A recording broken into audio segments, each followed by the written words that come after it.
It's a beautiful afternoon for baseball in Forest City, North Carolina. Good afternoon, everyone, and welcome to HiTom Radio's presentation of HiToms Baseball. Andrew Sullivan with you from McNair Field in Forest City as the Point-Thomasville HiToms have traveled 2.5 hours to meet the Forest City Owls for a doubleheader of action.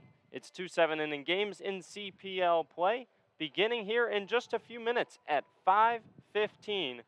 HiToms coming in winners of 2 straight, including on Sunday over the Asheboro Zookeepers 5-1 and a thriller 10-8 over Lexington County on Saturday. So we're going to throw it back to that Lexington County game and take a look at the highlights of that 10-8 win at Lexington County Baseball Stadium. 1-1 pitch roped into center field. That one's going to drop and get into the left field gap. Rounding third and coming home to score is Justin Johnson without a throw, and the HiToms are on the board first with a 1-out RBI single off the bat of the DH Eli Wiestner. First pitch is laced into left field. Forget about it. That one is way out of here.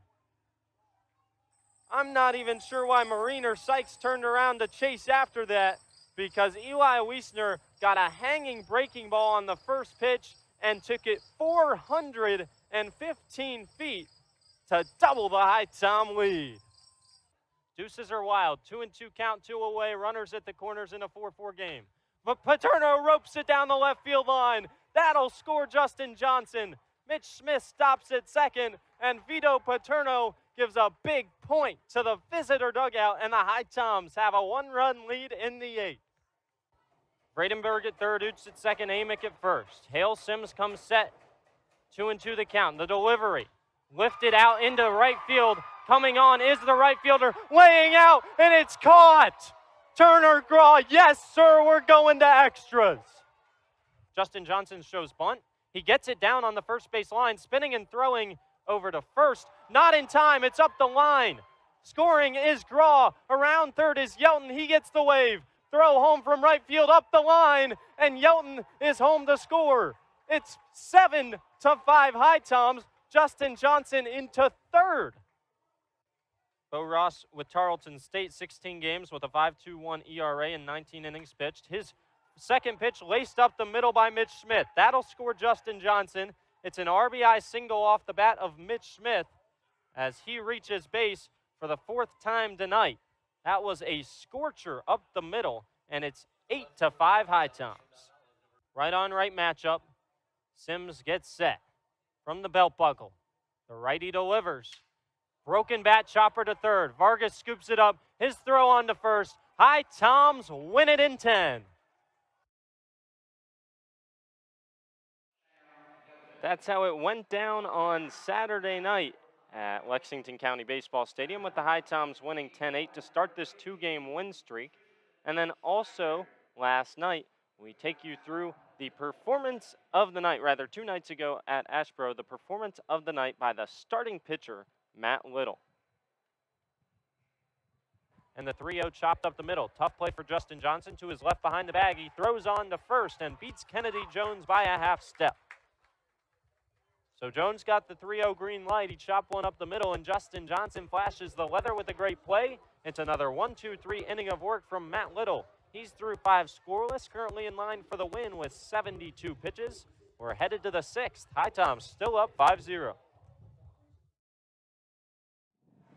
So Matt Little went 5 scoreless at Asheboro, helping the HiToms win 2 in a row in 5-1 fashion.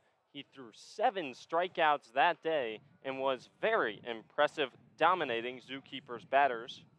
And now tonight, it's going to be just like Saturday, 2 guys getting their first starts as HiToms on the season.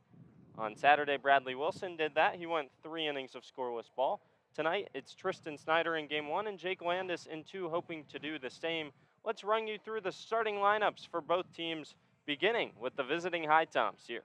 Leading off again for HPT, out at short today, Justin Johnson. Eli Wiestner back in the 2 spot and over at first base. Jarrett Brown gets his first start as a HiTom. Came in yesterday out of Georgia Southern, was the starter over at the hot corner this season for the Eagles, a team that was ranked number 16 going into the postseason and hosted a regional for the first time in a while. Cleaning up tonight in game number 1, Vito Paterno out in left field. Bo Rusher is the designated hitter in the 5 spot. J.D. Suarez over at second base batting 6th.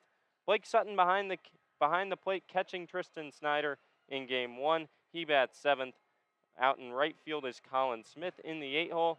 And batting 9th in center field is Sam Yelton. Again, the starting pitcher tonight for the HiToms, number 15, out of Lewisburg, Tristan Snyder. And now the starting lineup for the home team, the Forest City Owls. Forest City comes into tonight on a 1-game win streak. They won yesterday over Ashboro. And Forest City also comes into tonight at 7-12. And starting in the 1 spot out in center field is Jacob Marcos. Out in left field batting 2nd is Carter Lindsay. In the 3-hole and over at the hot corner, Alex Kahn. The designated hitter, Will Samuelson, is the cleanup hitter for Forest City in game 1. Will Butcher over at first base bats 5th. Dalen Thompson in the 6-hole and out at shortstop. The second baseman, Angus Pence, bats 7th. Hank Dodson is behind the plate and batting 8th. And Wade Kelly is out in right field and in the 9-hole. The starting pitcher today in game 1 for Forest City is Will Holmes. Will out of Campbell didn't appear this season. Will out of the Citadel, did not appear this season in any games, but he has played some so far for Forest City. And so the HiToms come in to today 1 game below 500 at 8-9, hoping to win 2. Improve the win streak to 4 in a row and get above 500 for the first time in over a week. HiToms and Forest City were supposed to play a doubleheader last Friday, got moved to just 1 game due to weather. This was a scheduled doubleheader. They'll make up that second game on Friday at Finch Field in a doubleheader when it was supposed to just be 1 game. Forest City, as I said, 7-12. The HiToms 8-9. 14-5. Savannah just lost last night against Florence. They're in first.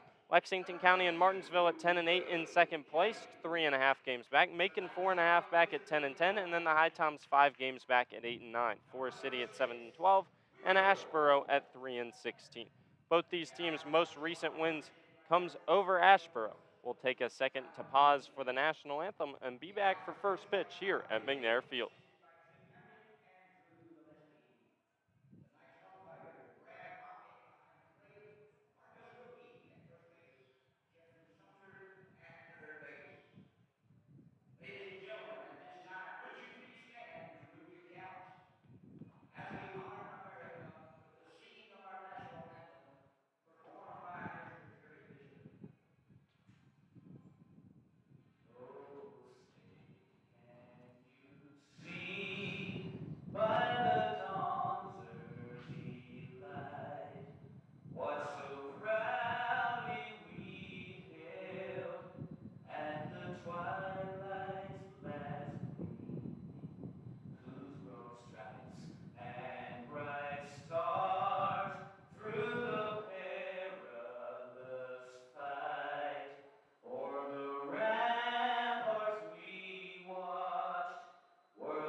All right, that was the national anthem here at McNair Field.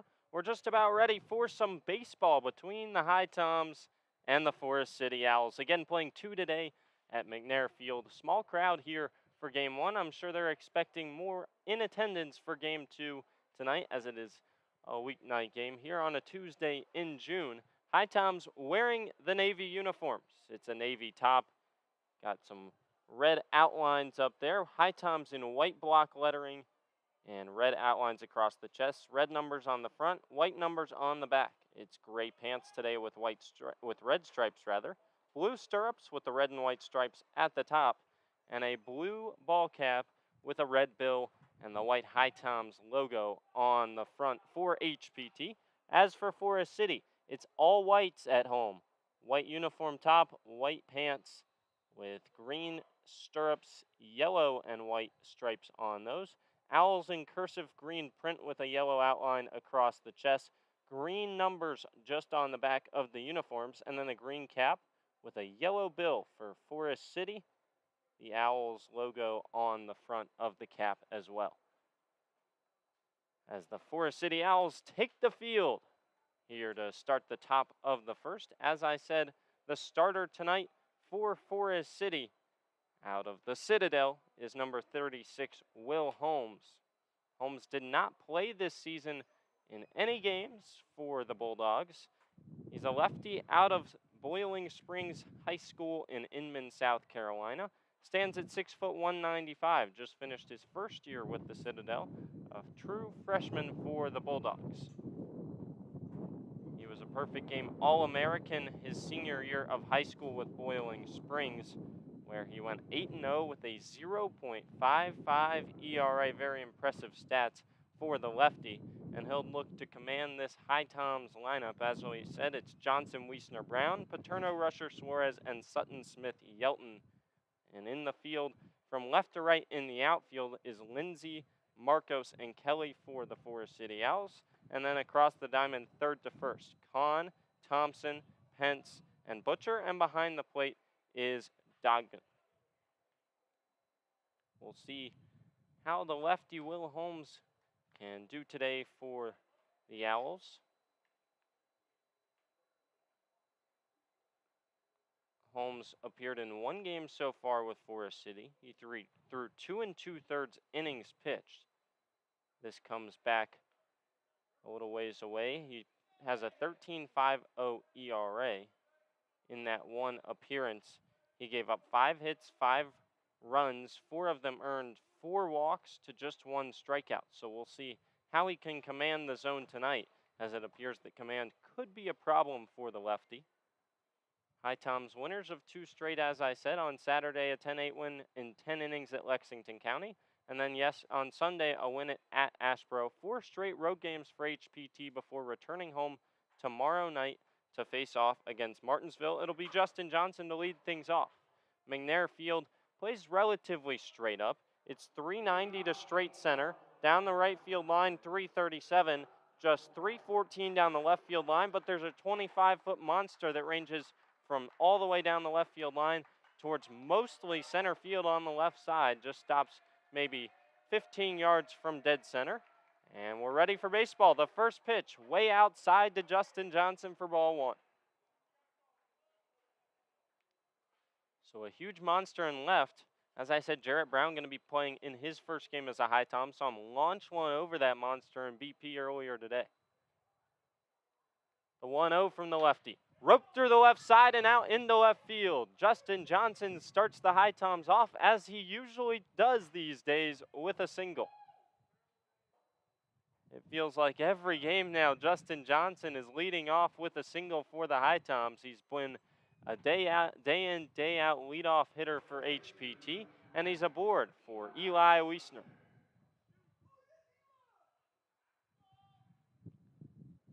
Eli launched that home run 415 on Saturday at Lexington County. He takes ball 1 way outside.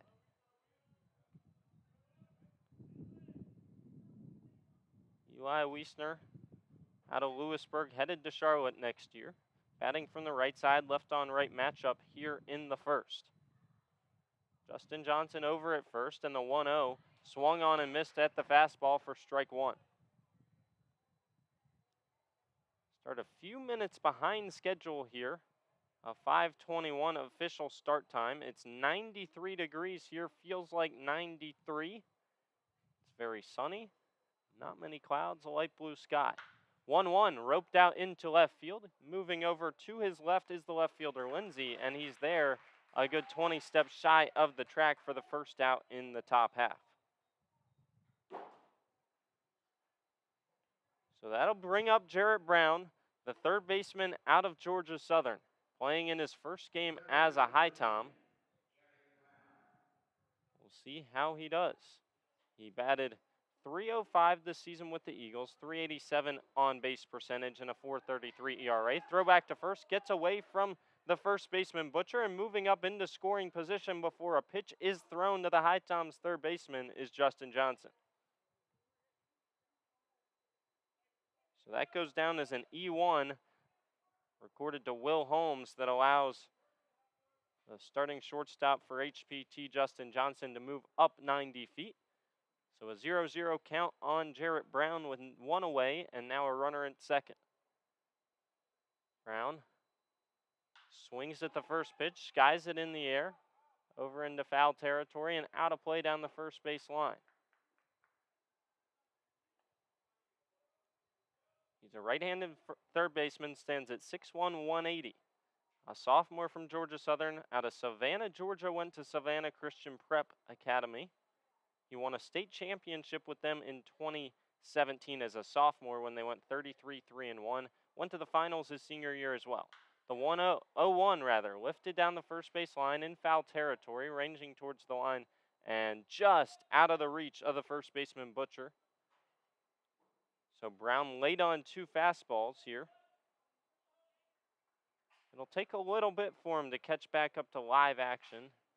Hasn't seen pitches in regular play in about 2 weeks since that Georgia Southern Statesboro Regional, where they lost in the winner's bracket to Notre Dame and then lost to Texas Tech to be eliminated. The 0-2 pitch, Justin Johnson scampering over at second, is on the way and fouled off to the netting. Will do it again.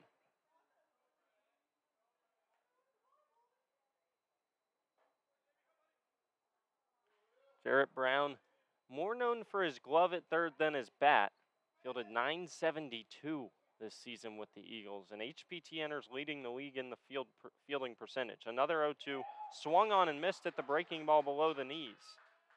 So the first AB for Jarrett Brown is a strikeout swinging on 4 pitches. Still standing in scoring position is Justin Johnson, and that'll bring up the left fielder Vito Paterno.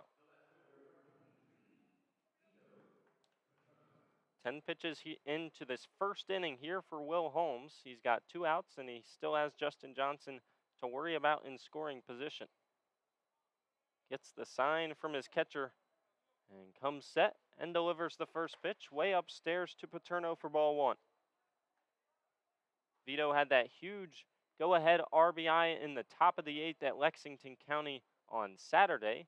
HiToms eventually gave up the tying run in the 9th before winning it in the 10th. Check on the runner at second. And the 1-0 runner goes, and it's skied on the infield. Both the shortstop and second baseman coming in. It's going to be the shortstop Thompson who fields it just behind the pitcher's mound. And so HPT strands Justin Johnson in scoring position. It's no runs in the top of the first on 1 hit for the HiToms. And Forest City coming up in the bottom half, facing Tristan Snyder when we return from McNair Field on HiTom Radio.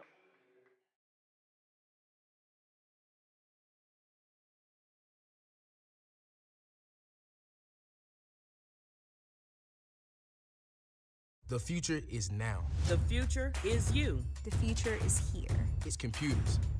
It's healthcare. Robotics. Cybersecurity. Manufacturing. DNA research. The future is everything. The future is knowledge. Community. Possibilities. Hope. It's about family, having a career, Reaching goals. Finding your purpose. Your passion. believing in yourself. Davidson County Community College. The future is here.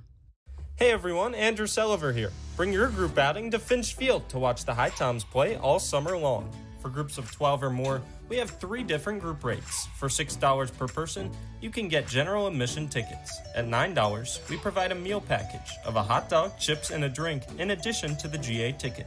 And finally, for $15 a person, you get our all-you-can-eat ticket package.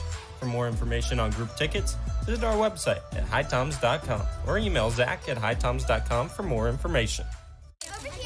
Thank you for coming to my press conference. Don't worry, I just sprained my ankle. Novant Health said I'll be back in no time. Hey, honey, your wife here. Can you still coach Little League? Yes, I can. Dad, excuse me. What about our father-daughter dance? I wouldn't miss it. And what about cleaning the gutters? No further comment. With locations throughout the area, online scheduling, and same-day appointments, Novant Health can help you get back in the game fast. Visit novanthealth.org/rapid recovery. Novant Health, making healthcare remarkable. Back for the bottom of the first. It'll be Jacob Marcos to lead it off, facing off against the starter today for the HiToms in Tristan Snyder. The righty delivers the first pitch on the outside corner for strike one. Tristan Snyder pitched 6 games so far for HPT. None of them starts. His 0-1 in the dirt for ball 1. So his first start this season with the HiToms, a multiple-year HiTom as he played last year for HPT as well. He winds and delivers the 1-1, just missed on the outside corner. 2-1 now to the center fielder, Jacob Marcos, who stands at 5'10", 160, a junior out of Gardner-Webb from the right side. And he lines it out towards left field, ranging in and making the play is Vito Paterno for the first out. That one hit on a line out to left, but Paterno came in a few steps and to his right a few steps and makes the play.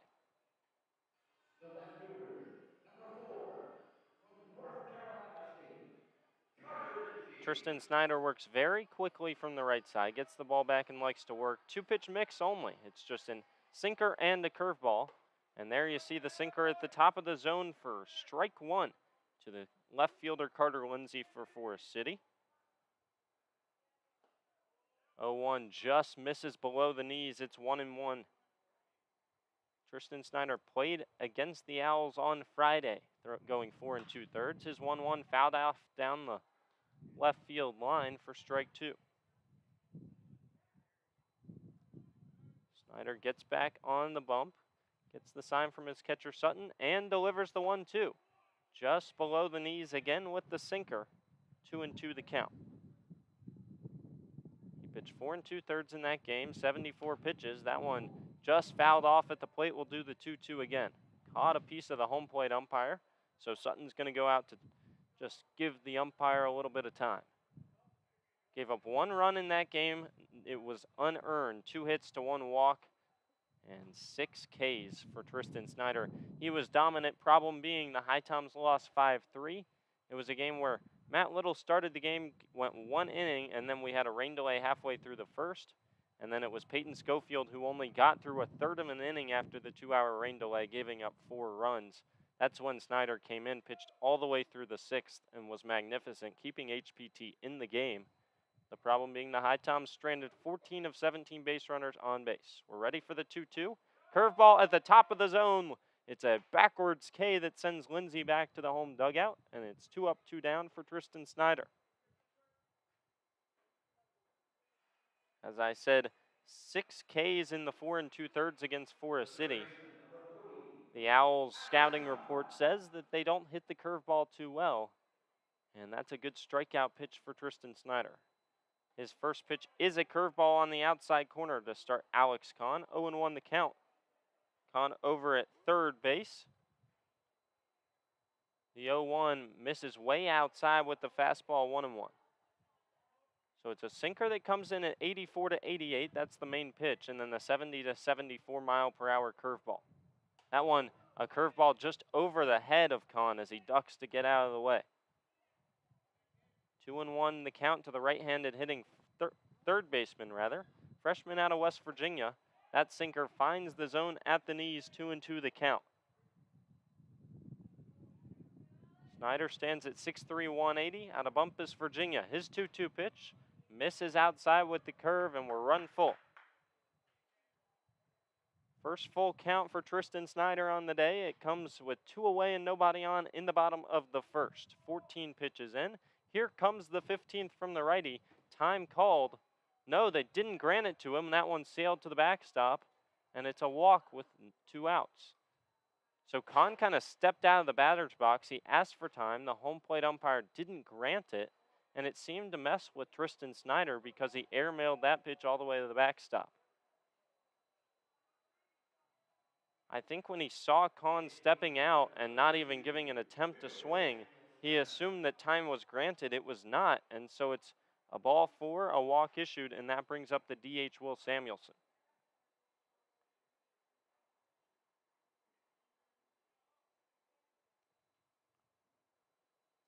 So now the first pitch to Samuelson, swing and a miss at the sinker, that one coming in at 87.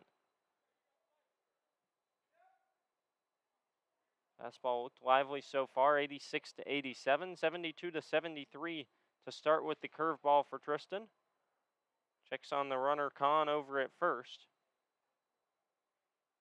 And the 0-1 misses up and away for ball 1 to Samuelson.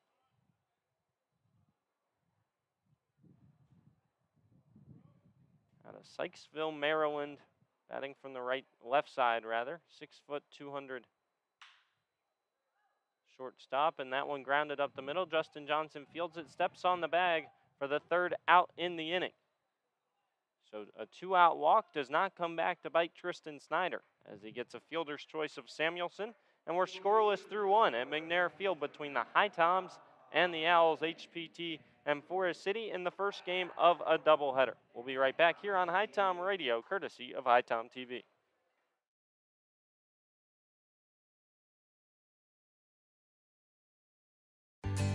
Here in High Point, North Carolina, we encourage everyone to make themselves at home. Here in High Point, we're known as the home furnishings capital of the world. We have banked our past, present, and future highly on this industry. We have lots of opportunities to entertain your family and children, so take advantage of our parks, our cultural events and activities, as well as some of our seasonal attractions. High Point has a variety of entertainment to suit your needs. Whether you're looking for the newest craft brewery here in town or some live music, come to High Point. We've got what you need. We here at High Point welcome you to make yourself at home. Novant Health offers unrivaled care for every woman at every age, stage, and walk of life. We know that the care you need today might not be the same care you need tomorrow. And we're proud to offer expert services that are as diverse and multifaceted as you are. So whether you're having a baby, battling cancer, or boosting your overall wellness, you can count on Novant Health to get you back to the things you love faster. Discover care that always puts you first at novanthealth.org/everywoman.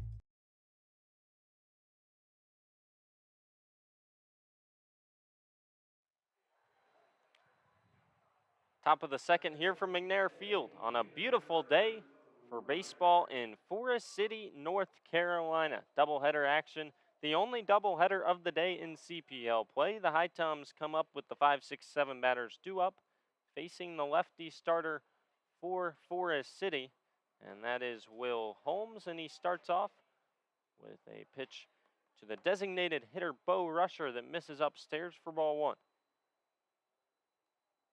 Bo likely going to be behind the plate in game 2, you would expect. And he laces that one out towards left field. Long run out there for Lindsey, and he makes a running catch up against the wall. He caught it at the beginning of the track and then slammed into the monster in left field as it continued to tail away from him down the line. And so Bo Rusher retired on 2 pitches.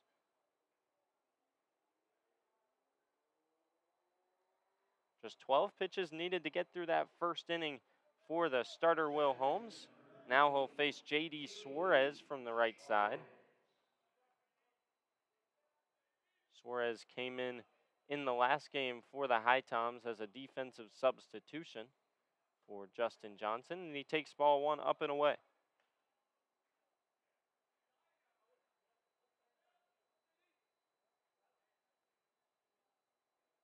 Coming set on the bump is Will Holmes, and he delivers way upstairs for ball 2. That's in the scouting report. A lot of walks, not a lot of strikeouts for the starter in the lefty out of the Citadel. 2-0 pitch to Suarez. Again misses outside. It's 3-0. You'll likely see the second baseman for the HiToms taking all the way here.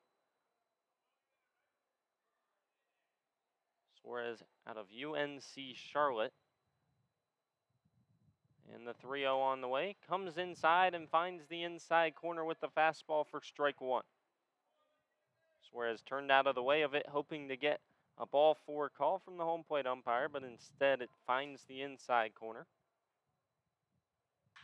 And the 3-1 is lifted out towards right field. Going to be a long run out there for Kelly, and he shies up just short of the track in right field gap. That one hung up in the air for a while, and so a fly out to right and a fly out to left here in the second inning. 2 away with nobody on for the catcher, Blake Sutton.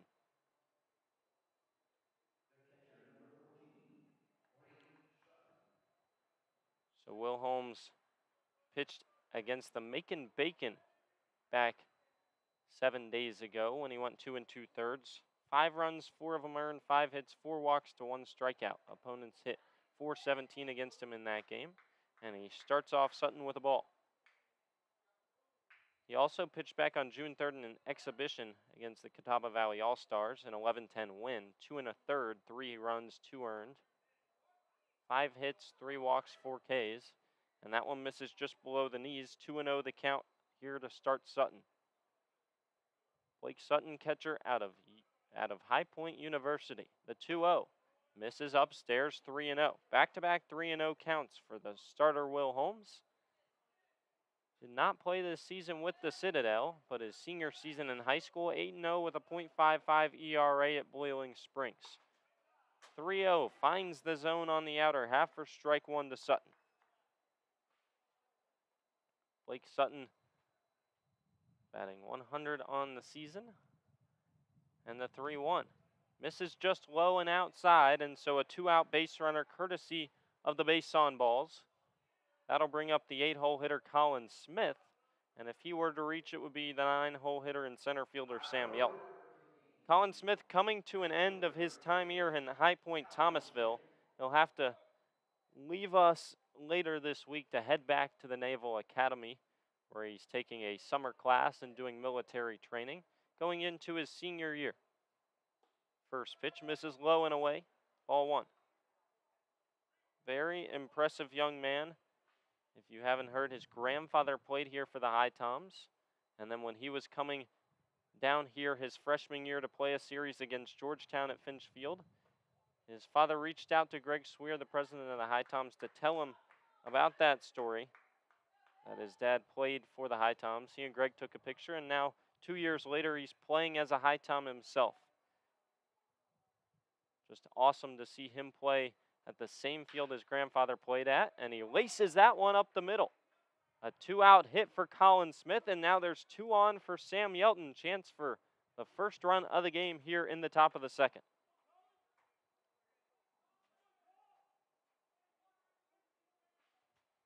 Colin Smith got one over the heart of the plate at just 85 and roped it right up the middle in between the shortstop Thompson and the second baseman Pence. So Colin Smith at first, Blake Sutton at second. Chance for Sam Yelton to do some damage. Will Holmes comes set on the bump and delivers the first pitch. Just off the outside corner for ball one with the fastball. So now we've started to see the command waver a bit in the top of the second for the lefty. Got behind 3-0 to Suarez, 3-0 to Sutton, and behind to start Smith and Yelton too. 1-0 fisted on the left side of the infield. Should be an easy play, and it is for the shortstop Thompson. He ranged to his right and fielded the pop fly to retire the side. So 2 HiToms reaching the top of the second, but Will Holmes strands them both on the base paths, and it's still scoreless as we head to the bottom of the second at McNair Field.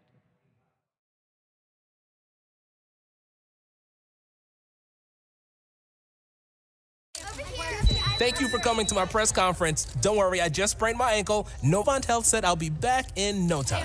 Hey, honey, your wife here. Can you still coach Little League? Yes, I can. Dad, excuse me. What about our father-daughter dance? I wouldn't miss it. And what about cleaning the gutters? No further comment. With locations throughout the area, online scheduling, and same-day appointments, Novant Health can help you get back in the game fast. Visit novanthealth.org/rapid recovery. Novant Health, making healthcare remarkable. The future is now. The future is you. The future is here. It's computers. It's healthcare. robotics, cybersecurity, manufacturing, DNA research. The future is everything. The future is knowledge. Community, Possibilities. hope. It's about family, having a career, Reaching goals. finding your purpose. Your passion. believing in yourself. Davidson County Community College. The future is here. Back for the bottom of the second here on HiTom Radio. Andrew Sellover with you in game one of our doubleheader today at McNair Field between Forest City and High Point-Thomasville. It's 5, 6, and 7 due up for the Owls, and Tristan Snyder on for his second inning of work. HPT hoping to get maybe 4 or 5 out of the righty. To do so, he hopes to pitch another scoreless frame here in the second, threw 18 pitches in the first, and faced 4 batters, walked 1. Didn't give up a hit. It'll be Will Butcher to lead things off for Forest City. Will Butcher, the 6'2", 210-pound first baseman, sophomore out of UNC Charlotte. First pitch to him, runs outside for ball 1. Butcher batting .273 with Forest City in 12 games played. And he takes strike 1 on the outside corner with the curveball. 33 ABs, 3 for 3 on stolen bases, 12 Ks to 10 walks, and 6 ribbies. 1-1 runs outside with the sinker, 2-1 the count. He has a double, a triple, and a home run so far in 12 games. Played for the Owls last season as well. The 2-1 from Snyder, way up and in, 3-1. Leadoff walk is not what the doctor ordered here in the second for Tristan Snyder, and to avoid that, he'll have to battle back here against the right-handing hitting Butcher. That one hit hard out towards center field. Going back, Yelton. He's at the track, he's at the wall, and he makes the play. Slamming into the fence just to the left of the 390 sign, Sam Yelton retires Will Butcher for the first out, and it was a long one.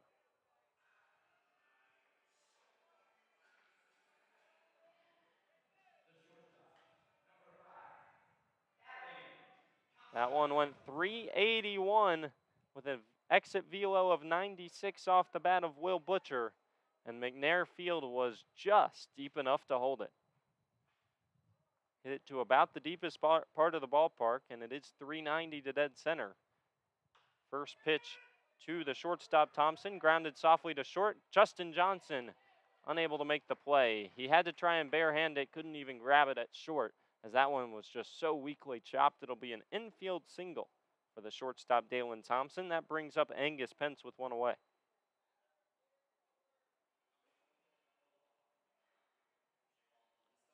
So the first hit for Forest City is an infield single off the bat of Dalen Thompson. Now the freshman out of Tennessee, Angus Pence, who stands at 6 foot, 195 from the right side.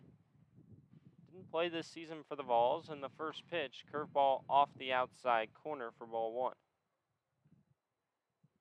Tennessee, of course, fell to Notre Dame in the super regional round, a team that a lot of people predicted to make it to Omaha, if not win the whole thing. Runner goes on the 1-0, and that one misses way inside and in the dirt. An easy stolen base for Dalen Thompson. So a 2-0 count now to Angus Pence, and a runner in scoring position for him. Notre Dame went on to lose today against Texas A&M, eliminating the Irish from the World Series. The 2-0 fouled sharply down the first baseline, 2-1. Pretty windy day here at McNair Field. Wind blowing gently out towards center field, a little bit right to left. 2-1, grounded back to the pitcher. Snyder looks back the runner at second. Thompson retreats to the bag, and so he flips it on to first. Angus Pence retired 1-3. Dalen Thompson stays put at second. And now with 2 away, that brings up the catcher, Hank Dodson.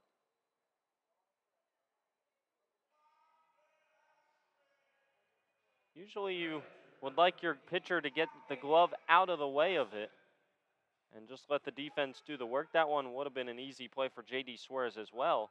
But Tristan Snyder just stuck the glove out and snagged it, and that likely kept Thompson over at second base. 2 away. Hank Dodson from the right side, right on right, and the curveball lands on the inside corner, 0-1.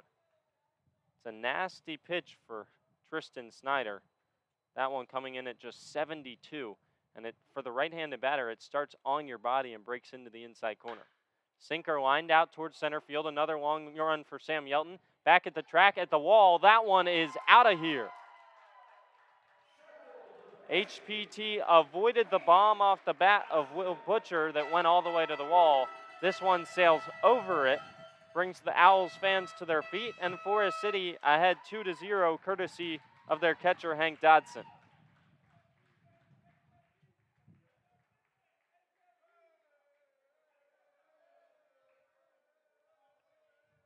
So the 30th pitch from the righty Tristan Snyder sails out of McNair Field just about at dead center.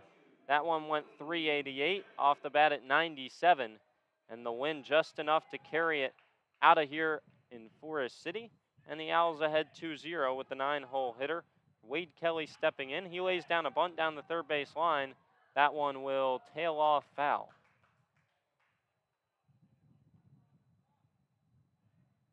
It caught Jarrett Brown a little off guard over there. He was playing way back and wouldn't have had a play, but lucky for the new third baseman for the HiToms, that one just trickled out of play, and it's an 0-1 count to the 9-hole hitter, Wade Kelly. So Forest City strikes first in the bottom of the second as Hank Dodson leaves the yard. That's his second home run so far for Forest City. He also hit 1 bomb this season at Dixie State. 0-1 at the knees for strike 2. So Tristan Snyder looking to bounce back against Wade Kelly. The 0-2, curveball swung on and missed. So an infield single off the bat of Dalen Thompson, who comes around to score as Hank Dodson leaves the yard with a 2-run bomb. Outside of that, everybody else goes down for Forest City in the bottom of the second. It's 2-0 Owls as we head to the top of the third at McNair Field.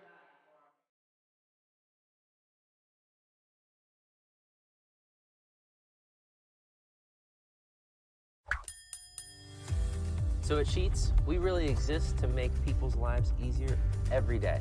In this moment, we have a once-in-a-lifetime opportunity to connect with some of our lucky fans to help make their dreams come true. How are you? I'm Ryan Sheets. Here's a brand new truck for you, man. A once-in-a-lifetime dream vacation to Turks and Caicos. Have you ever been there? I've never been anywhere. A check for $25,000. This is a testament to why everybody should be a Sheets freak. Hey everyone, Andrew Selliver here. Bring your group outing to Finch Field to watch the HiToms play all summer long. For groups of 12 or more, we have 3 different group rates. For $6 per person, you can get general admission tickets. At $9, we provide a meal package of a hot dog, chips, and a drink in addition to the GA ticket. And finally, for $15 a person, you get our all-you-can-eat ticket package. For more information on group tickets, visit our website at HiToms.com or email Zach at HiToms.com for more information.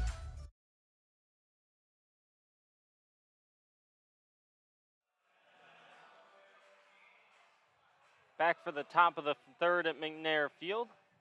Back on the bump for Forest City is the starter Will Holmes. He's gone 2 scoreless against the HiToms, stranding 3 base runners, and he'll have to face the top of the order again here in the third, beginning with Justin Johnson. Last warm-up throw there. Hank Dodson, the home run hitter, throws it down to second. And we're back to baseball here for the third inning.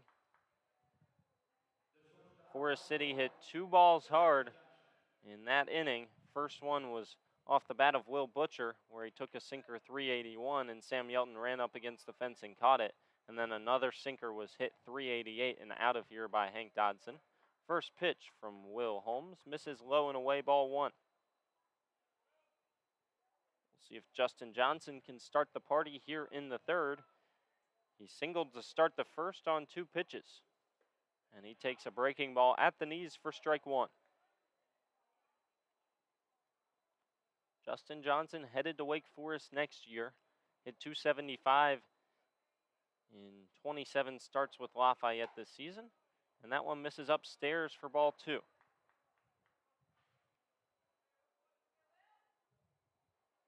Was injured half of the season this year. Rather, injured all of the season this year. Didn't play. 275 back in 2021. Ahead in the count 3-0 as that one runs outside. 28 pitches through the first 2 innings worked by Will Holmes. The lefty comes set at the belt buckle and delivers the 3-1. That one lined out into right field, but right at the right fielder Kelly, and that's an easy first out here in the 3rd. So Justin Johnson is retired. Eli Wiestner steps into the right-handed batter's box. Wiestner flew out to left. Hit one hard, though, back in the 1st. Wiestner comes into today batting .341. That's in the top 10 of batting averages in all of the CPL, and he takes strike 1 on the outside corner with the fastball at 88.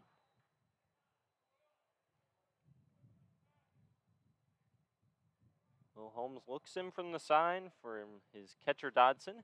Comes set and delivers. That one chopped to the left side over at short Thompson fields and throws across his body for the 2nd out in the 3rd. 2 up, 2 down pretty quickly for Will Holmes. Brings up Jarrett Brown, his 2nd AB as a HiTom. Struck out swinging on 4 pitches back in the 1st.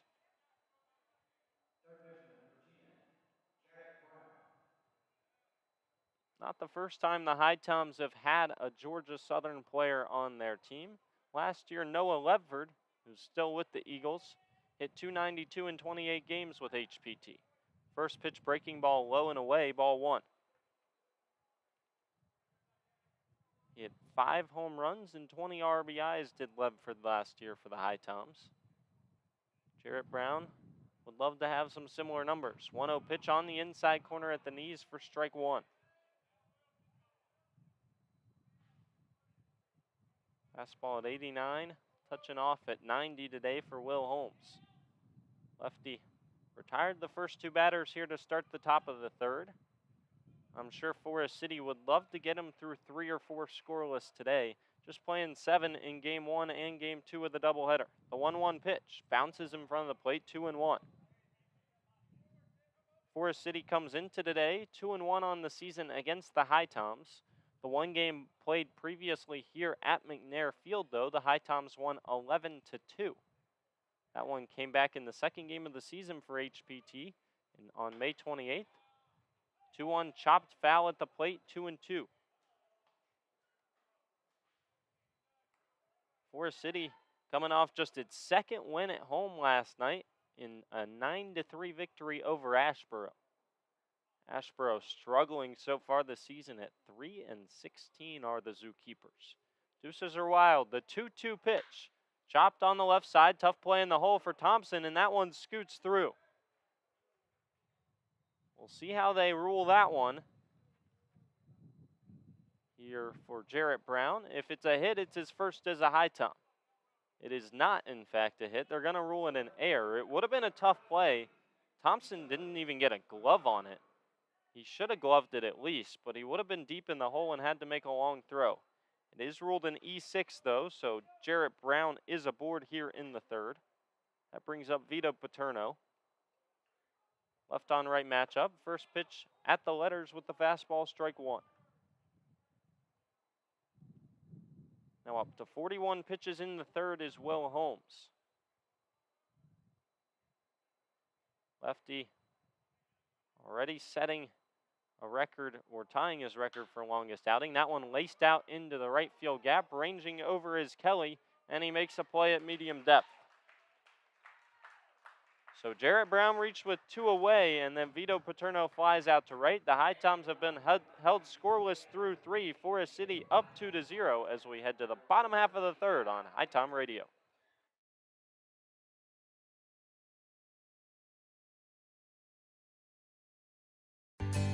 Here in High Point, North Carolina, we encourage everyone to make themselves at home. Here in High Point, we're known as the home furnishings capital of the world.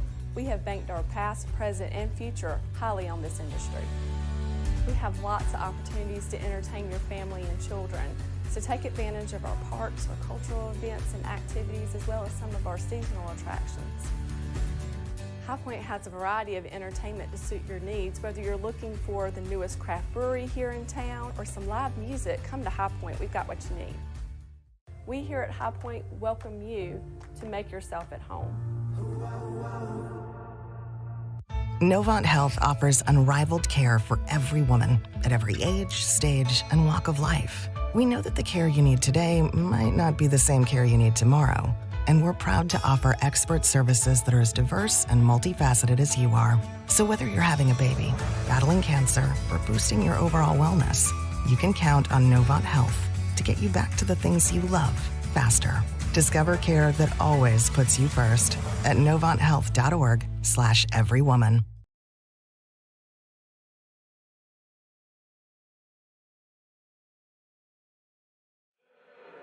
Bottom of the third from McNair Field. Andrew Selliver with you on HiTom Radio. Top of the order. 2 up for the Owls. 1, 2, and 3. Beginning with the center fielder, Jacob Marcos. Right on right, and the curveball finds the inside corner for strike 1. Tristan Snyder on for his 3rd inning of work.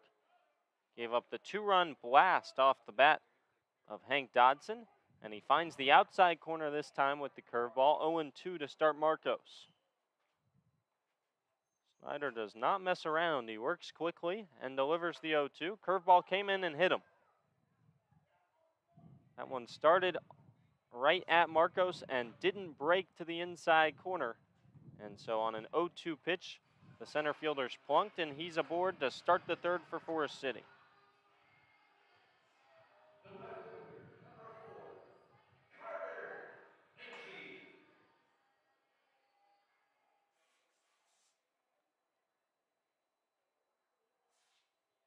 This is just the second outing where Tristan Snyder has given up more than 1 run this season. Checks on the runner at first, and Marcos back. Pretty close play over there with Wiestner applying the tag. First pitch to Lindsay at the plate, misses way upstairs for ball 1.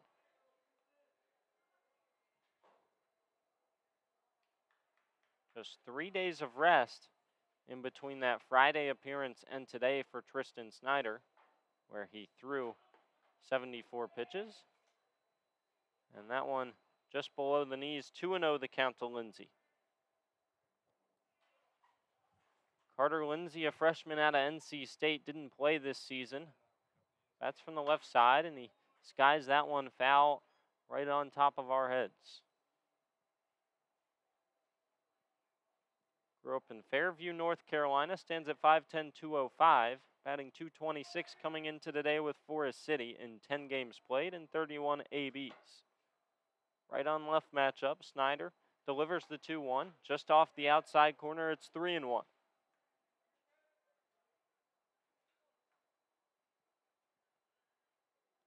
Snyder walked Kahn back in the first. Hasn't issued a walk since then, and he does here as he misses way upstairs for ball 4. So a hit by pitch and a walk will bring DJ Russ out here with nobody away in the top of the third, rather the bottom of the third. A couple guys headed down to the pen for HPT.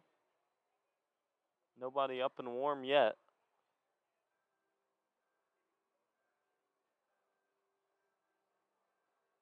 Looks like Steven Still and maybe Ethan Snyder as well, starting to loosen up down there on the left field line. As they play the Jeopardy theme song here at McNair Field. And the pitching visit is just about over as DJ Russ heads off the field for the HiToms. 2 on and nobody out, and that'll bring up Alex Kahn here in the third. 2 walks to 2 strikeouts so far for Tristan Snyder. Suarez holds on the runner at second, showing bunt, and going around, not getting it down for strike 1. That was a curveball that missed below the zone, but Kahn squared around and attempted to bunt it. So an 0-1 count. Alex Kahn, freshman from West Virginia, has the long hair down to the neck. Bats from the right side. 0-1 this time doesn't square around, and this time the sinker lands at the knees. 0-2 the count. So if the missed bunt didn't take away the safety call, that one certainly will. 0-2 the count. Look at the runner on second and deliver. Chopped over to the left side. Over to the shortstop, Justin Johnson, who goes to second for one. Not even a throw to first, as that one just wasn't hit hard enough over to Johnson. It's short to turn two. So a fielder's choice allows Kahn to reach first. Lindsay is retired over at second, and Marcos heads over to third.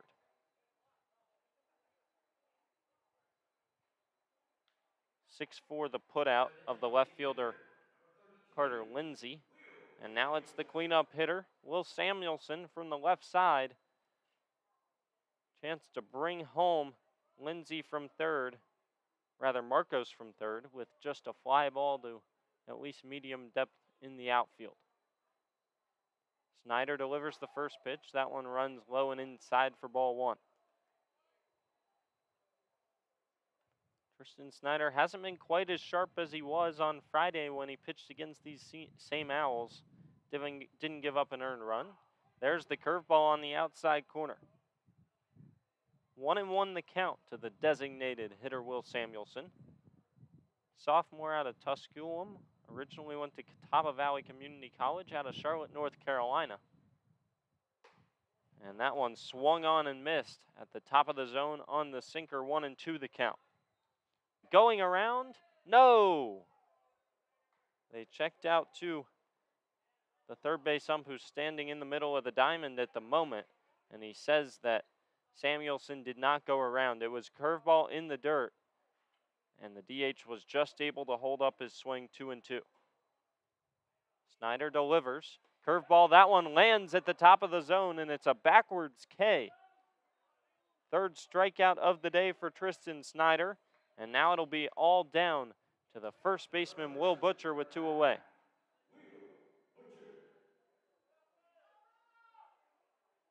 Marco's still standing at third. Kahn over at first. We'll see if the third baseman tries to take an extra 90 feet and get into scoring position.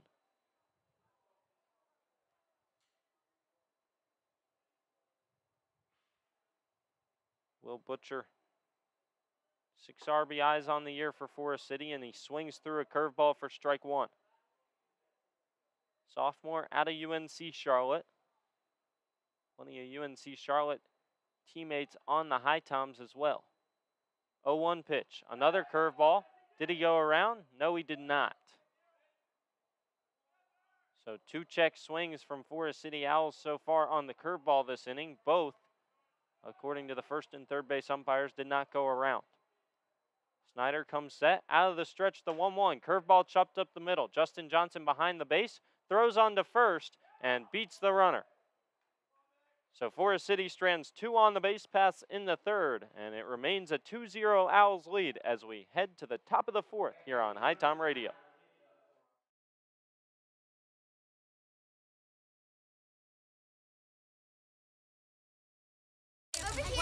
Thank you for coming to my press conference. Don't worry, I just sprained my ankle. Novant Health said I'll be back in no time. Hey, honey, your wife here. Can you still coach Little League? Yes, I can. Dad, excuse me. What about our father-daughter dance? I wouldn't miss it. And what about cleaning the gutters? No further comment. With locations throughout the area, online scheduling, and same-day appointments, Novant Health can help you get back in the game fast. Visit novanthealth.org/rapid recovery. Novant Health, making healthcare remarkable. The future is now. The future is you. The future is here. It's computers, It's healthcare. Robotics, cybersecurity, manufacturing. DNA research, The future is everything. The future is knowledge. community, Possibilities. hope. It's about family, having a career, Reaching goals, finding your purpose, your passion. believing in yourself. Davidson County Community College. The future is here. Top of the fourth, 5, 6, 7 due up for the HiToms. That's Rusher, Suarez, and Sutton. And they'll still be facing the starter Will Holmes, who's through 3 scoreless. Fantastic job there in the bottom of the third by Tristan Snyder. as he allowed the first two base runners to reach on a hit by pitch and a walk, and then stranded both Marcos and Kahn, who reached on a fielder's choice that retired Lindsay at first and third respectively, with a backwards K of Samuelson and a 6-3 ground out off the bat of Will Butcher. So it'll be left on left to start here with Bo Rusher batting. Designated hitter for game one, most likely going to be the catcher for game two. You would usually see a team switch their catchers on a doubleheader day like today. First pitch, way upstairs for ball one, especially on a day when it's 93 degrees in the middle of June in North Carolina. Bo was 2 for 4 last night in a 5-1 win, rather 2 nights ago, 5-1 win against Ashboro. Curveball lands at the knees for strike one. He had 2 RBIs in that game, including the first one when he brought home Justin Johnson to score in the top of the first. 1-1 pitch on the way. Bounces in front of the plate, 2-1. So after landing a curveball at the knees, Will Holmes tried to land one lower and out of the zone and get a swing and miss. Instead, it's 2-1, and the lefty delivers. That one roped over the head of the first baseman and fair. Rounding first base and going to stay at first with a leadoff single in the fourth is Bo Rusher. It came in on the hands of the designated hitter, and he just fisted it right over the head of the first baseman Butcher. That's the third hit of the day for the HiToms, and that brings up J.D. Suarez.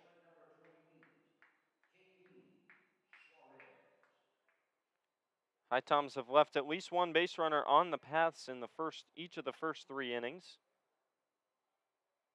4 left on base for the HiToms, 3 for Forest City.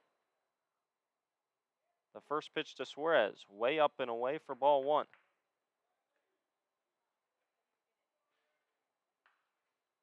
Will Holmes has pitched well thus far, despite struggling a bit with the command. He's had multiple pitches that just have been non-competitive, where his catcher Dodson has just had to stand up off the outside and receive it. The 1-0 to Suarez, up and away, 2-0. That one nearly at eye level for the second baseman for HPT. Suarez was a defensive sub in the win over Ashboro, as out trots the pitching coach for a quick mound visit with Will Holmes. He didn't get an AB in that game. He batted 189 on the season with Charlotte.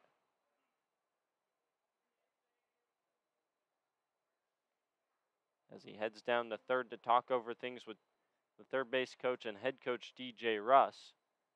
And now the pitching coach for Forest City and the catcher Dodson retreat to their places. And now Suarez will step back in to the right-handed batter's box. J.D. Suarez can play basically anywhere on the infield. Prefers the middle infield, though. 6 foot, 185-pound freshman, and he's ahead now 3-0. The lefty Will Holmes again missed, and not very close again with the fastball way upstairs. This will be the 50th pitch from the lefty Will Holmes, who's gone scoreless through the first 3. And he misses again, a 4-pitch walk to J.D. Suarez, and Will Holmes has gotten himself into a bit of trouble with a leadoff single from Bo Rusher and now a 4-pitch walk of Suarez. That brings up Blake Sutton for a left-on-left matchup with nobody out and 2 on. That's the second walk of the day for the starter Will Holmes. And now the lefty will go to work against the backstop, squaring to bunt and pulling it back on a curveball that came in and found the inside corner was Sutton. 0-1 the count. Sutton thought that one was going to miss inside. Instead, it found the inside corner. We'll see if he squares around again here on an 0-1 pitch. He does. He shows bunt early, creeping in over at first, and that one in for strike 2. Sutton had the intentions of laying it down there and just missed it as it ran under his bat. 0-2 the count. Butcher was in a good 15 steps over at first. Now he starts at the edge of the grass. You'll likely not see a bunt here on an 0-2 count. Both runners held on, and the 0-2 on the way upstairs, and that one came in and hit Sutton on the arm. It didn't make a lot of contact, but the home plate umpire saw it pretty clearly as the head coach for Forest City is out to argue. Connor Daly was ejected the last time these two teams met at Finch Field, a game that Forest City won 5-3 in 7 innings on a day last Friday that was supposed to be a doubleheader limited to just one because of rain. He's arguing that Sutton turned into that one, but they're loaded now with nobody out in the fourth, and that brings up Colin Smith, who singled back in the second.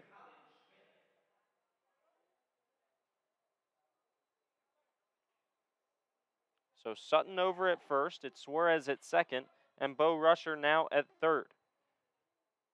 Colin Smith from the right side. The first pitch misses way outside, ball one. Colin Smith batted .309 this season in 42 games with the Naval Academy.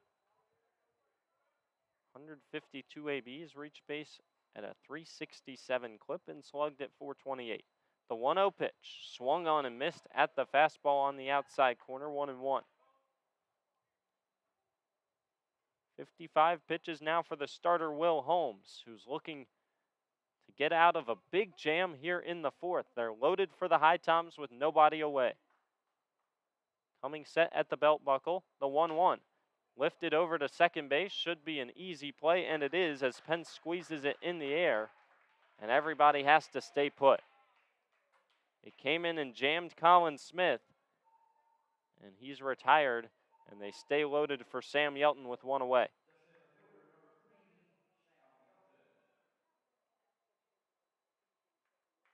That's a spot where at least you want to bring the runner around from third with a sac fly. Instead, everybody has to stay put. Next, the same as a strikeout. First pitch from the lefty, Will Holmes, to Sam Yelton. Nearly came up and hit him, too. Missed way up and in around the hands, and it's 1-0. Yelton popped up to short back in the second. Did not play this season with Duke. Went 0 for 2 on Friday against the Owls with 2 walks. The 1-0. On the outside corner, 1-1.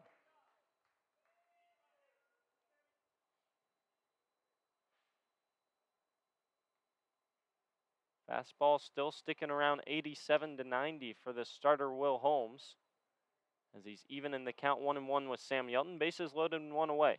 Here comes the pitch. Upstairs with the breaking ball, 2-1.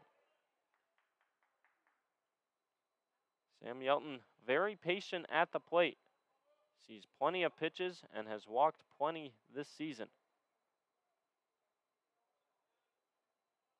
Here comes the 2-1 from the lefty, Will Holmes. He rocks and fires and misses just off the plate. It's 3-1.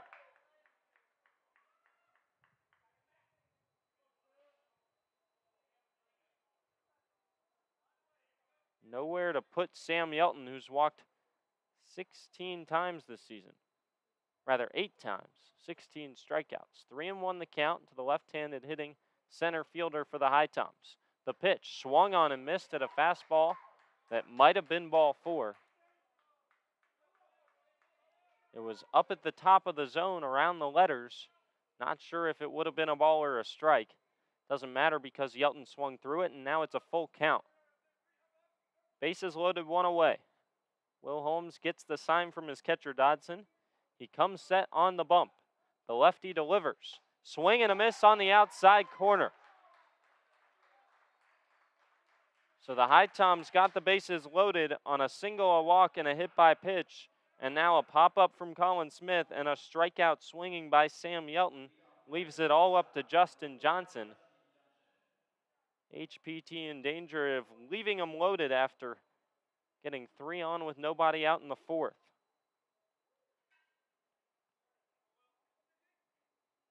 That's just the second K of the day, and that first pitch lined out towards right field. tailing away and out of play past Kelly. So 0-1 the count to the shortstop, Justin Johnson. He's 1 for 2 with a single and a fly out to right. Big chance to tie it up with a single here. Rusher at third, Suarez with plenty of speed at second, and Sutton at first. Anything to the outfield should score 2. The 0-1 misses upstairs 1-1. Eli Wiestner waits on deck. He's 0 for 2 on the day. And with this just being a 7-inning contest, a huge spot here for the HiToms. You can't afford to leave them loaded and be down 2-0. 1-1 misses inside 2-1. This is the guy the HiToms would love to have at the plate with them loaded here in the 4th. Chance for Justin Johnson to do damage.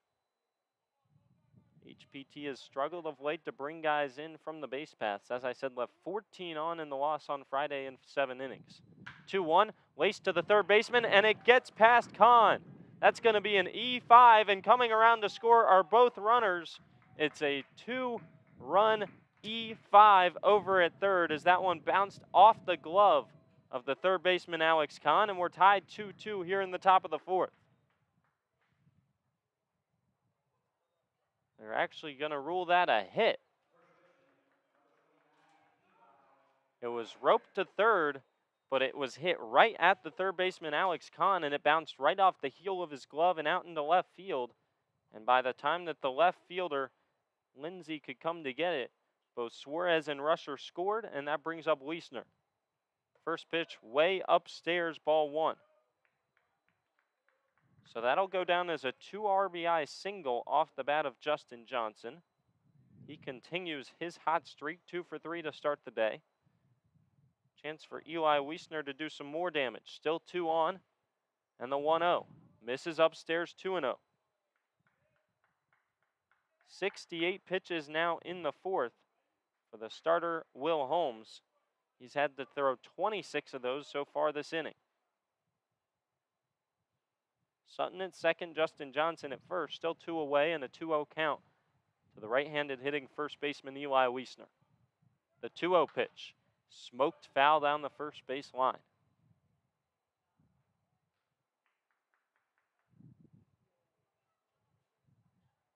It was an 86-mile-per-hour fastball that Justin Johnson hit 101 off the bat over there to third, and Alex Kahn couldn't quite snag it. If he did, he had an easy play with the force out at third. Instead, it's a 2-2 game. HiToms looking for more. 2-1 pitch on the way from Will Holmes. Misses way outside, 3-1.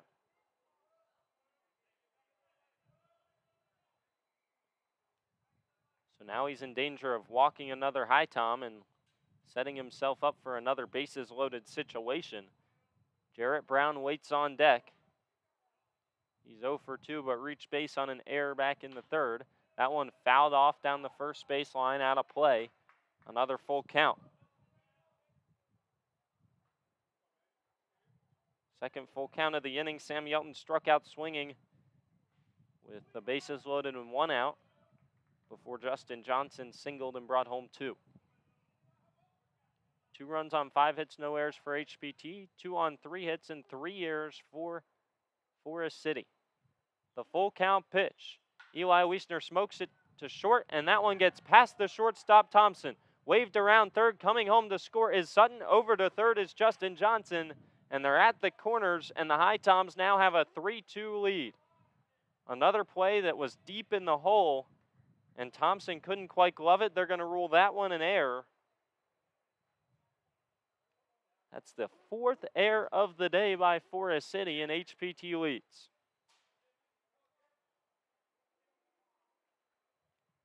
To be fair to Thompson, both plays that he's been ruled errors on have been tough plays in the hole.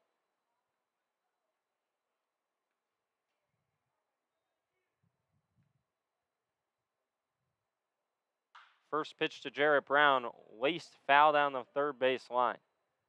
He was out in front of that one and hit it very hard.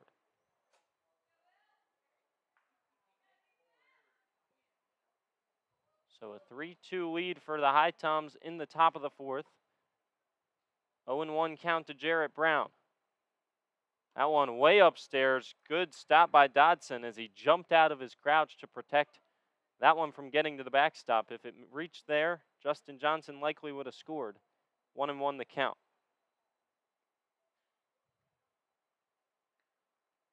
So they actually changed it to an error on Justin Johnson's hit, so that's the 4th error of the game. Runner goes from second, ball upstairs. Coming home is Justin Johnson, and they have him out at the plate. So the throw went to second when Wiestner took off, and they came in front of the bag and cut it off and threw Justin Johnson out at the plate. Not before the HiToms score 3 in the 4th and take a 1-run lead to the bottom half, though. We'll return in just a second here on HiTom Radio.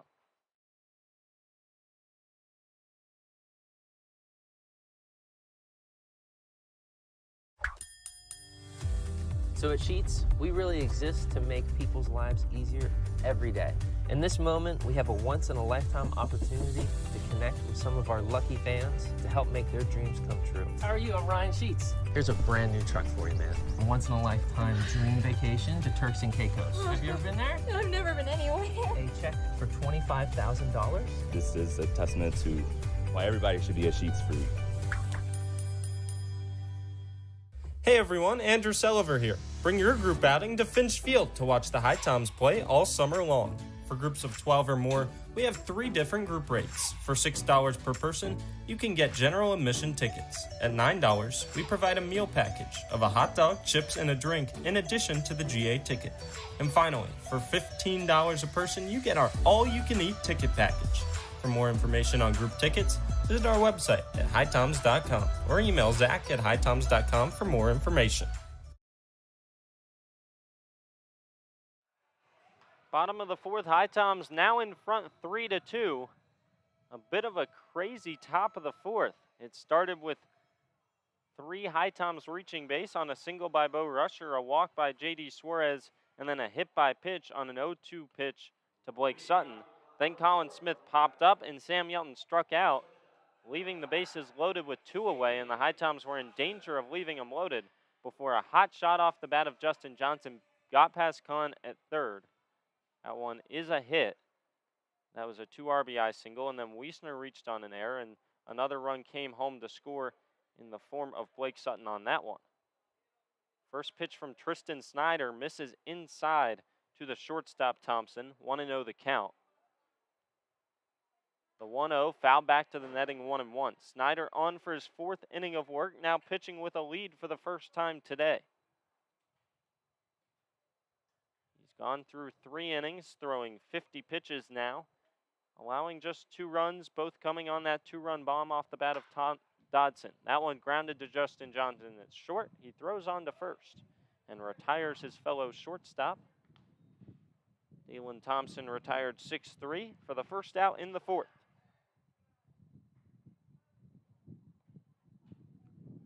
Wind starting to pick up back here at McNair Field, blowing straight out to center field.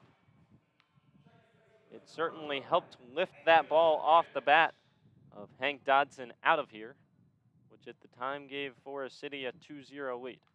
Angus Pence steps in with 1 away. And Tristan Snyder delivers the first pitch. Curveball on the inner half for strike 1. Outside of a few, Tristan Snyder has been deadly with the curveball to righties. He delivers another one, and this time Pence swings right through it for strike 2.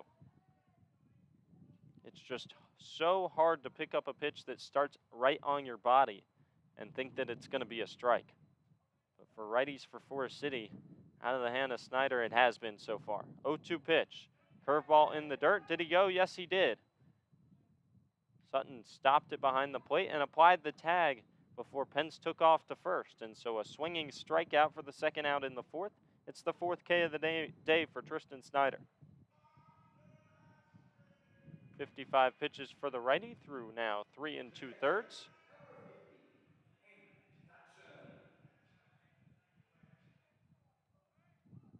He averaged 9.82 Ks per 9. 4 through 3 2/3, and his first pitch to the home run hitting Dodson misses way outside.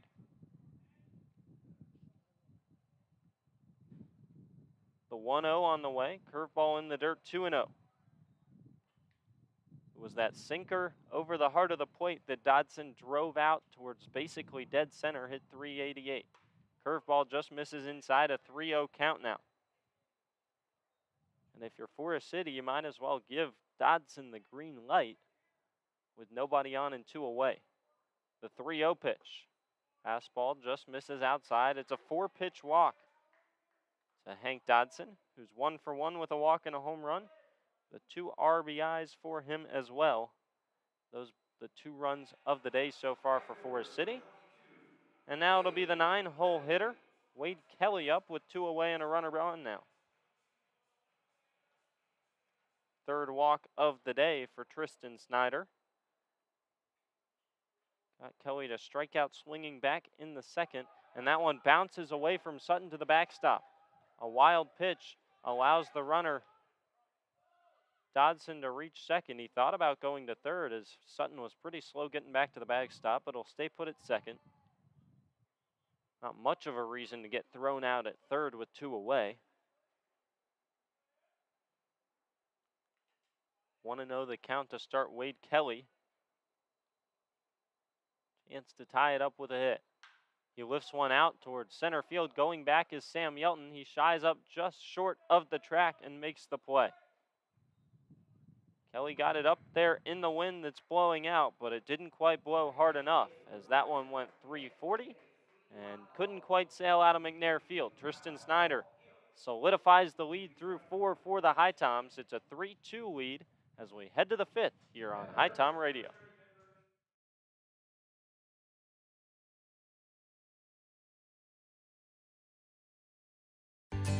Here in High Point, North Carolina, we encourage everyone to make themselves at home. Here in High Point, we're known as the home furnishings capital of the world. We have banked our past, present, and future highly on this industry. We have lots of opportunities to entertain your family and children, so take advantage of our parks, our cultural events and activities, as well as some of our seasonal attractions.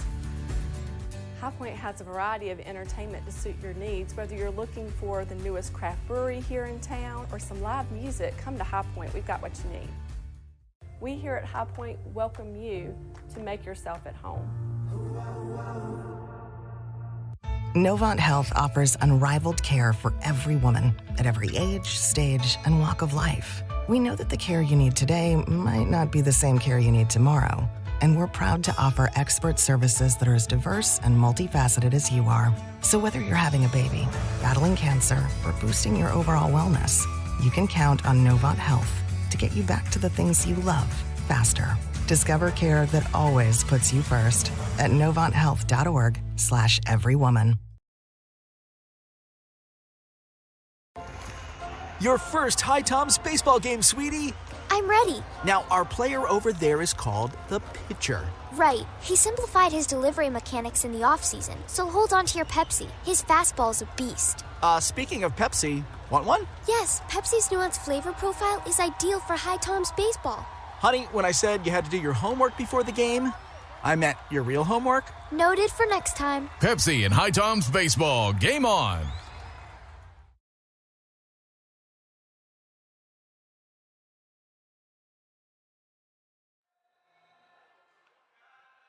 Back for the top of the 5th from McNair Field. First of 2 between the HiToms and the Owls today. High Point-Thomasville in front 3-2. And it's a new pitcher on the bump for Forest City. It's Cy Smith. He's a 5'11", 200-pound righty out of App State. Grew up in Lenoir, North Carolina. Sophomore out of App State. And he's pitched in 3 games, all 3 starts so far. Rather, has not pitched in 3 games. We'll get his numbers for Forest City in just a second. He's pitched in just 1 game, went 2 innings pitched, didn't give up a hit, gave up 1 walk, 3 Ks, and got the win. 0.0 ERA. And he starts off Jarrett Brown with a swinging strike. Brown fouled that one off. 0-1 the count. So So now a righty on the mound for Forest City, working right on right against Jarrett Brown and misses up and in, 1-1 the count. His one appearance did come against the HiToms, being in that 5-3 win last Friday. He faced just 7 batters, struck out 3, as I said, walked 1, didn't give up a hit, and got the win. That one lifted out towards straight center field off the bat of Brown. Should be fieldable for the center fielder Marcos, who shades to his left and makes the play. So a fly out to center to start the 5th off the bat of Brown, and that'll bring up Vito Paterno.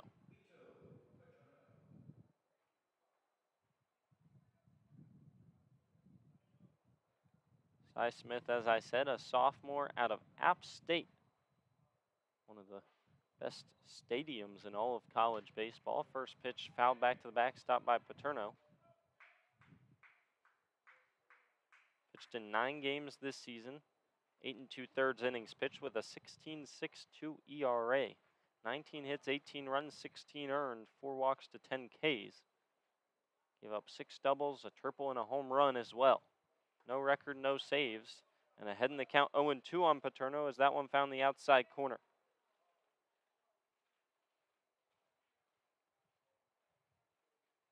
He comes in touching around 90 here in the 5th.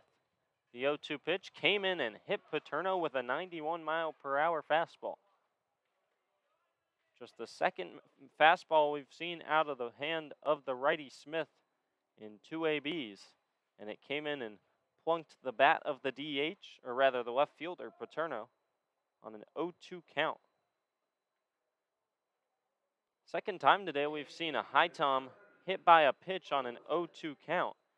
Back in the 4th, Blake Sutton was hit, and he came around to score. I'm sure the HiToms would love for Paterno to come to score as well. Hopefully Bo Rusher can move him up here with 1 away.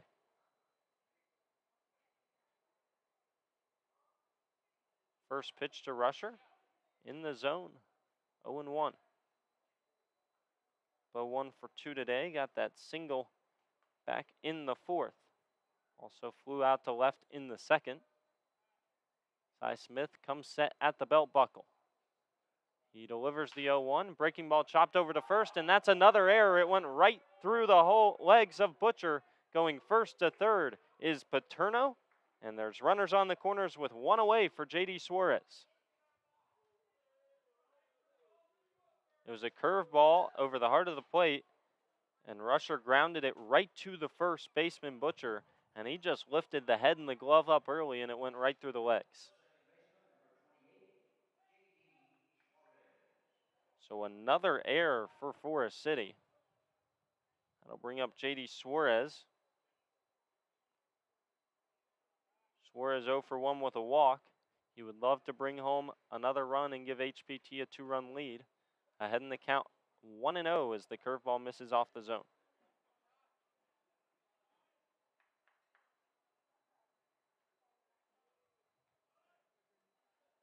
It could have been 2 over there at first, and that's might be why Butcher went a little early with the head and the glove, and the curveball lands in the zone as Suarez showed button pulled it back.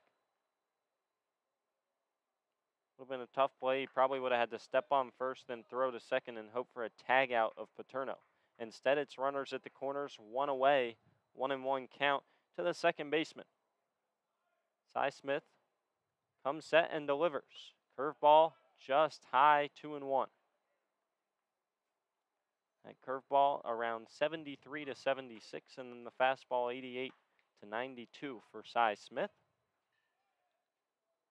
He's hoping to keep it as a 1-run game here in the top of the 5th. HiToms threatening to open up the lead here. 2-1, breaking ball in the dirt, 3-1 the count. HPT comes in winners of 2 straight, hoping to extend that winning streak. If they can win both of the games today, they get back above 500.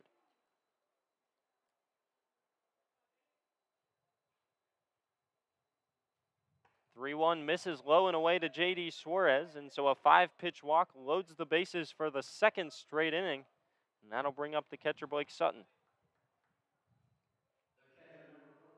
Blake reached base twice on a walk and a hit by pitch so far today. So it's a hit by pitch, then an E3, and now a walk. Bases juiced with HiToms, one away. Blake Sutton a chance to add to the lead here in the top of the fifth.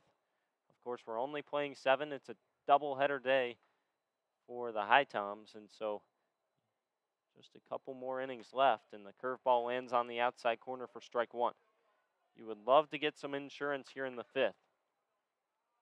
Bullpen silent down the left field line, so Tristan Snyder potentially going to head out for his 5th inning of work after this. 3 runs in the 4th for HPT, hoping for a couple in the 5th. That one chopped up the middle, could be 2. Second baseman Pence takes it on for 1 and throws on to first. It's a 4-3 doubleheader that gets Cy Smith out of the inning. An error by Butcher at first, doesn't come back to haunt Forest City, and it's still a 1-run lead for the HiToms as we head to the bottom of the 5th.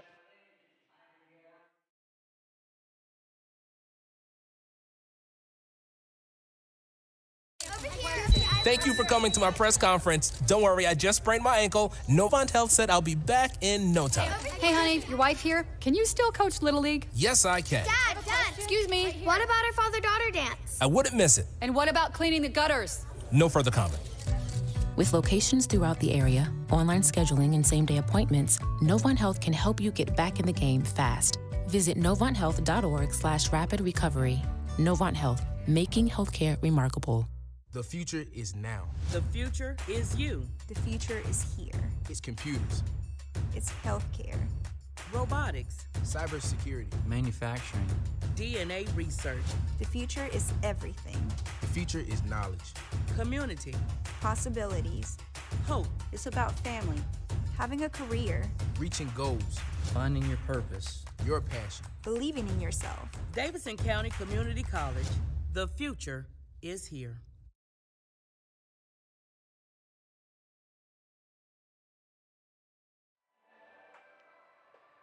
Bottom of the 5th, Tristan Snyder on for another inning for the HiToms as they play Take Me Out to the Ball Game. 5th inning stretch, it's been dubbed here at McNair Field. Mitch Smith was in to take some warm-up pitches from Tristan Snyder after Sutton was the last batter to come to the plate for the HiToms in the top half of the inning. Mitch Smith getting the first game off. We'll likely see him in game number 2. Potentially over at the first base, and then maybe move Eli Wiestner to the designated hitter spot or out to the outfield. Maybe give Eli a game off.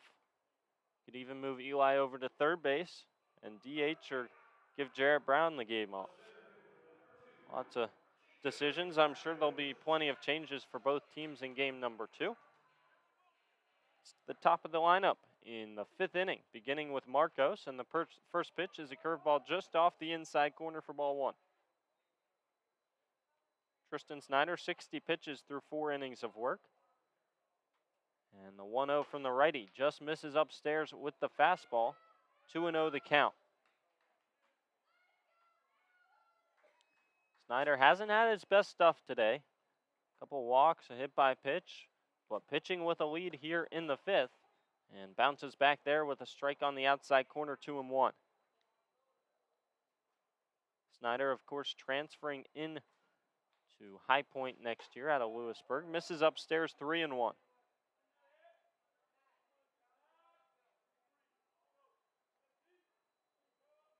He's had to deal with runners on base in every inning so far. 3-1 pitch misses inside, and he'll have to do it here in the 5th as he issues a 5-pitch walk to the leadoff batter, Jacob Marcos, to start the inning. That's the 4th walk today for Tristan Snyder. 4 walks to 4 Ks. And that's why I say he hasn't had quite his best stuff, but he's worked around it so far. Just the 2-run homer, the only runs of the game for Forest City. Starts off Carter Lindsay with ball 1 outside.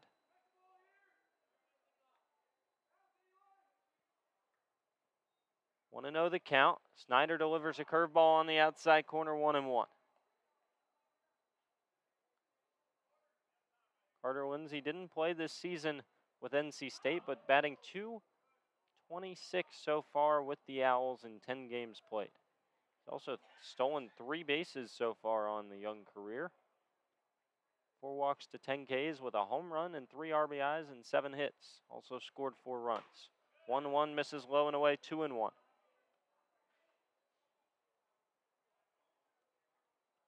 Got somebody warming up now in the bullpen, and it looks like if it's Steven Still, the lefty. 2-1 pitch, upstairs, 3-1. This could be a concerning sign for the HiToms dugout, as Tristan Snyder in danger of walking the first 2 batters he faces here in the bottom of the 5th, and it's Blake Sutton who trots out to the mound to chat things over with his starting pitcher.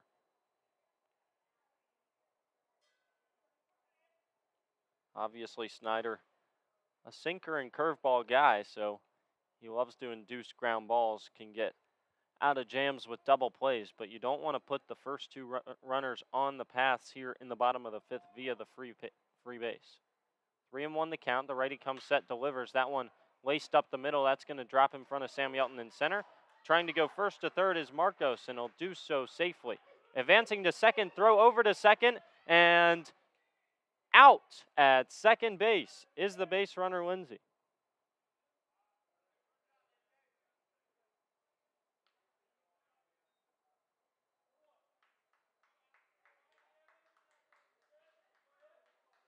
So Carter Lindsay tried to go an extra 90 feet after the throw went into third and Marcos was safe. Jarrett Brown came out to get it and threw it straight to second, and that's in time to get the first out of the inning. It could have been runners on the corners with nobody out. Now it's a runner at third, 1 out, and that brings up Alex Kahn. Chance to tie it here. Sac fly will do anything to the backstop, should score the runner as well. 1-0 the count. 70 pitches so far, and a swing and a miss at the curveball, 1-1. Snyder has gotten some nasty swing and miss so far at the curveball today, especially from right-handed hitters like Kahn. 1-1. Finds the outside corner with the curveball, 1-2.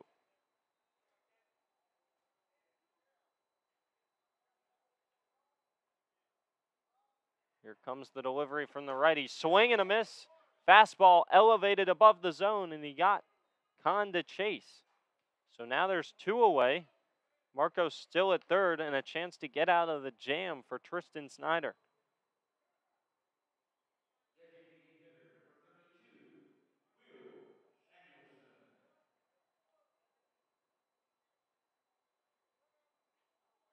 That brings up Will Samuelson, and that'll bring up a conversation on the mound. Samuelson is a lefty, and potentially DJ Russ going to favor the left-on-left matchup with Steven Still instead of Snyder. And indeed he does. He takes the ball from Tristan Snyder, who doesn't seem too happy to be leaving the game, but he did a great job so far today.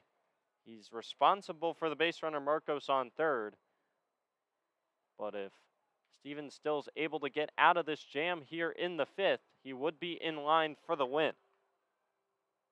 So it's Steven Still coming in for the HiToms. We'll take a quick break and be back for the resumption of play here in the bottom of the 5th. HiToms up 3-2, but the Owls threatening to tie it up.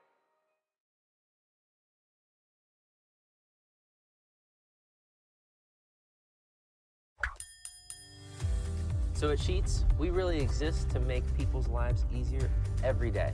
In this moment, we have a once-in-a-lifetime opportunity to connect with some of our lucky fans to help make their dreams come true. How are you? I'm Ryan Sheets. Here's a brand new truck for you, man. A once-in-a-lifetime dream vacation to Turks and Caicos. Have you ever been there? I've never been anywhere. A check for $25,000. This is a testament to why everybody should be a Sheets freak.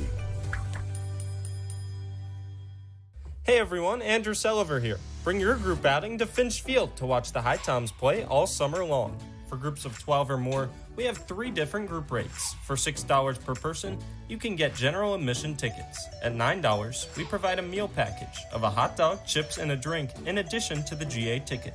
And finally, for $15 a person, you get our all-you-can-eat ticket package. For more information on group tickets, visit our website at HiToms.com or email Zach at HiToms.com for more information.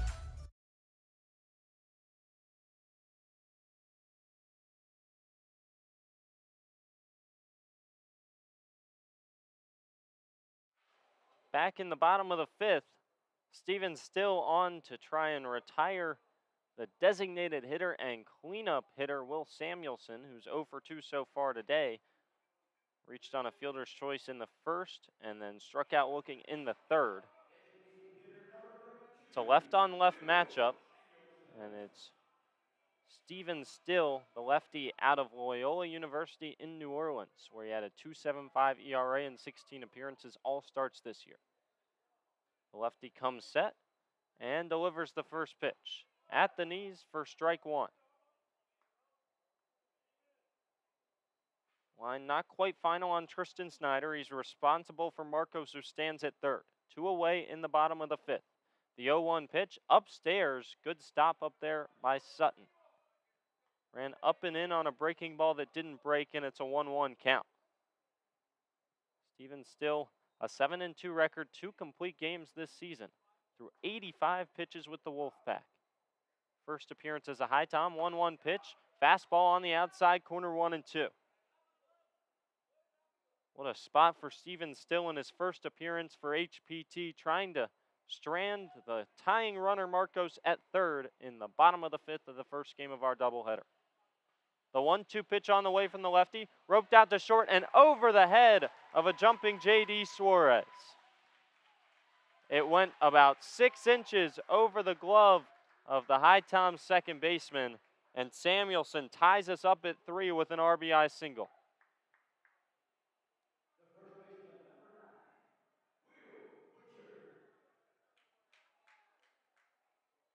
So the decision to take out Tristan Snyder and bring in the lefty Stevens Still doesn't quite pay off for the HiToms here in the fifth. And we're tied 3-3. Now we'll pace Butcher, who laces one out into the left field gap. Yelton's not going to get there.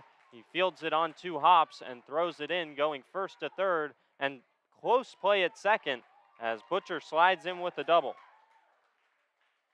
So Samuelson over to third, Butcher into second, and now Stevens Still in danger of giving up the lead here in the bottom of the fifth. He gave up the single to Samuelson, and then on the first pitch, Butcher laced one into the left field gap for a 2-out double.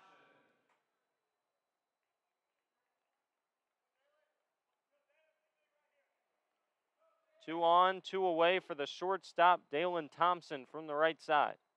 First pitch to him, swung on and missed on a fastball on the outside corner. Dalen Thompson 1 for 2 today. Single and a ground out. Left on right matchup, still delivers. Check, swing on a ball in the dirt. He went around 0-2 the count. Still was 1 strike away from retiring Samuelson to head to the 6th with the lead. Now he's 1 strike away from stranding 2 in scoring position and keeping us tied heading to the 6th. The lefty comes set on the mound and delivers an 0-2 pitch.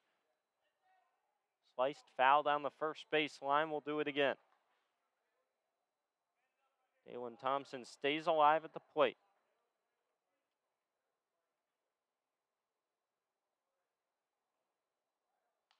Loyola sophomore comes set and delivers another 0-2. Chopped up the middle.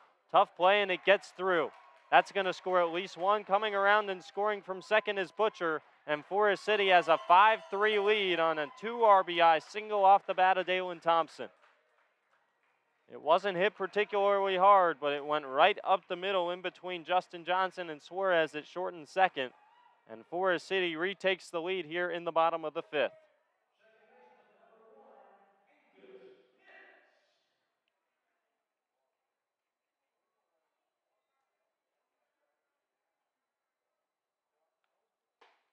First pitch to Angus Pence.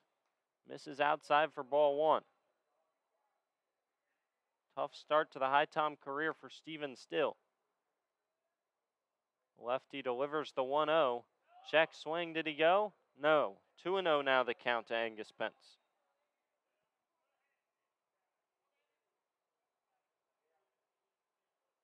Looks like Hale Sims warming up for the HiToms. 2-0 pitch skied on the infield. This should do it. Right behind the plate, third baseman Jarrett Brown comes in and fields it. but not before Forest City scratches across 3 on 3 straight hits off the reliever Stephen Still, and the Owls are up 5-3 headed to the 6th at McNair Field. You're listening to HiTom Baseball on HiTom Radio.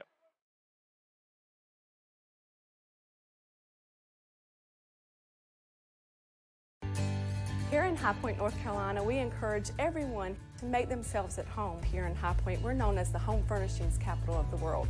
We have banked our past, present, and future highly on this industry. We have lots of opportunities to entertain your family and children, so take advantage of our parks, our cultural events and activities, as well as some of our seasonal attractions. High Point has a variety of entertainment to suit your needs. Whether you're looking for the newest craft brewery here in town or some live music, come to High Point. We've got what you need. We here at High Point welcome you to make yourself at home. Novant Health offers unrivaled care for every woman at every age, stage, and walk of life. We know that the care you need today might not be the same care you need tomorrow, and we're proud to offer expert services that are as diverse and multifaceted as you are. So whether you're having a baby, battling cancer, or boosting your overall wellness, you can count on Novant Health to get you back to the things you love faster. Discover care that always puts you first at novanthealth.org/everywoman.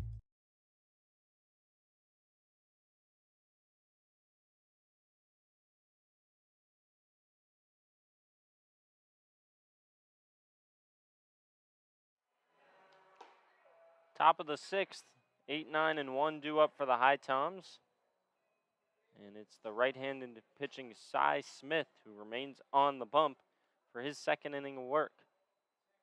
He went scoreless back in the 5th, stranding Paterno over at 3rd and Suarez at 1st.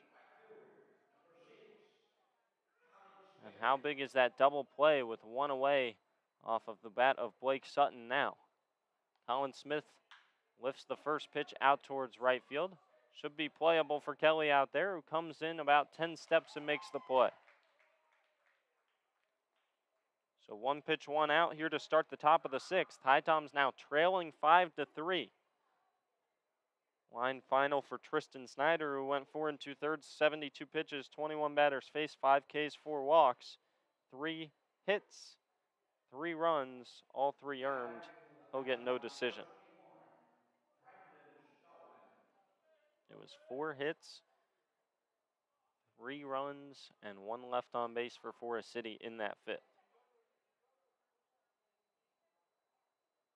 Decisions didn't help out the HiToms as Stephen Still came in relief of Tristan Snyder with 2 away and the tying runner on 3rd. Ended up giving up 2 earned runs of his own as well as allowing Marcos to score, and that's charged to Snyder. 0-1 the count to Sam Yelton, and that one came in and hit him. It was actually Brandon Stallman pinch hitting for Sam Yelton, and he's aboard with 1 away for Justin Johnson. So Yelton's day is done. We'll see what that means for defense. Potentially could move Rusher from designated hitter in and take him out for a defensive replacement, as DJ Russ going to bring over Stallman to him over on the 3rd base line. And they're going to take out Brandon Stallman. They haven't sent anybody in yet.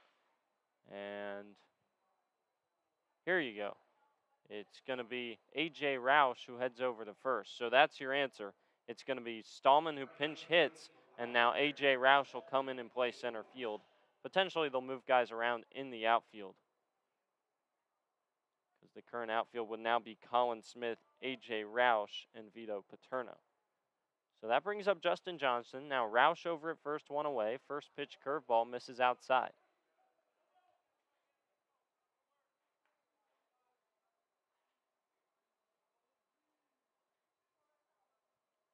So Stallman comes in as a pinch hitter, gets the job done with an HBP.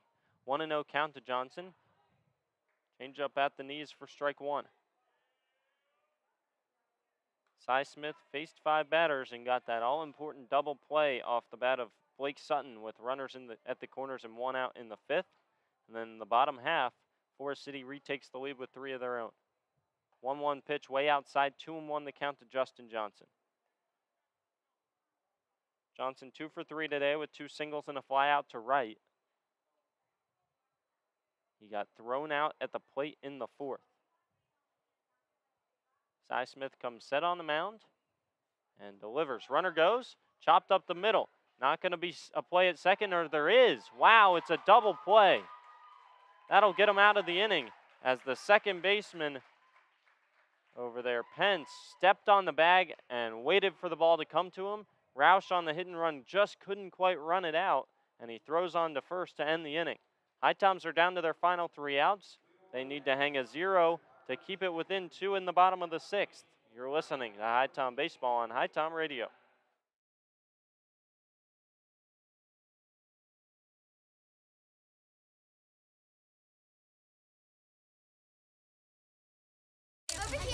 Thank you for coming to my press conference. Don't worry, I just sprained my ankle. Novant Health said I'll be back in no time. Hey, honey, your wife here. Can you still coach Little League? Yes, I can. Dad, Excuse me. what about our father-daughter dance? I wouldn't miss it. And what about cleaning the gutters? No further comment. With locations throughout the area, online scheduling, and same-day appointments, Novant Health can help you get back in the game fast. Visit novanthealth.org/rapid recovery. Novant Health, making healthcare remarkable. The future is now. The future is you. The future is here. It's computers, It's healthcare. Robotics, cybersecurity, Manufacturing. DNA research, The future is everything. the future is knowledge. community, Possibilities. hope. It's about family, having a career, Reaching goals, Finding your purpose. your passion. believing in yourself. Davidson County Community College. The future is here.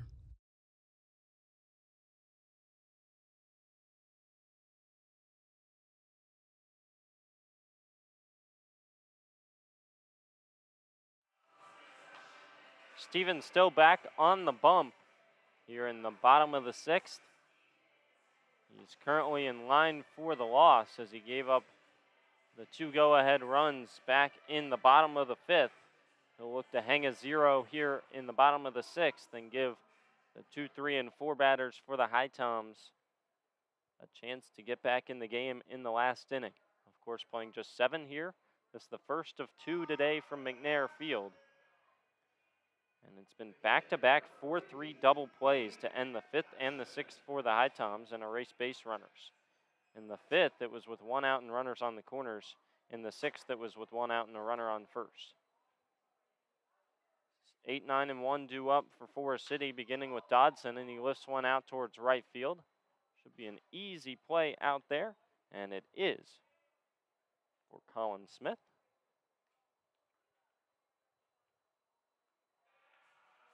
A.J. Roush indeed does stay in to play center field, so it's still Smith in right, A.J. Roush in center, and then Paterno over in left. So fly out to right to start the inning on 1 pitch off the bat of Dodson. Now still delivers the first pitch, chopped to Brown at third. He can't quite glove it as he went to the backhand. Just snuck a foot away from him. It was going to be a tough play as that one was roped right up the line. They're going to rule that. Would have been a long throw as that one was all the way up the line on the third base side, and Jarrett Brown, who's a righty, went to the backhand and it just snuck out of his glove. So runner on first via a hit and a bunt put down. Stevens still fields it and throws over to first for the second out. It does advance Kelly over to second, and that'll bring up Carter Lindsay with 2 away.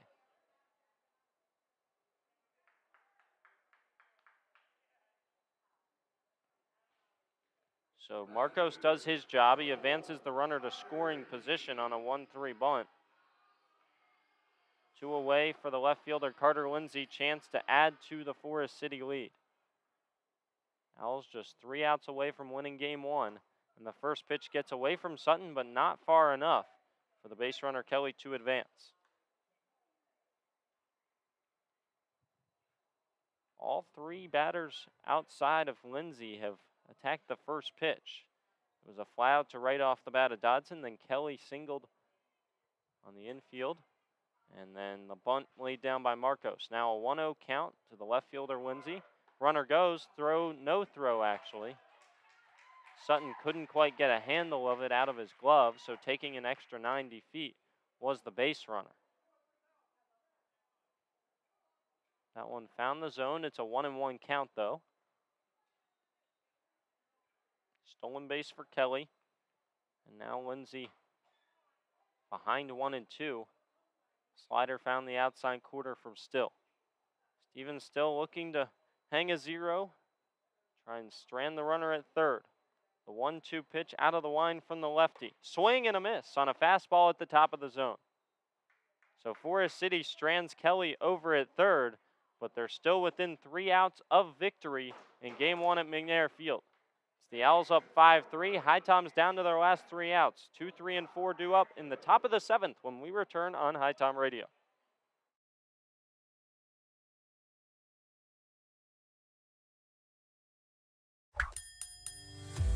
So at Sheets, we really exist to make people's lives easier every day. In this moment, we have a once-in-a-lifetime opportunity to connect with some of our lucky fans to help make their dreams come true. How are you? I'm Ryan Sheets. Here's a brand new truck for you, man. A once-in-a-lifetime dream vacation to Turks and Caicos. Have you ever been there? No, I've never been anywhere. A check for $25,000. This is a testament to why everybody should be at Sheets for you. Hey everyone, Andrew Selliver here. Bring your group outing to Finch Field to watch the HiToms play all summer long. For groups of 12 or more, we have 3 different group rates. For $6 per person, you can get general admission tickets. At $9, we provide a meal package of a hot dog, chips, and a drink in addition to the GA ticket. And finally, for $15 a person, you get our all-you-can-eat ticket package. For more information on group tickets, visit our website at HiToms.com or email Zach at HiToms.com for more information.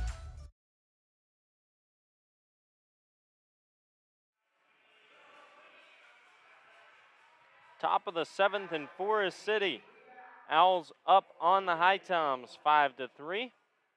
Wiestner, Brown, and Paterno, the scheduled batters for HPT. Cy Smith on for his 3rd inning of work. He just needed 7 pitches to get out of the 6th and face the minimum. After he got a fly out to right off the bat of Colin Smith, a hit by pitch to Stallman on the 2nd pitch, and then he got a 4-3 ground out with the pinch runner Roush at 2nd and Justin Johnson grounding into it. We'll start with Eli Wiestner. In just his 2nd ever appearance as an Owl, Cy Smith 3 outs away from getting not only a save, but also his 2nd win, both over the HiToms. He tossed 2 innings of scoreless baseball against HPT last Friday, and he starts Wiestner with a breaking ball for strike 1. 20 pitches through 2 innings worked. He went just 2 on Friday, looking to go 3, get the save and the win. The 0-1 pitch on the way from the righty. On the outside corner, 0-2 with the curve again. Cy Smith yet to give up a hit. Just allowed 3 base runners, 1 on an error and 2 on hit by pitches. That one lifted out towards left. Going back on it is Lindsay.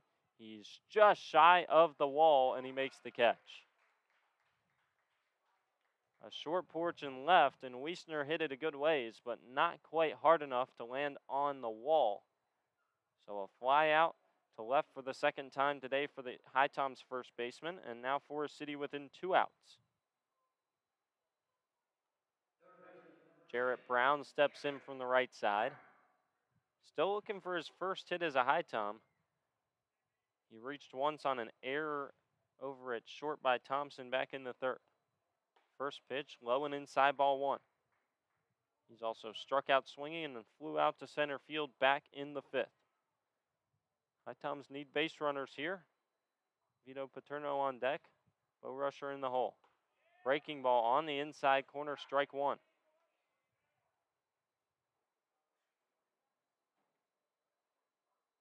Brown, of course, a great year with Georgia Southern. This is first game as a HiTom. As Cy Smith winds and delivers, that one skips through the legs of his catcher Dodson all the way to the backstop. 2-1 the count to the right-hitting right-handed hitting third baseman. Jarrett batted at .305 this season. The 2-1 pitch.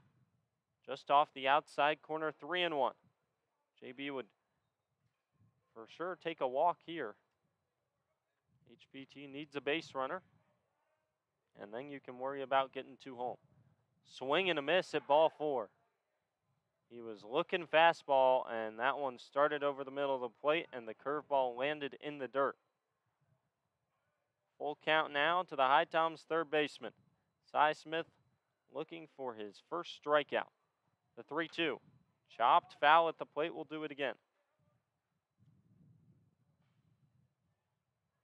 Boy, Cy Smith has dominated the HiToms on the bump so far. It's the only team he's faced so far as an Owl, and he's still yet to give up a hit. Working in his 5th inning of the year. The righty winds and delivers another 3-2. That one fouled off down the first base line into the concourse. 30 pitches through 2 1/3 so far for the righty Cy Smith. Out of App State, the sophomore looking for the win. And Forest City looking to clinch game 1 of the doubleheader. Wind and another 3-2. Lifted sharply out to center field. Going back on it is Marcos. He shies up at the track and makes the play. So 2 hard-hit baseballs to start the 7th inning for HiToms hitters, but both flyouts as that one was launched deep to center, but not quite enough off the bat of J.B. Brown.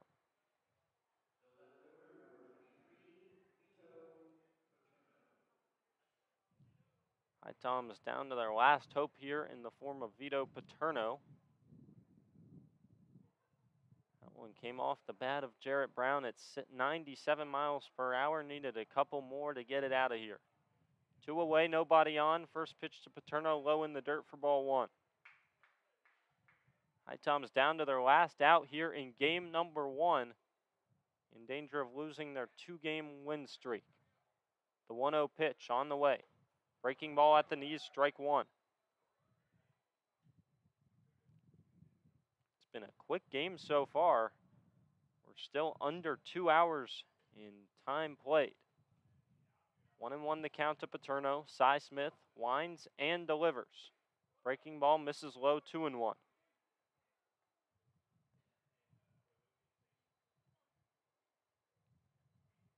Three runs on 5 hits, no errors for HPT. 5 on 7 hits, 5 errors for Forest City. But they're still 1 out away from a win. 2-1 pitch. On the inside corner, strike 2. And now the Owls within 1 strike. Cy Smith looking to carry Forest City to the victory here in the 7th. 2-2 the count, 2 away, nobody on. HiToms down by 2.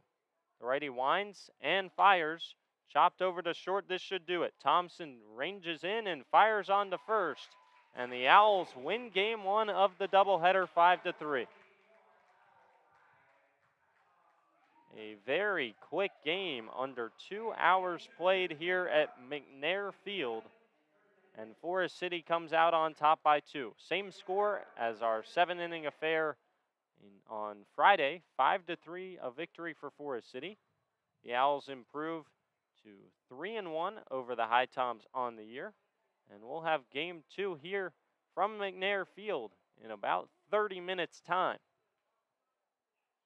Again, it was 3 runs on 5 hits for the HiToms, 7 hits and 5 runs for Forest City. Forest City picks up their 3rd win here at home. The HiToms' 2-game win streak comes to an end, and they'll look to get back in the win column in game number 2. A game that the HiToms probably feel that they should have won. Tristan Snyder pitched magnificently. He gave up just 3 runs, 2 of them on a home run, and 1 off a single off the bat of Samuelson when Steven Still came into the game and gave up that hit. Loser is Steven Still, winner Cy Smith. And Forest City winners in game 1. We'll sign off here for about 30 minutes. Game 2 supposed to take place around 7:45 to 8. Both teams meeting right now. And we'll be back around 7:45 with starting lineups and first pitch in game number 2. Again, your final score In Game 1, Forest City winners 5-3 will be on the same link. So stay with us for game number 2 from McNair Field. You're listening to HiTom Baseball on HiTom Radio.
We are back for game number 2 here on HiTom Radio. Andrew Selliver with you again. And the HiToms looking to salvage a split here from McNair Field in Forest City. The Forest City Owls, of course, winners of game number 1 in 5-3 fashion in 7 innings. Stephen Still the loss, and the winner Cy Smith. And it all came down to that 1/5 inning when the HiToms took out the starter Tristan Snyder with a runner on third and 2 away in a 3-2 game. Stephen Still came in, gave up back-to-back hits, allowing 2 runs of his own and a third that was issued to Tristan Snyder. And Forest City held on for the last 2 innings to win 5-3. We'll get you the starting lineups here for game number 2. First for the HiToms, it's Jose Vargas in the 1 hole playing shortstop.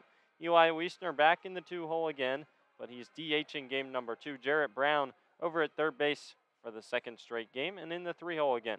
Mitch Smith behind the plate for the first time as a HiTom, and he's batting 4th. In the 5 hole, Brandon Stallman, who will be over at first base. Rowan Watts out at 2nd again in the 6 hole.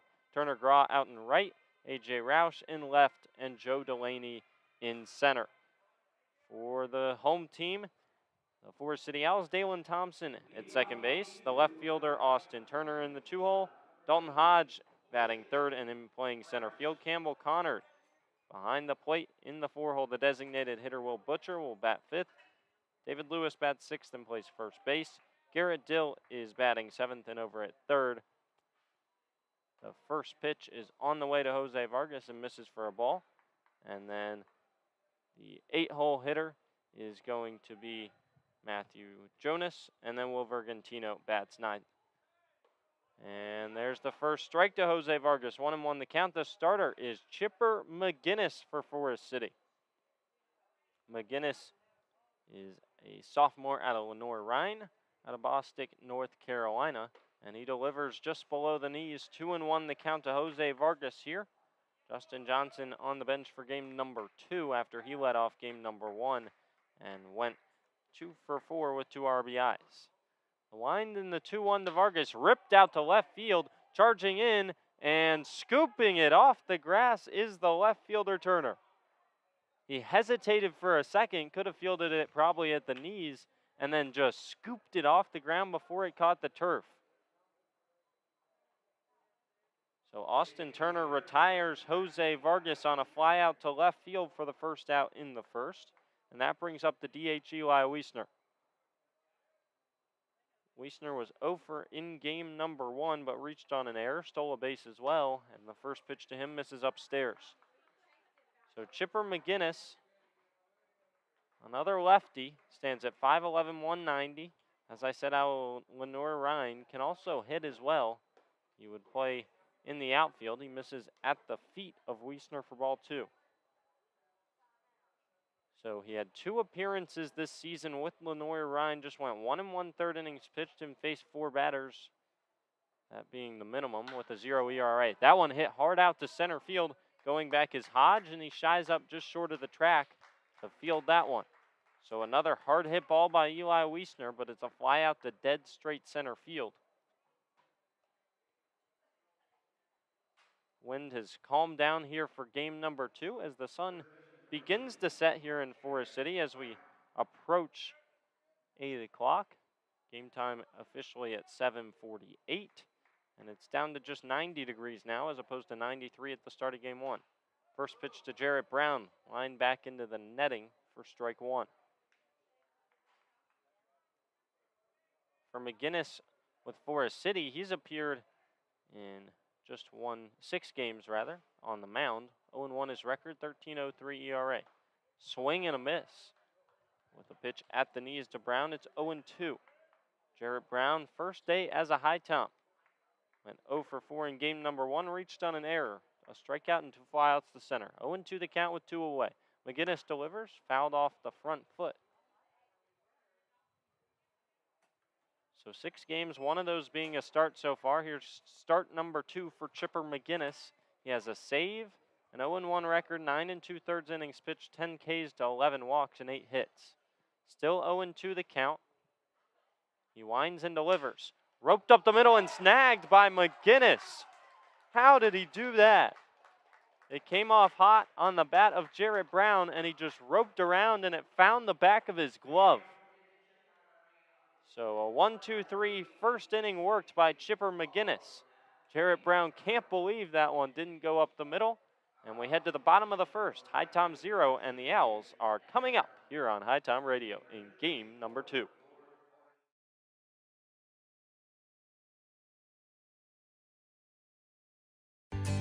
Here in High Point, North Carolina, we encourage everyone to make themselves at home. Here in High Point, we're known as the home furnishings capital of the world. We have banked our past, present, and future highly on this industry. We have lots of opportunities to entertain your family and children. So take advantage of our parks, our cultural events and activities, as well as some of our seasonal attractions. High Point has a variety of entertainment to suit your needs. Whether you're looking for the newest craft brewery here in town or some live music, come to High Point. We've got what you need. We here at High Point welcome you to make yourself at home. Novant Health offers unrivaled care for every woman at every age, stage, and walk of life. We know that the care you need today might not be the same care you need tomorrow, and we're proud to offer expert services that are as diverse and multifaceted as you are. So whether you're having a baby, battling cancer, or boosting your overall wellness, you can count on Novant Health to get you back to the things you love faster. Discover care that always puts you first at novanthealth.org/everywoman. Back for the bottom of the first. The starter in game number 2 for the HiToms is number 7, the lefty out of Pfeiffer, and that is Jake Landis. Landis stands at 6'1", 170, the junior out of Pfeiffer University. Grew up in Gastonia, North Carolina, where he went to South Point High School. In 12 appearances this season with the Falcons, he won 25 and a third innings pitched, 47 hits, 32 runs, 31 earned, 18 walks to 19 Ks, 10 doubles, a home run, and an 11.01 ERA. But with the HiToms, it has been phenomenal. He's pitched in 8 games, a 2-0 record with a 2.07 ERA, this being his first start with HPT. All 8 of those appearances so far have come in relief out of the pen. 8 2/3 innings pitched with 11 Ks, 2 walks, and 7 hits. Longest outing so far was 2 innings against the Mustangs back on the 14th. Most recent effort was against the Owls on Friday when he went just 1 inning, gave up a hit and a walk, but stranded 2 on base with 2 Ks. Didn't give up a run that day. That's the only time he's faced off against Forest City in his 8 appearances. And he'll face Dalen Thompson, who came through with the 2 RBI single and provided the winning runs for Forest City in game number 1. Fastball misses outside for ball 1 to start Thompson. Dalen Thompson in his first games as an Owl today. And he was 2 for 3 in that first game. As I said, 2 RBIs, also scored a run coming in on the home run from Dodson. So 1-1 count as the fastball found the zone. As Landis winds and delivers from the left side, and that one runs outside, 2-1 the count.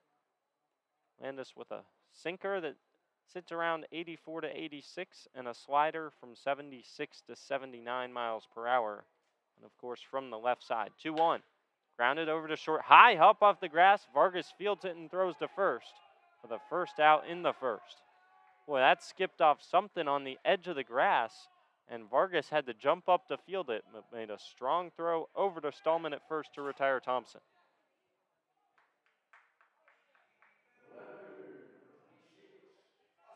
McNair Field is all grass and dirt here in Forest City. There's no base paths from home to first and third to home.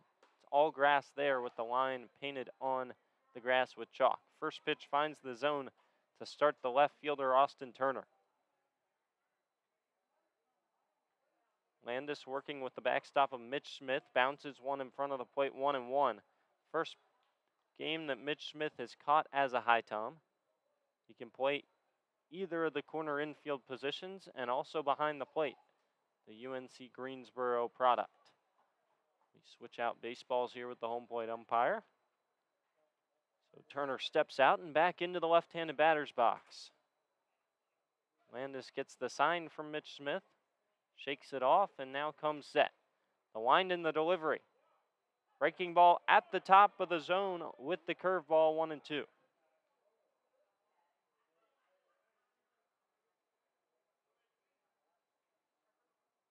One and two the count. Landis delivers. That one chopped over to Stallman at first. He gloves it and flips onto his pitcher, who doesn't beat the runner to the bag. That's one that probably Stallman could have taken himself. Instead, he chose to wait back on the baseball and then flip to Landis, who couldn't beat a hustling Turner to first base. It's an infield hit for Austin Turner, and there's one aboard for the center fielder Dalton Hodge with one away in the bottom of the first. That's one that goes down as a hit in the scorebook, but really a play that the HiToms will feel they should have made. We'll see if it comes back to bite HPT. Forest City committed 4 errors in the first game and still came out winners to the 0 for the HiToms. That one lifted out towards right field. Graw has a beat on it, and he shies up and makes the play a good 15 steps short of the track. So first pitch swinging for Dalton Hodge, and he is retired on a fly out to right. That brings up the catcher, Campbell Connard, with 2 away. Campbell Connard, a freshman out of North Greenville. Switch hitting and can play first base or behind the plate.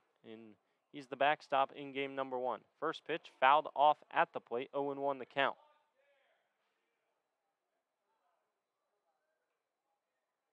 Caught a piece of Mitch Smith, it appears, as he's gingerly walking around behind home plate in the batter's circle.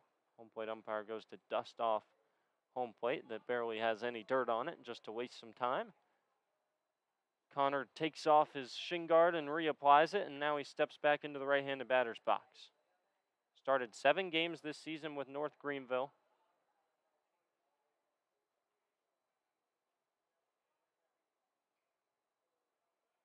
Batted at a 261 clip. The lefty Landis delivers, and that one skied out of play down the first base line, 0-2 the count.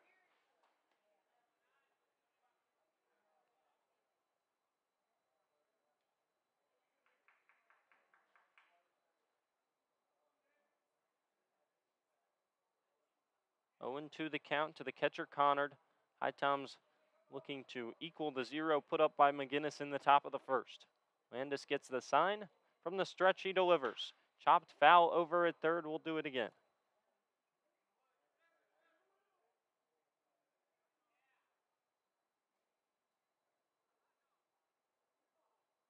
UNCG, a team that won the NCAA Division II baseball championship. And Campbell Connard was a part of that squad. Out of Horseshoe, North Carolina, stands in from the right side. Landis delivers another 0-2. That one hit well out towards center field. Shouldn't be a problem out there for Delaney. And he takes about 2 steps to his right and fields it in the air. So a 1-out single off the bat of Austin Turner. Jake Landis works around it in the first, and it's a scoreless first frame for both squads. We head to the second here on HiTom Radio. It's 0-0 between the HiToms and the Owls in game number 2.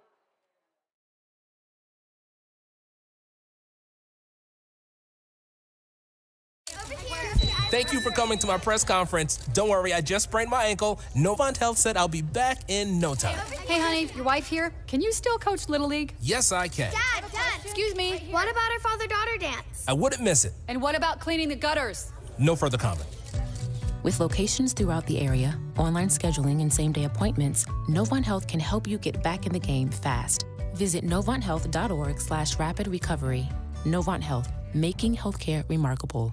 The future is now. The future is you. The future is here. It's computers, It's healthcare.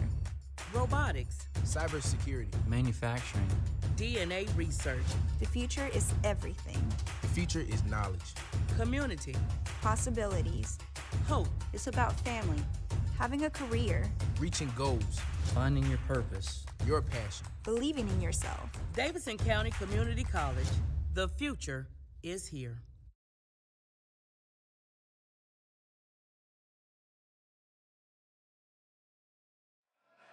Back here on HiTom Radio, Andrew Sullivan with you from McNair Field in Forest City, North Carolina, home of the Forest City Owls. If you weren't with us for game number 1, it's 3:14 down the line and left, 390 to center, and 337 to right. Wind blowing a little bit more calmly out towards center field here in game number 2.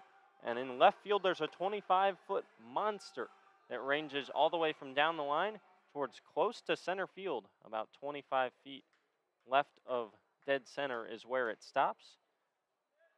And we'll see if anybody can deposit one over that monster. We saw one home run in game number 1. It came off the bat of the catcher, Hank Dodson, and he hit it just about to dead center. 388 off the bat. It was of the 2-run variety back in the second inning off Tristan Snyder. Those 2 runs could have been the difference as Forest City was victorious by 2 over the HiToms. 0-0 in game number 2. And the first pitch from Chipper McGinnis in the top of the second is on the outside corner to Mitch Smith for strike 1. As I said, first game for Mitch Smith behind the plate as a HiTom. We've seen him both at first and third, and now behind the plate. He ropes one through the 5-hole on the left side. And there's the first base runner in game number 2 for HPT. HiToms only had 4 hits in game number 1. We'll see if they can get the bats going a bit more here in game number 2. And there's a start as Mitch Smith is aboard for Brandon Stallman with nobody out in the top of the second. Stallman came in game number 1 as a pinch hitter for Sam Yelton back in the 6th. He was hit by a pitch. Runner goes, he shows bunt, lays it down. That'll get the runner to second. He runs on strong to first, but the throw by the catcher back there, Connard, is in time. So it works effectively as a sac bunt, advancing the runner to second, and that brings up Rowan Watt with one away.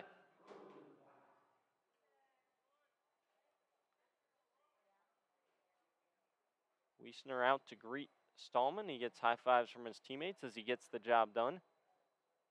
Most important thing there, getting it down in play on the ground. Rowan Watts takes the first pitch with a fastball off the plate for ball 1. Watt did not play in game number 1. He's similar to Mitch Smith, a UNCG product. Smith over at second. Want to know the count. McGinnis comes set, looks back at the runner, and delivers home. Watt laces that out into left field. Long run back there for Turner. He can't field it, it's off the wall. Stopping at third is Mitch Smith as he thought that might be caught. And going into second on a 2-base error is Rowan Watt.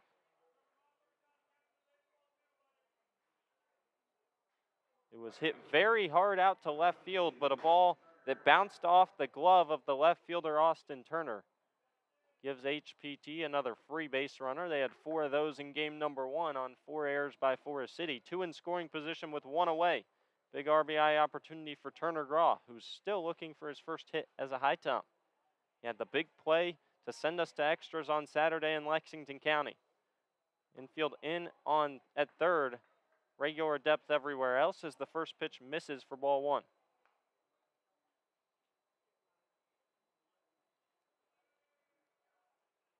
Chipper McGinnis worked a 1-2-3 first inning of frame. Now he's working from the stretch for the first time today. 1-0 misses low and away again. It's 2-0 to Turner Graw.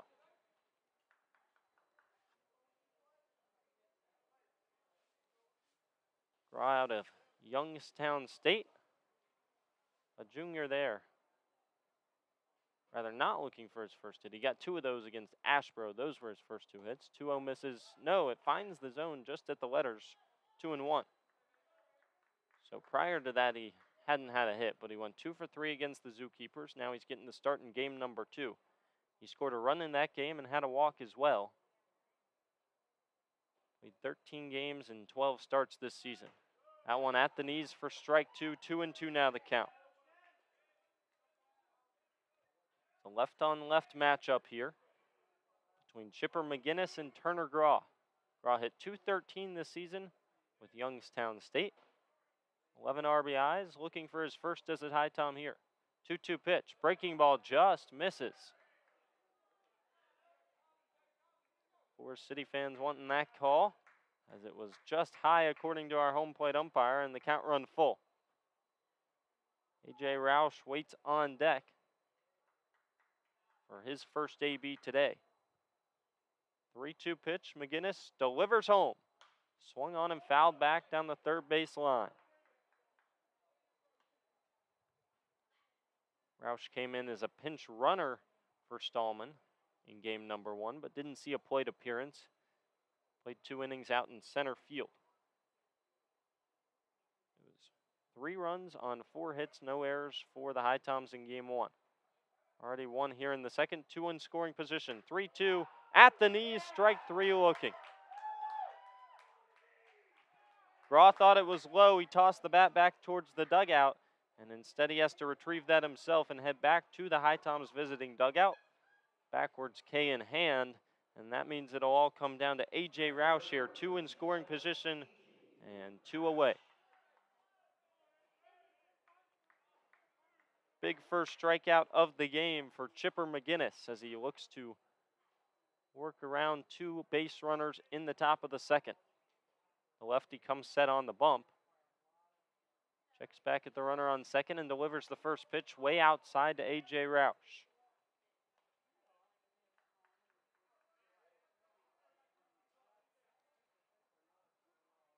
Fastball touching up to 90 miles per hour. Breaking ball 75 to 78 so far for McGinnis. 1-0 curveball lands on the outside corner. 1-1 now the count to the left fielder for the HiToms. A leadoff single off the bat of Mitch Smith. And then an E7 allowed Rowan Watt 2 bases. They're both standing in scoring position. 1-1 pitch from McGinnis. Fouled back into the netting. 1-2.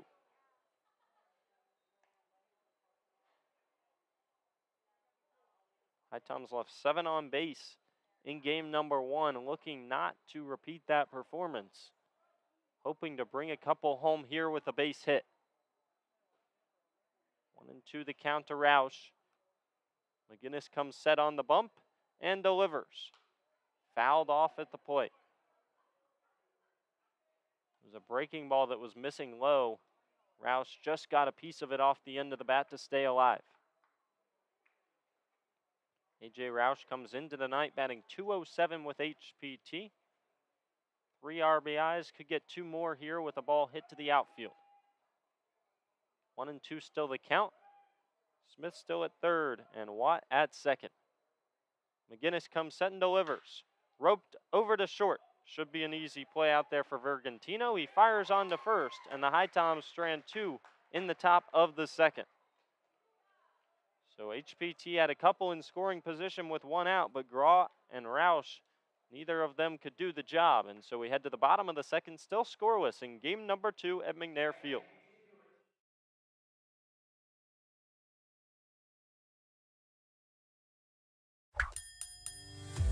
So at Sheets, we really exist to make people's lives easier every day. In this moment, we have a once-in-a-lifetime opportunity to connect with some of our lucky fans to help make their dreams come true. How are you? I'm Ryan Sheets. Here's a brand new truck for you, man. A once-in-a-lifetime dream vacation to Turks and Caicos. Have you ever been there? I've never been anywhere. A check for $25,000? This is a testament to why everybody should be a Sheets freak. Hey everyone, Andrew Selliver here. Bring your group outing to Finch Field to watch the HiToms play all summer long. For groups of 12 or more, we have 3 different group rates. For $6 per person, you can get general admission tickets. At $9, we provide a meal package of a hot dog, chips, and a drink in addition to the GA ticket.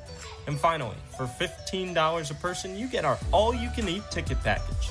For more information on group tickets, visit our website at HiToms.com or email Zach at HiToms.com for more information.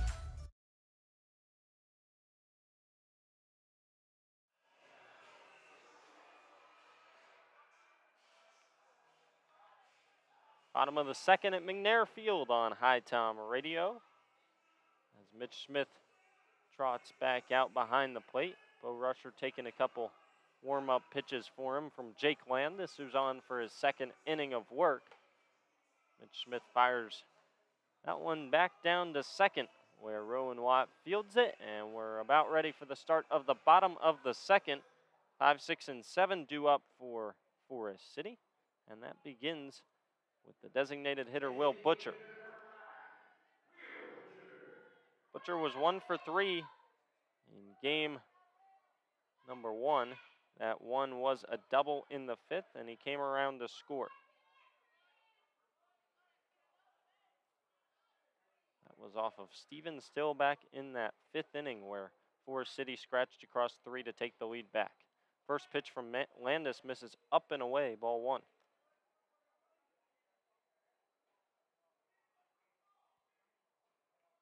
Both teams with 1 hit halfway through the second here. Check swing at a ball at the letters. Strike number 1. That one, I believe, both found the zone and Butcher went around. 1-1, Landis delivers. Breaking ball at the knees, strike 2.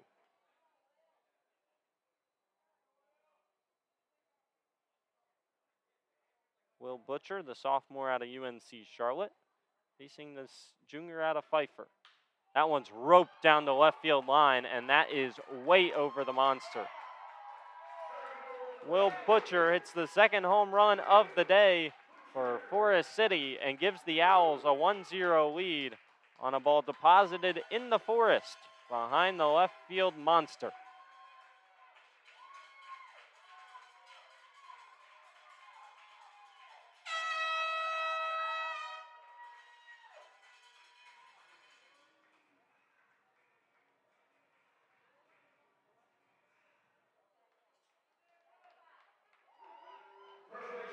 So 1-0 Forest City on a hanging breaking ball out of the hand of the lefty Jake Landis. And we'll see if he can regroup here with nobody out and nobody on after a moonshot of a home run from Will Butcher to start the second. First pitch fouled back by the first baseman Lewis.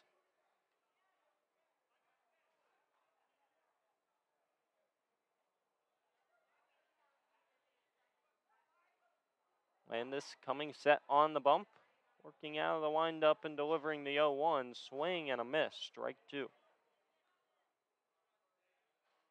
The sinking fastball at 84 at the letters. Getting ahead of the first baseman Lewis. 0-2 misses upstairs. 1-2 now the count.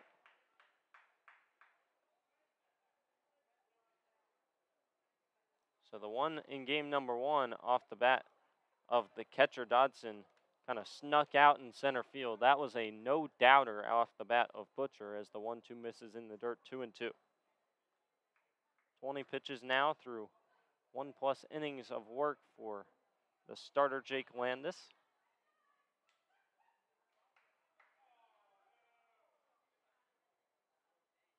Swing and a miss at a breaking ball in the dirt. So down goes Lewis on strikes with a forwards K for the first out in the second. First strikeout of the day for Jake Landis, and that brings up the third baseman, Garrett Dill. Dill was 2 for 4 yesterday in the 9-3 win for Forest City here at McNair Field over Ashboro. He fouls back the first pitch into the net.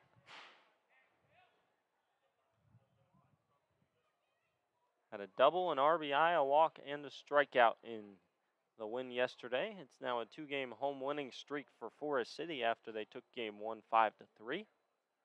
The 0-1 from Landis. Chopped foul down the third base line. So Landis ahead of another batter, 0-2. Looking to retire Dill on strikes just like he did Lewis. Garrett Dill, a freshman out of the Citadel where he started in 9 games this season. And he chops that one off the foot of Landis over towards first. Stallman will just have to pick it up and watch Dill run through first safely. Had he had somebody over there at first to cover the bag, it would have been a close play, but obviously Landis was nowhere near the bag as he tried to get out of the way of the sharp liner back at his feet. Bounced off his left foot And an infield single off the bat of Dill. Forest City out-hit the HiToms 7-4 rather in game number 1. Already ahead 3-1 in the hit column here in the second inning.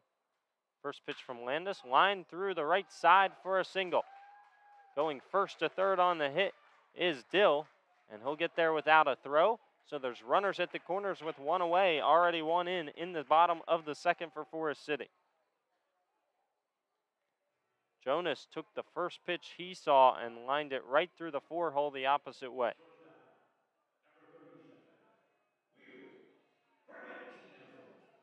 That brings up the 9-hole hitter and shortstop Will Vergantino. He also did not see action in game number 1. He was 1 for 3 in yesterday's win here at McNair for Forest City. A double, an RBI, a walk, and a strikeout as well. Runners at the corners and one away here in the bottom of the second. Forest City up 1-0. Jake Landis looking to get out of the jam and limit the damage. First pitch, breaking ball, fouled off. 25 pitches here through 1 1/3 for the lefty for HPT.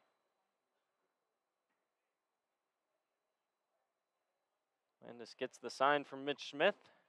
Looks at the runner, Jonas, at first. And delivers home. On the outside corner with the fastball, strike 2.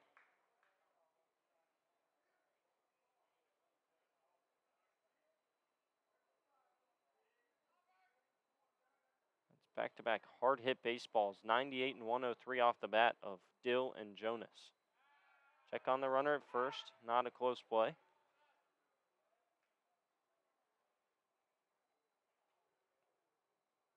So Landis had a lot of balls hit hard here in the bottom of the second, especially that home run off the bat of Butcher. 0-2 pitch, chopped foul down the third base line. Vergantino stays alive at the plate. Freshman out of Elon, grew up in Lumberton, New Jersey. 6'1", 220 middle infielder. Batted .224 this season in 41 starts. 0-2 the count to the right-handed hitting shortstop. The delivery and another foul off.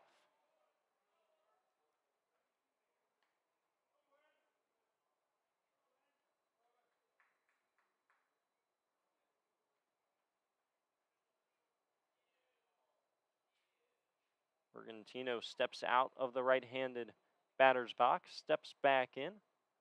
Landis gets the sign. Runners hold on at both bases. Breaking ball just missed.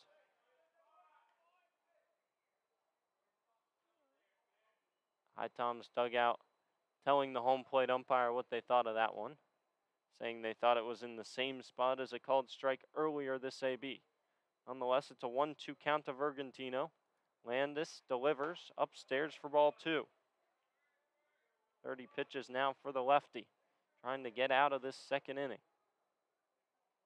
Just one run allowed on the home run, but with one out, there's runners at the corners. 2-2 the count now to the 9-hole hitter.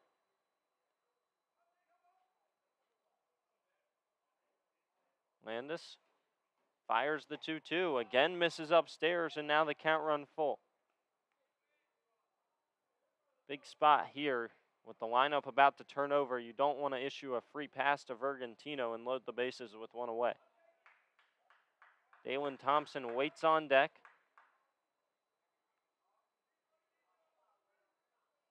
The delivery again upstairs, and Landis loses Vergantino and issues a free pass. First walk of the day by the lefty Landis. That'll bring the infield to the mound for a pitcher's meeting as DJ Russ heads out of the visitors' dugout. Hale Sims warms down the left field line in the HiToms bullpen. Righty came in relief in the 9th and 10th inning on Saturday in Lexington County. Threw upwards of 30 pitches and got the win. He's He's not coming in right now, though, as Landis will stay on the bump for HPT. And he'll have to face the top of the order now with Dalen Thompson.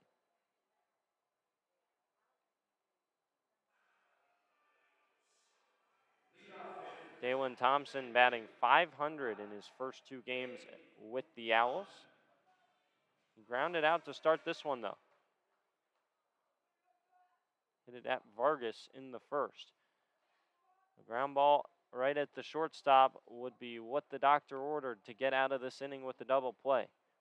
Bases loaded for the Owls, 1 away. A run already in on the home run, and the first pitch fouled back.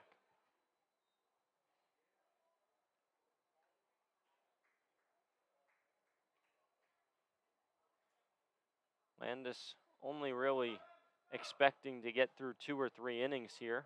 More of a bullpen guy, used as a starter here in just the 7-inning game 2 of the doubleheader. Almost the entire field now covered in shadows as the sun goes down behind the trees. 0-1 the count to Thompson. Landis delivers. That one misses low. Good stop behind the plate by Mitch Smith. 1-1 now the count. Dalen Thompson played in 26 games, but only 10 starts for Campbell, a team that made it to the regionals before bowing out at the hands of Georgia Tech in the Knoxville Regional. That one misses inside. 2-1 the count. Nowhere to put Dalen Thompson. Landis already surpassing 20 pitches in the inning, already 23. Campbell won the first game in that regional and then lost 2 straight. That one lifted out towards center field, should get a run home. Delaney ranges to his left in the gap, and his throw will go to third. Trying to go first to third, and doing so successfully, rather second to third, is Jonas. Still comes home to score on an RBI sac fly off the bat of Dalen Thompson, and it's 2-0.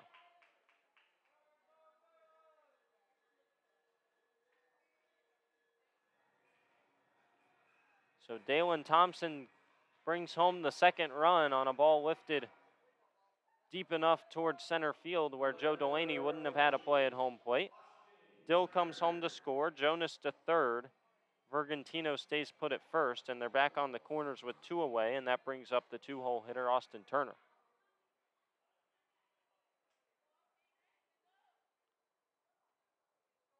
First pitch from Landis on the way. On the outside corner with the breaking ball, 0-1 the count. Slider at 76 just found the outside corner.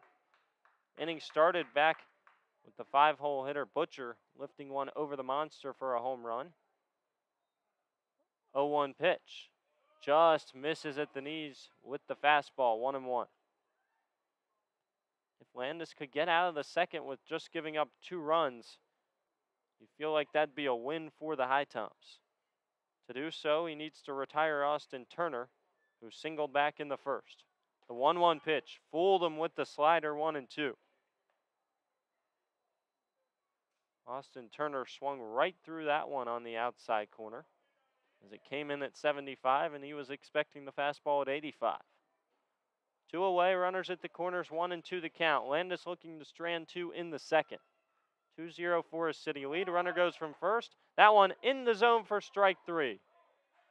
That doesn't matter as the runners are moving all over the place, but that's the third out here in the inning. So Landis strands 2 on the base paths. Forest City fans think they scored a run, but they forgot how to count. There's 3 outs in the inning, and that sends us to the top of the third. The score 2-0 on a home run and a sac fly off the bat of Thompson. You're listening to HiTom Baseball on HiTom Radio.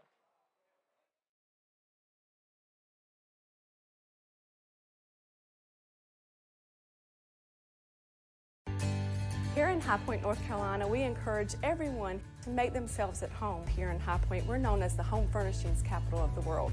We have banked our past, present, and future highly on this industry. We have lots of opportunities to entertain your family and children. So take advantage of our parks, our cultural events and activities, as well as some of our seasonal attractions. High Point has a variety of entertainment to suit your needs. Whether you're looking for the newest craft brewery here in town or some live music, come to High Point. We've got what you need. We here at High Point welcome you to make yourself at home. Novant Health offers unrivaled care for every woman at every age, stage, and walk of life. We know that the care you need today might not be the same care you need tomorrow, and we're proud to offer expert services that are as diverse and multifaceted as you are. So whether you're having a baby, battling cancer, or boosting your overall wellness, you can count on Novant Health to get you back to the things you love faster. Discover care that always puts you first at novanthealth.org/everywoman.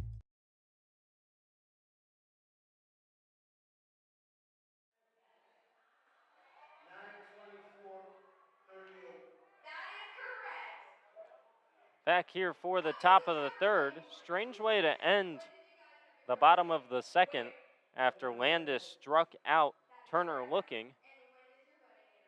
Some of the people here, including the base runners and some of the fielders apparently for the HiToms, forgot that there were 2 outs because the catcher Mitch Smith fired down to second, trying to get the base runner in Vergantino, who was running to second, and then the shortstop Vargas cut it off and threw it home when Jonas was heading home, but all of that after the inning had officially ended and Landis was walking right off the field. So Landis limited the damage in the bottom of the second. It's 9-1-2 due up in the third for the HiToms. Joe Delaney steps in from the right side. Chipper McGinnis still on the bump for Forest City. He's through 2 scoreless, allowing just 1 hit. 2 base runners, both in the second, one on the air out in left field on Rowan Watt's hard hit ball. And that one all the way to the backstop. He missed his catcher by a full foot off the plate. 1-0 the count to Joe Delaney.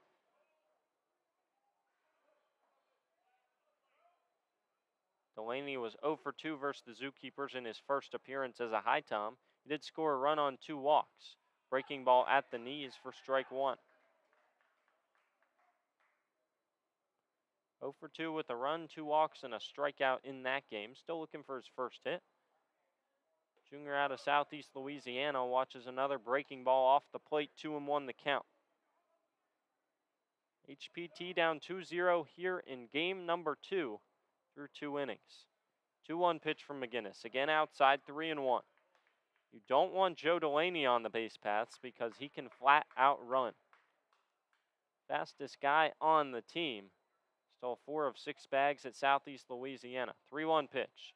On the outside corner, count run full. 4 of 6, but he only appeared in 17 games and started 2. He only had 15 ABs. Didn't have a hit. Came in as a pinch runner a lot for the Lions. The full count pitch. Roped out to second.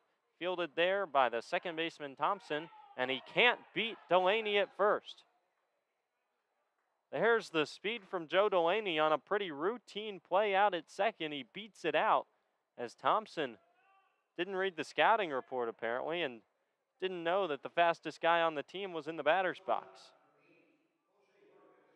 He's not even a lefty, and out of the right-handed batter's box on a ground ball to second, he runs it out.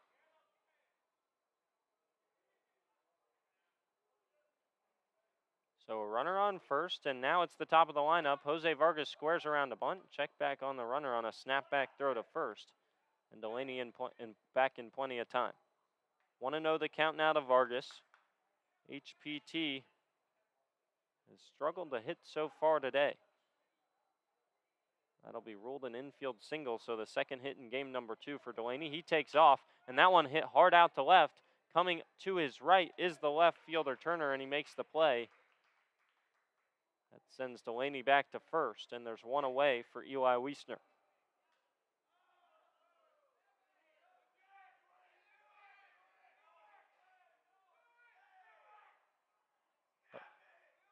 Jose Vargas, 2 flyouts to left so far this year. So far today in game number 2. 1 in the first, 1 in the third. Eli Wiestner from the right side. We'll see if Delaney tries to steal second again. He was going on that last pitch. He doesn't go here, and a breaking ball on the outside corner for strike 1.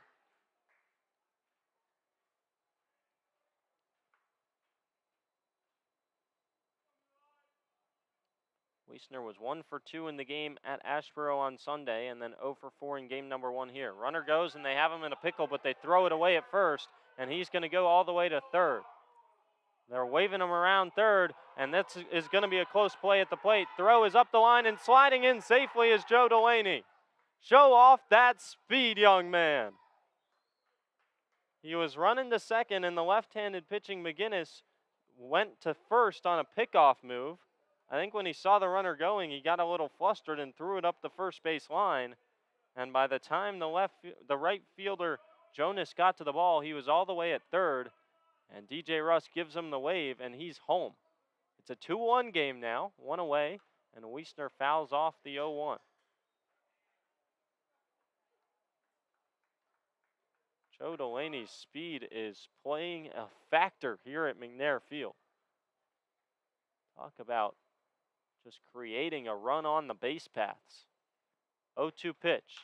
Roped up the middle. That's a single for Eli Wiestner. First hit of the day for the now designated hitter in game number 2.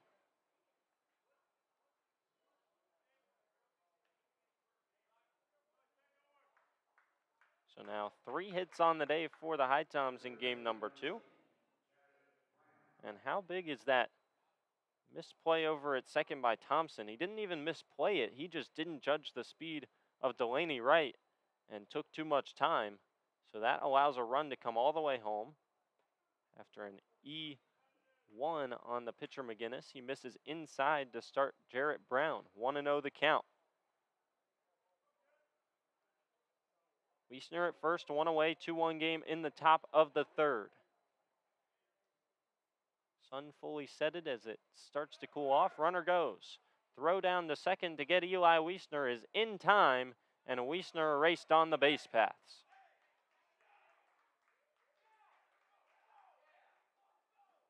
Connor beat him by a good 1.5 steps at second. So now 2 outs and a 2-0 count to Jarrett Brown.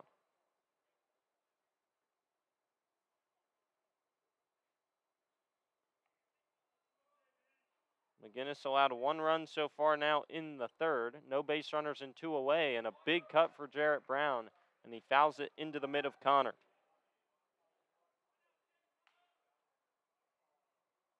Change up there fooled the right-handed hitter.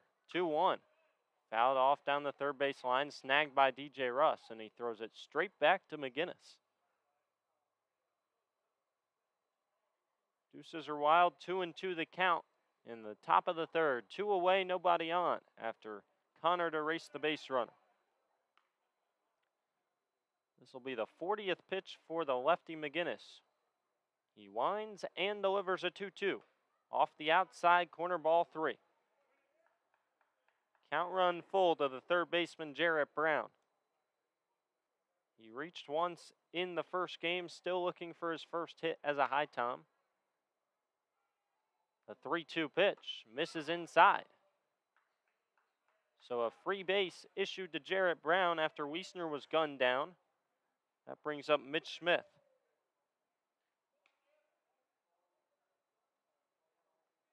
First walk of the day for Chipper McGinnis. We'll see if Jarrett Brown takes off over at first. Try and move into scoring position with 2 away. Mitch Smith from the right side takes strike 1 on the outside corner. Smith singled back to start the second, but was stranded at third after Gross struck out looking, and Roush grounded out to short. 0-1 the count. The backstop in game number 2 for the HiToms. Snapback throw at first, scooped out by the first baseman Lewis. Connor almost gave Jarrett Brown a free base as he tried to catch him off the base path after strike number 1 to Smith. The 1-1 pitch on the way, came inside, nearly caught Smith, and he got out of the way.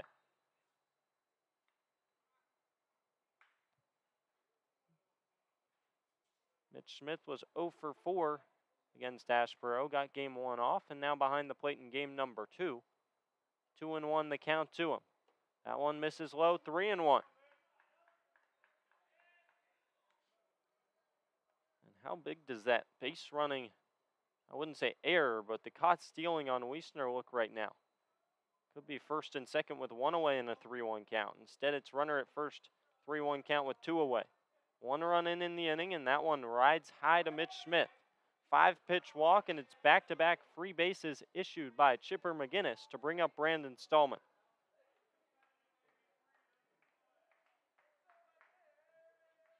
We'll see if the HiToms can take advantage of these free base runners issued by the starter. Brandon Stallman looking to tie the game with a base hit here.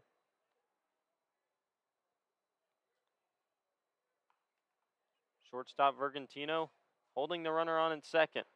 That one comes in at the top of the zone with the breaking ball. 0-1 the count to Stallman. We saw Stallman play most of his games over at short to start the year. At a State Fair Community College heading to Charlotte next year. Now he's started to play some at first, including here in game number 2. 0-1 count to the lefty. Left on left, and he swings straight through a slider, 0-2.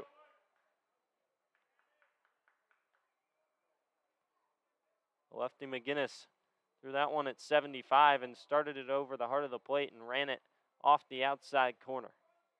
Stallman couldn't make contact. He's behind 0-2. 2 on, 2 away in the top of the third. Here comes the pitch. That one misses low. Similar pitch there. It just was below the knees for ball 1. Brandon Stallman was hit by a pitch in game number 1 when he pinch hit. He grounded out, or rather moved the runner Mitch Smith to second on a bunt in the second and was retired on a 2-3 put out of that bunt. 1-2 the count, 2 on. Here comes the pitch. That one rides off the outside corner. Another good take on the slider by Brandon Stallman. McGinnis up to 50 pitches now through 2 2/3. It was the same pitch Stallman swung through to make it an 0-2 count. He took it there. 2-2 the count, 2 away. McGinnis comes set on the bump, checks on the runner Jarrett Brown, and delivers home. Stallman ropes that one into the right field gap.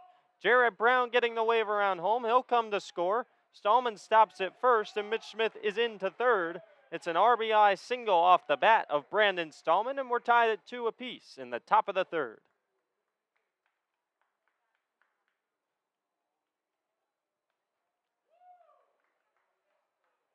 Great AB out of Brandon Stallman. Got behind 0-2, worked his way back to 2-2, and then he got a pitch he could hit.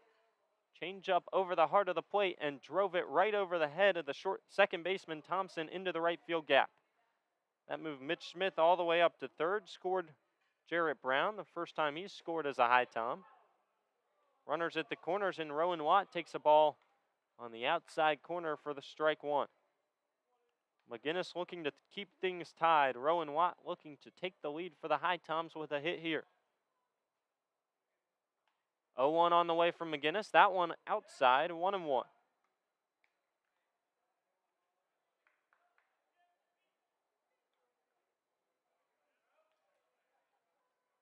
Big RBI single off the bat of the first baseman Stallman. 1-1 the count to Rowan Watt. McGinnis, the lefty, delivers home. Again, it misses outside, 2-1. The 8th RBI as a HiTom for Brandon Stallman.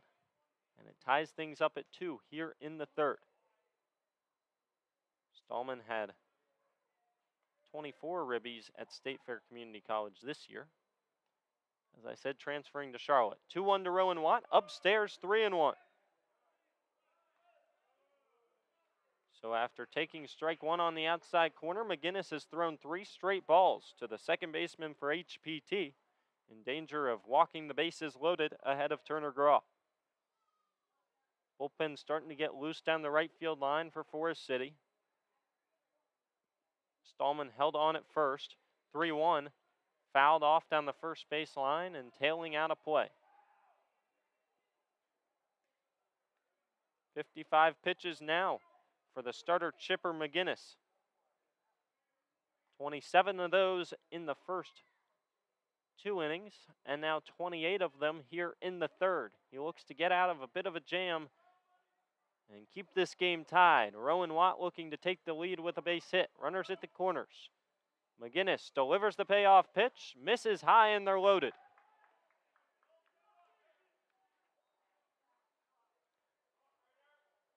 Couple very patient ABs from the HiToms hitters in Brandon Stallman and Rowan Watt. And that'll bring the head coach, Connor Daly, out to the mound. No signal yet to the bullpen. He might just be trying to draw some time for his pitchers. Two righties warming up in the pen for Forest City.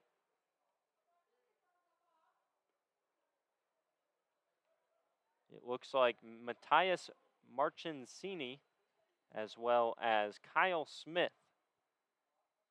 Marchincini out of Cleveland Community College and Smith out of Ryder. As I said, both right-handed pitchers.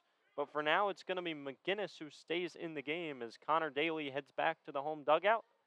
And the catcher Connor heads back behind the plate. Bases full of HiToms. Big AB here for Turner Graw. Looking to give the HiToms the lead in the top of the third, already 2 across in the inning. McGinnis comes set. Looks back the runner at second and delivers. That one over the head. What a snag by Connor. Graw ducked out of the way of the baseball.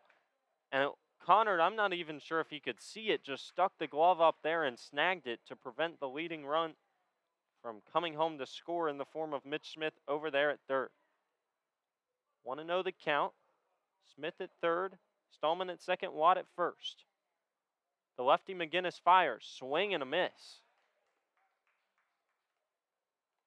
Change up at the knees at 81, and Graw swung right through it. He saw a fastball out of the hand of the lefty. Left on left matchup. Graw struck out looking against McGinnis back in the second. 1-1 pitch. Fouled off the glove of Connor, 1-2 the count.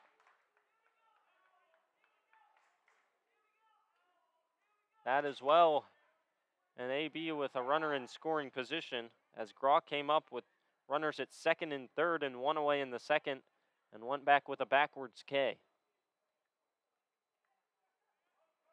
It would bring home at least one, most likely two.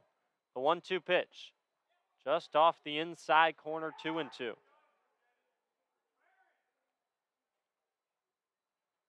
Not a huge crowd at McNair Field tonight. Some late arrivers here for game 2 for sure, much bigger than game 1, but still pretty empty in the stands behind home plate. The 2-2 pitch finds the top of the zone with the breaking ball. Back-to-back backwards Ks for Turner Graw to start game number 2 for the right fielder, and the HiToms leave them loaded. Not before 2 come across, and HPT ties it up as we head to the bottom of the third. It's 2-2 here from McNair Field.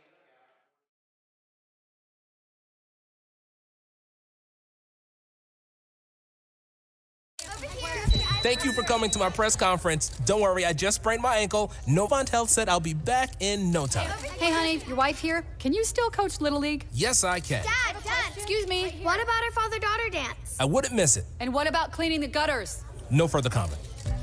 With locations throughout the area, online scheduling, and same-day appointments, Novant Health can help you get back in the game fast. Visit novanthealth.org/rapid recovery. Novant Health, making healthcare remarkable. The future is now. The future is you. The future is here. It's computers, It's healthcare. Robotics, cybersecurity, manufacturing, DNA research, The future is everything. the future is knowledge. community, Possibilities. hope, It's about family, having a career, Reaching goals, finding your purpose. your passion. believing in yourself. Davidson County Community College, the future is here. Your first HiToms baseball game, sweetie. I'm ready. Now, our player over there is called the pitcher. Right. He simplified his delivery mechanics in the offseason, so hold on to your Pepsi. His fastball's a beast. Speaking of Pepsi, want one? Yes, Pepsi's nuanced flavor profile is ideal for HiToms baseball. Honey, when I said you had to do your homework before the game, I meant your real homework. Noted for next time. Pepsi and HiToms baseball. Game on.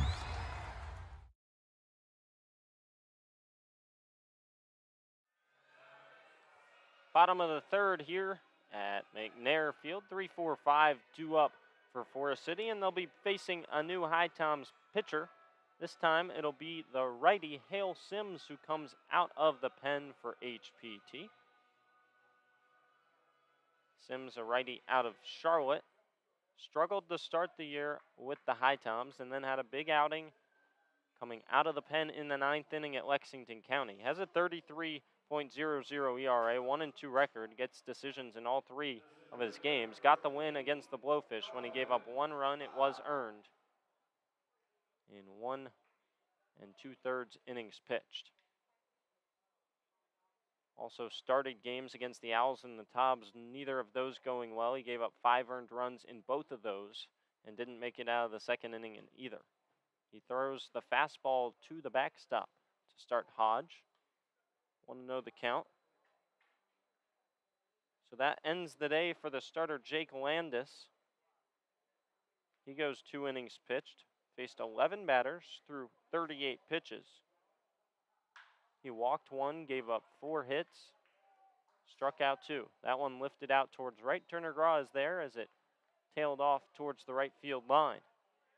And a fly out to right to start the 3rd inning off the bat of Dalton Hodge. 2 runs for Landis, both of them being earned. He'll get no decision as we're tied through 2.5. Nobody on, 1 away. That brings up the cleanup hitter, Campbell Connard, from the left side. The righty Sims throws the fastball right past him. Sims, plenty of velo on that fastball. Can touch up to 94. Started off with 4 straight fastballs at 90, 90, 90, and 92. The 0-1 on the way. Again a fastball. That time misses inside to Connard, 1-1 the count.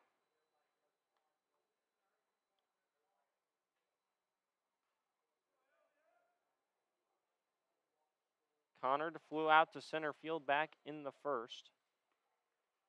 Freshman out of North Greenville, 1-1 pitch. Up and away, 2-1.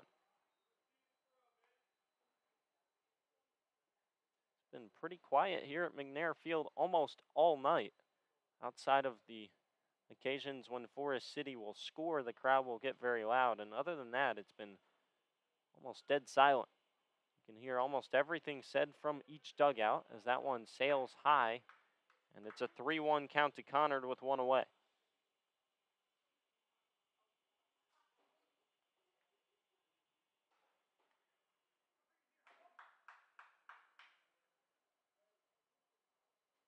Sims comes set and delivers. That one lifted into foul territory down the 3rd base line. Jarrett Brown gave chase, but it's a good 15 feet over the foul wall. So the count run full now to the catcher Connard.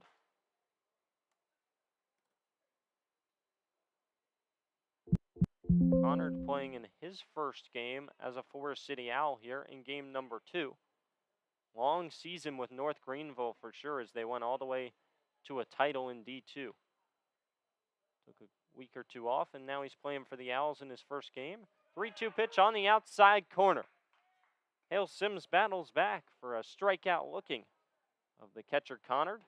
And that brings up the designated hitter Butcher with 2 away and nobody on.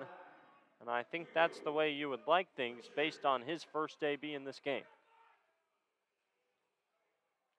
First strikeout of the day for Hale Sims of the backwards variety. Will Butcher, of course, deposited that one, the ball he saw off the lefty Landis over the monster back in the 2nd. First pitch to him, misses low, 1-0 the count. Big righty stands at 6'2", 210. Plenty of power. 2nd home run on the season with the Owls here in game 2. Swings through the breaking ball, 1-1 the count. Hale Sims had him fooled on that 10th pitch here in the 3rd.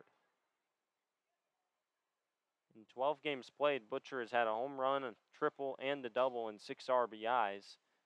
Now it's 2 home runs on that list. The 1-1 from Sims, grounded sharply to Vargas at 3rd. Backhand stab, long throw across the diamond, and he beats Butcher by 2 steps. Solid play in the hole. It's short by Jose Vargas.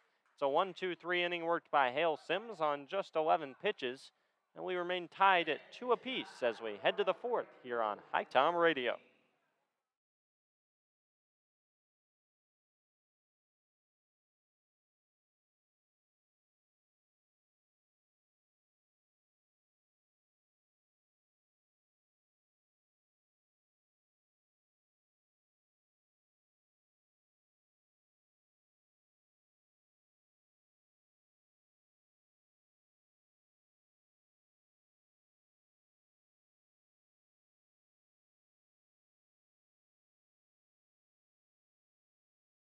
Looking for the newest craft brewery here in town or some live music, come to High Point. We've got what you need.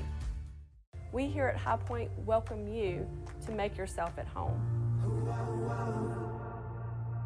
Novant Health offers unrivaled care for every woman at every age, stage, and walk of life. We know that the care you need today might not be the same care you need tomorrow, and we're proud to offer expert services that are as diverse and multifaceted as you are. So whether you're having a baby, battling cancer, or boosting your overall wellness, you can count on Novant Health to get you back to the things you love faster. Discover care that always puts you first at novanthealth.org/everywoman.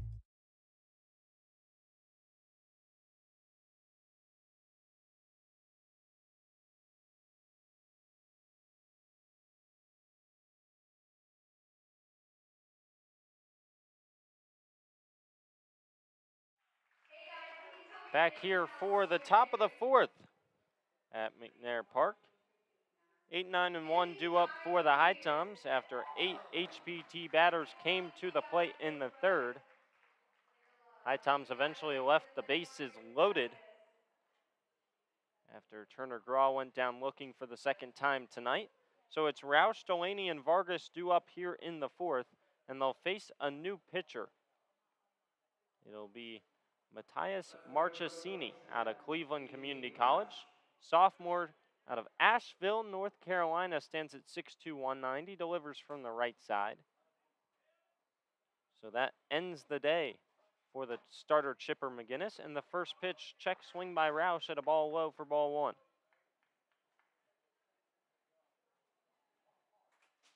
McGinnis threw 60 pitches in just 3 innings. He'll also not get a decision. Gave up 2 runs, both earned. Roush shows bunt, pulls it back for ball 2 low.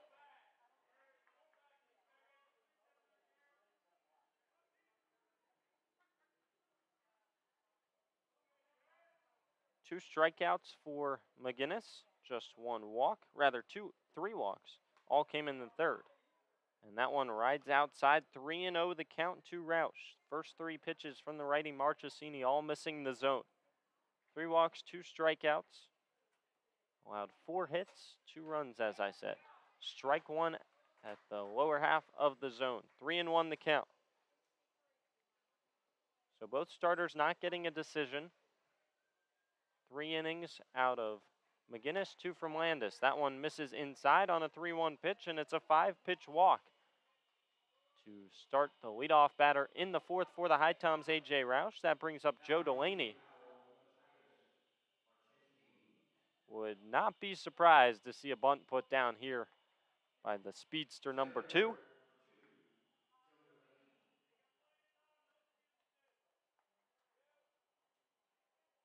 If I were Delaney, might lay it down the first base line, make the first baseman Lewis try and make a play.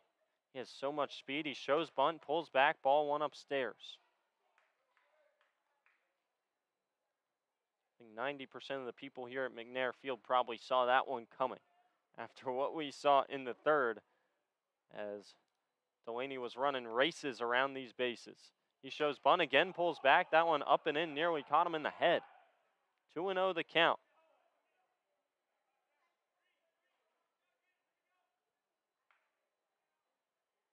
Seven pitches out of the hand of Marchesini, and 6 of them have been balls.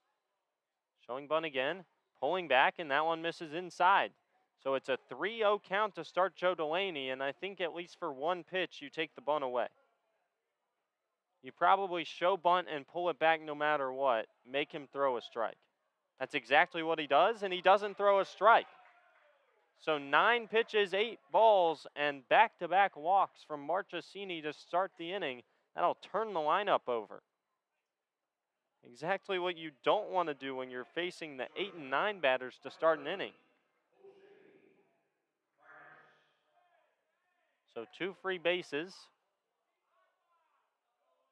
The head coach for Forest City, Connor Daly, took 2 steps out of the dugout, then walked back in the dugout. I think he thought about coming out to the mound instead of wait. Showing bunt and taking ball 1 is Vargas. That one missed well below the knees.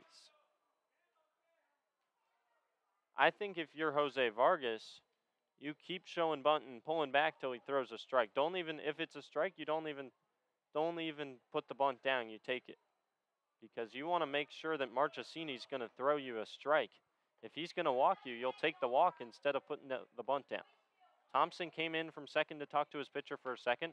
Vargas puts the bunt down in fair territory down the first base line, and it rolls foul by about 6 inches.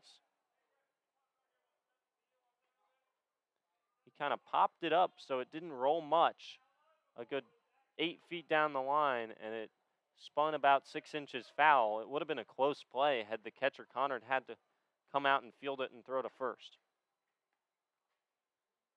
That one certainly was in the zone, though, from Marchesini. Second strike on 11 pitches. 1-1 pitch. Showing bunt, pulls it back. Runners go, and taking a free 90 feet are both Delaney and Roush. Throw went down to third from Connard. It was a relatively close play, but it was a high throw, so the third baseman, Dill, had to jump up and field it.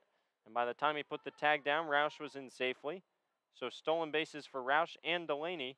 And now no bunt. 2-1 pitch, misses low. Marchesini in a whole world of trouble here to start the top of the 4th. The righty comes set, delivers a 3-1, laced to left field, and that's going to drop in front of the left fielder Turner. Scoring is Roush, getting the wave Delaney. The speedster runs home and is safe at the plate. A close play, and Delaney slid home under the tag of Connard. A 2 RBI single off the bat of Jose Vargas. HiToms up 4-2, and that might do it for Marchesini.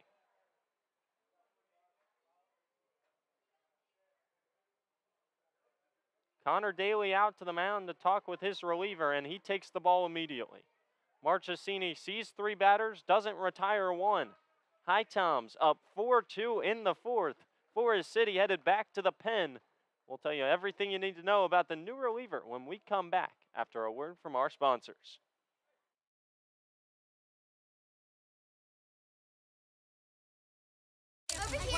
Thank you for coming to my press conference. Don't worry, I just sprained my ankle. Novant Health said I'll be back in no time. Hey, honey, your wife here. Can you still coach Little League? Yes, I can. Dad, Excuse me. what about our father-daughter dance? I wouldn't miss it. And what about cleaning the gutters? No further comment.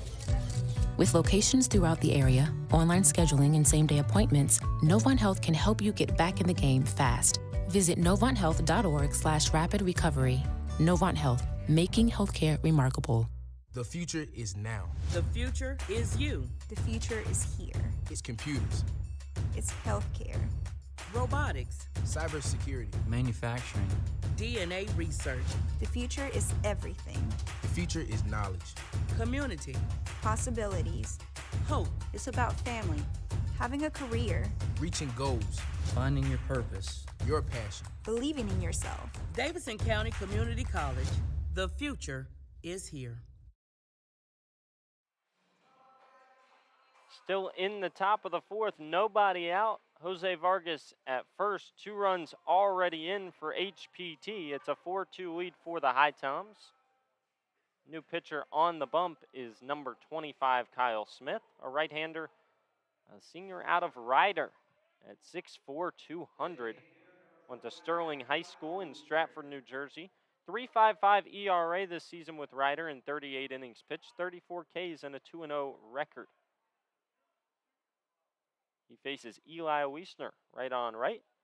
And the first pitch laced up the middle over the head of the shortstop. Vergantino was inches away from snagging that one. Vargas had to hold on the line drive, and so he just goes up to second. And Wiestner saw the first pitch he faced. A fastball at 86 miles per hour, hit it 96 off the bat. Vergantino was close to making that play as he leaped it short, just over his glove. And it's 2 walks and then 2 hits to start the 4th. 2 on now for Jarrett Brown. Another right-on-right matchup. Vargas at second, Wiestner at first. First pitch to Brown on the outside corner at 86 for strike 1.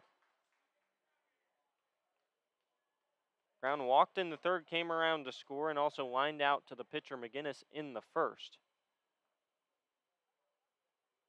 0-1 the count. Long look in from Smith. Finally gets the sign from Connor. Checks on Vargas at second. 0-1 pitch on the outside corner again with the fastball at 87 this time. 0-2 to Jarrett Brown. Just 14 pitches thrown out of the hands of Marchesini. 11 of them balls, and he didn't retire a batter. He's still responsible for Vargas. 0-2 the count. Smith delivers just below the knees, 1-2. Kyle Smith appeared in 4 games so far, one of those being a start with Forest City. Through 14 and a third innings pitched, 16 hits, 11 runs, 10 earned, 5 walks to 9 Ks, and a 1-0 record. 6.27 the ERA, 1-2, misses outside, gets away from the catcher, and advancing 90 feet are both base runners. Connor just couldn't find it. He blocked it behind the plate, and it bounced into the left-handed batter's box, and he was turning around doing 360s trying to find it when in reality it was right in front of him. I think he got mixed up with that one, thought it was a fastball, instead it was a slider. So he trots out to quickly chat with Smith on the bump. Now it's a 2-2 count to Jarrett Brown. Pass ball sends Wiestner and Vargas up 90 feet. Vargas at third, Wiestner at second. 2-2 the count, nobody away. Righty Smith comes set. The 2-2 pitch. Upstairs, 3-2. He got ahead 0-2 on Jarrett Brown. Now 3 straight balls to the righty third baseman. Brown already 1 walk tonight. Would happily take another. Righty Smith fires, fouled at the plate. Connor couldn't quite snag it as it bounced right in front of him. So Jarrett Brown stays alive for another pitch. Fastball been 86 to 88 so far from Smith. Jarrett Brown hoping to come up with a 2 RBI base knock. The 3-2 pitch again. Lifted down the right field line, tailing away from the right fielder. That's a fair ball. Rounding first, headed to second is Brown. Both runners come in to score. How about that for your first base knock? Jarrett Brown, first hit as a HiTom, is a 2 RBI double, and the HiToms up 6-2.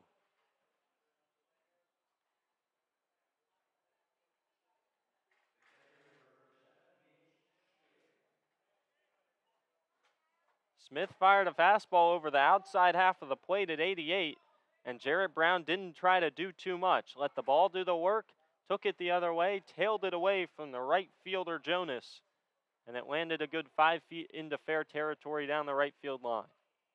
Still nobody out in the top of the 4th. Mitch Smith from the right side, runner on second. Breaking ball on the outside corner, 0-1 the count. HiToms a 4 spot before any outs have been recorded in the top of the 4th here at McNair. Looking to bounce back after a Game 1 loss 5-3, a game they could have won. And snag Game 2 and split the doubleheader. Check swing, ball in the dirt, 1-1 the count. Feels like every AB here this inning has been a good one from the HiToms. Seeing a lot of pitches. Outside of Wiestner, who took the first pitch he saw and lined it up the middle, everybody's seen at least 4 pitches. And every count has been a 3-0 count except for Wiestner's, a 3-ball count rather. That one lined out towards right. Going back is Jonas. Medium depth, he fields it. Tagging from second is Brown. A good strong throw. It's over the head of the third baseman Dill. Pitcher Smith backs it up. So Jarrett Brown advances 90 feet on the fly out to right off the bat of Mitch Smith. Absolute cannon out there from Jonas. In medium depth right field, he launched it over the head of his third baseman. So that's the first out here in the fourth. That brings up Brandon Stallman, 7th HiTom to the plate. First right on left matchup for the reliever. Infield all playing in on the grass. He shows bunt, pulls it back on a ball in the dirt.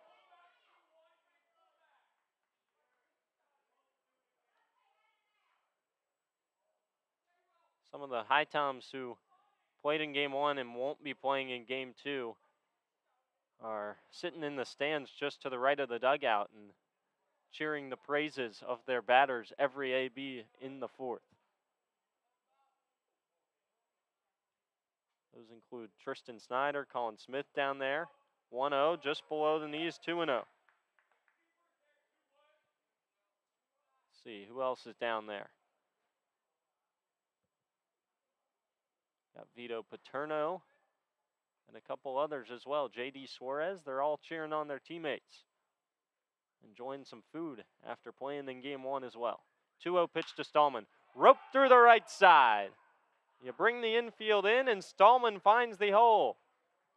It's a second RBI single for the first baseman for HPT. It's now a 7-2 lead, still one out in the fourth.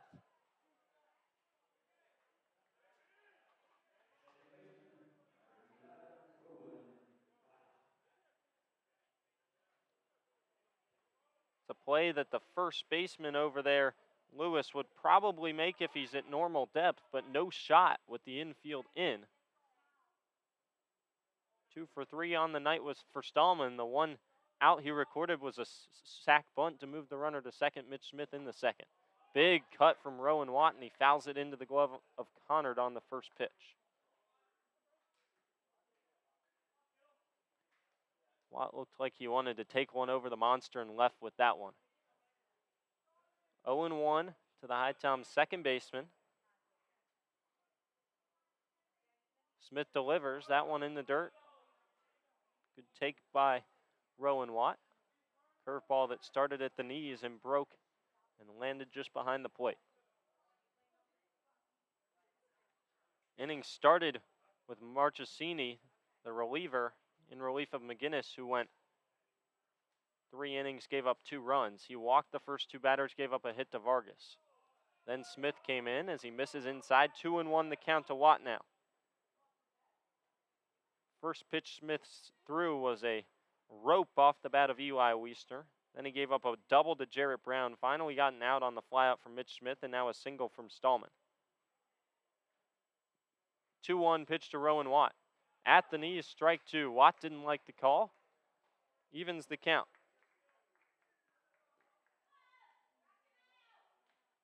Three hits, 2 walks, and a plethora of base runners here in the fourth for HPT.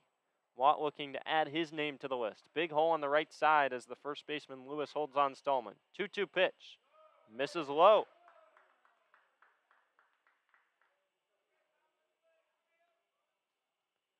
This is the 8th batter in the inning for HPT. 5 3-ball counts now.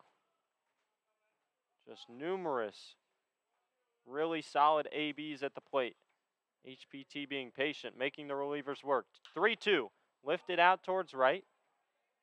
Jonas comes in a few steps and makes the play. That one got held up in the wind and ended up carrying towards the right field line. And Jonas ended up having a longer run than he initially had thought. But he makes the play, so there's 2 retired, both on flyouts to right. And now it's going to be a pinch hitter for Turner Graw, and that will be Tripp Haddad. So Haddad going to see his first action of the day. Haddad actually has the best batting average on the HiTom team at .405 in 37 ABs. That's top 5 in the CPL. We'll get you a CPL scoreboard update at the end of this inning when we come back for the bottom of the 4th. 2 away, runner on first. First pitch to Haddad at the knees on the outside corner.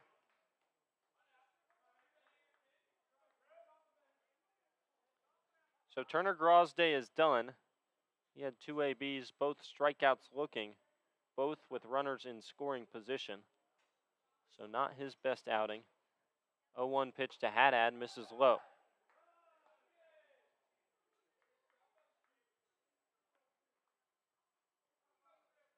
Tripp, of course, the freshman out of LSU, didn't play this season for the Tigers, a team that made it all the way to Game 7 in the Hattiesburg Regional before falling to Southern Miss, who went on to lose to Ole Miss in the Super.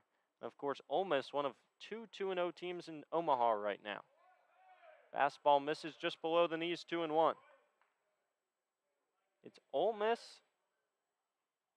and Oklahoma, the 2 teams in the winner's bracket at 2-0 right now in the College World Series.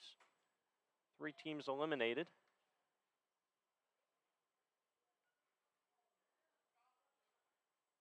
Two-one pitch to Haddad. Chopped foul at the plate, 2-2. So Texas and Notre Dame both been eliminated, so it'll be Oklahoma and A&M on that side. A&M would have to win 2 in a row to make it to the final series. And then Stanford eliminated as well. Auburn and Arkansas going on right now, I believe. 2-2 count to Tripp Haddad. Already 5 in the inning for HPT. The 2-2 pitch, fouled off, we'll do it again. He's getting applause from his teammates down the third base line. 9-0 the Arkansas lead in the 6th, so it looks like it'll be an Arkansas-Ole Miss matchup on the other side where Arkansas would have to win 2 straight. Haddad went 0 for 2 against these Owls last Friday with a walk and 2 Ks. 2-2 pitch. Swing and a miss at the slider. So Kyle Smith retires the last 2 HiToms to come to the plate. But HPT brings 9 to the plate in the top of the 4th and brings 5 runs home. Highlights being a Jarrett Brown 2 RBI double, his first base knock as a HiTom.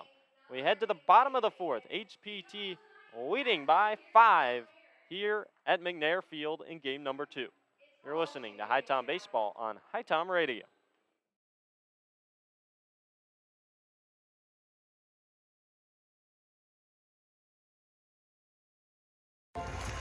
Your first HiToms baseball game, sweetie. I'm ready. Now, our player over there is called the pitcher. Right. He simplified his delivery mechanics in the offseason, so hold on to your Pepsi. His fastball's a beast.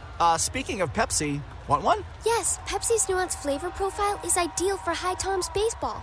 Honey, when I said you had to do your homework before the game, I meant your real homework. Noted for next time. Pepsi and HiToms Baseball. Game on.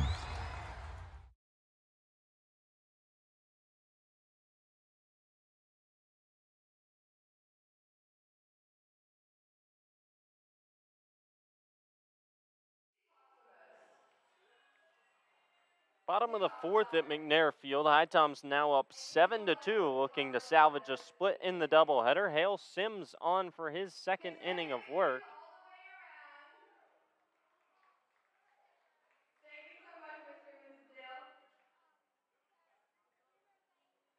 Going to get you a check of the CPL scoreboard in just a second. Coming into the day, these 2 teams obviously in the West. Savannah in front by 3.5 at 14-5. Lexington County and Martinsville both at 10-8, tied for 2nd, making it 10-10 in 4th, and then High Point Thomasville now moves to 8-10. Forest City up to 8-12 after game 1, and then Ashboro at 3-16. That's the only final so far of the day, as Hale Sims gets set to face 6, 7, and 8, beginning with Lewis, and he misses just off the plate for ball 1. Just 11 pitches in that 3rd inning worked. 1, 2, 3 by Hale Sims. Fly out to right, strikeout looking, and a ground out to short. Morehead City and Peninsula tied 2-2 in the top of the 9th. Wilson up 3-2 on Wilmington in the bottom of the 8th. HiToms traveling to Wilmington for their second matchup with the Sharks and last of the regular season on Thursday. Fastball fouled off by Lewis. It's 1-1. Savannah up 10-2 on the Blowfish. The Bananas seem to have the Blowfish number. About to move to 3-0 on the year against Lexington County, all in blowouts. The 1-1 pitch from Sims. Swing and a miss. Lewis went down to a knee, and that breaking ball took off into the left-handed batter's box. Lewis had no shot of making contact there. It's 1-2. If you're the Blowfish in second place, if you can't beat the Bananas, you don't really have a chance of catching up to them.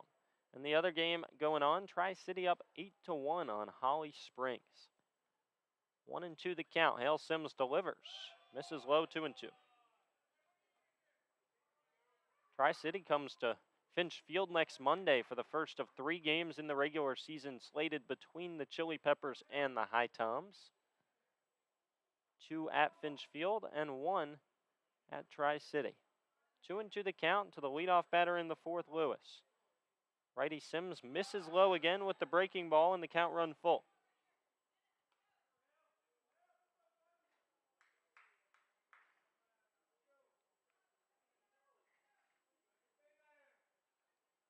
After the HiToms brought 9 to the plate in the top half of the inning and took the lead on 5 runs to make it 7-2. Forest City looking to claw back here in the bottom half of the fourth. The 3-2 pitch from Sims misses outside with the fastball. So a leadoff walk to the first baseman, Lewis. And that'll bring up Dill with 1 on and no out. First walk issued by Hale Sims tonight.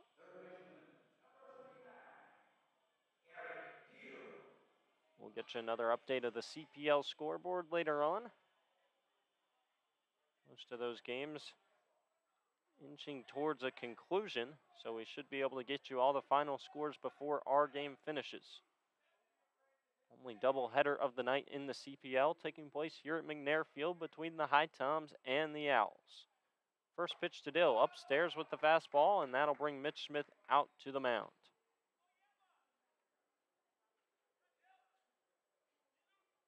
This can be the issue for Hale Sims, being the command of that fastball. He has plenty of velocity, can get it up to 94. But when he starts to lose control, that's when the walks start coming. And that's when the runs start coming as well for the righty. As I said, the junior at 6'4", 290 out of UNC Charlotte had a 4.66 ERA here at Charlotte this year with the 49ers. And then in his first 2 games with the HiToms, didn't get out of the second inning in either as the starter and allowed 5 runs in both, more than any game he had pitched this season with Charlotte. Most he allowed in the game was 4. And he had a solid outing in the bullpen on Saturday, coming back out of the pen tonight. And it seems like that's probably where he'll stay for the rest of the summer with the HiToms. 30 walks to 51 Ks on the year. And he misses low, 2-0 the count. He's waiting a long time to deliver to Dill, checking on the runner Lewis for plenty of time over at first.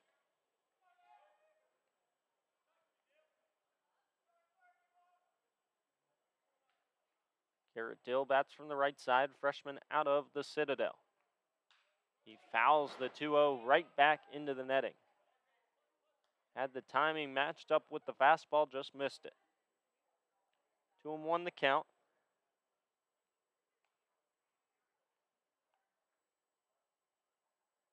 Dill started 9 games this season for the Bulldogs, batting .268 with 41 ABs, 12 runs, 11 hits, 7 ribbies, 5 doubles in 11 hits. 2-1 pitch. Check swing. Did he go? Appeal down to first? No, he did not.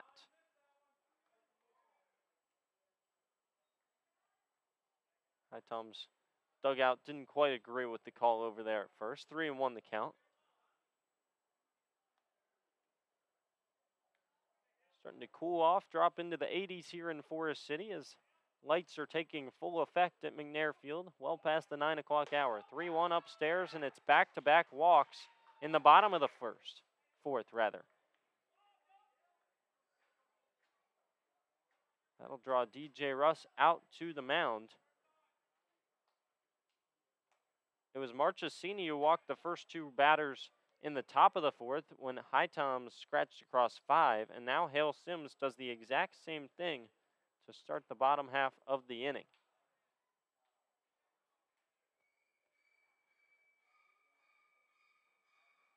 Looks like Ethan Snyder warming up in the visitors' bullpen. Doesn't seem like Hale Sims is coming out now, just a chat between his head coach / pitching coach and the reliever. It was just Brandon Stallman and DJ Russ that went to the mound for that visit. That one's just about done, so Hale Sims is ready to toe the rubber again. And that brings up the right fielder, Matthew Jonas. Jonas, a junior out of UNC Greensboro, so he's familiar with tonight's backstop for the HiToms in Mitch Smith. Mitch, of course, also a part of that Spartans team that made a regional run this year, winning 6 games in the last 3 days to win that SoCon Conference tournament, including the last 2 over the 1-seed Wofford. First pitch, line through the left side. Right through the 6 hole, getting the stop sign at third is Lewis, and they're loaded with nobody out in the bottom of the 4th.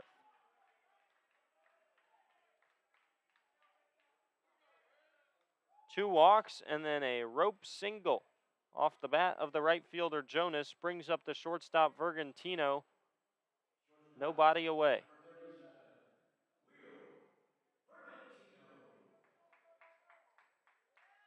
After a big top of the 4th offensively, the HiToms would love to have had a shutdown inning from Hale Sims. Instead, it's 2 walks and a single. That continues the trend of this inning going just the way the top half went. And the first pitch finds the zone with the breaking ball to Vergantino.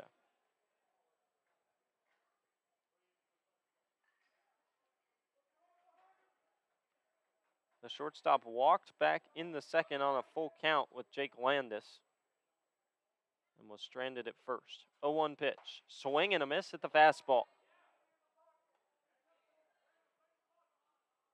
Mitch Smith liked that one. He gave the point out to Hale Sims to show his approval as he landed the 92-mile-per-hour heater on the outside corner. That 4-seam can be deadly if he can command it. 0-2 the count, bases loaded, nobody out. Hale Sims comes set out of the stretch. Fastball upstairs, fouled off. Tried to get a chase from Vergantino on an elevated fastball. He got him to chase, but Vergantino just got enough of it to stay alive.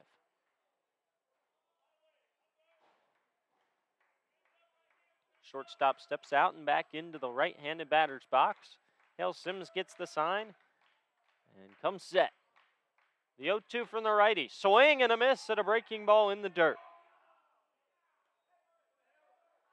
A big first out here in the 4th for Hale Sims as he sends Vergantino down on strikes. Back-to-back-to-back fastballs elevated in that AB. And after a high fastball, he started the curveball at the knees and then sent it down into the dirt to get Vergantino chasing. That turns the lineup over, though, still loaded with 1 away. And now it's the second baseman for game number 2, Dalen Thompson. He came through with the go-ahead base knock, 2 RBI single in the 5th in game number 1. And he takes ball 1 just off the plate with the fastball. In a 3-3 game with 2 runners on at second and third and Steven still in the game, he sent one into right field for a 2 RBI single, gave Forest City a 5-3 lead that they would hold on to win. 1-0 misses low, 2-0. So after 2 walks and a single, Hale Sims worked back to strike out Vergantino swinging, and now he's behind 2-0 to the 1-hole hitter Thompson. The righty Hale Sims fires home and misses below the knees. 3-0 the count.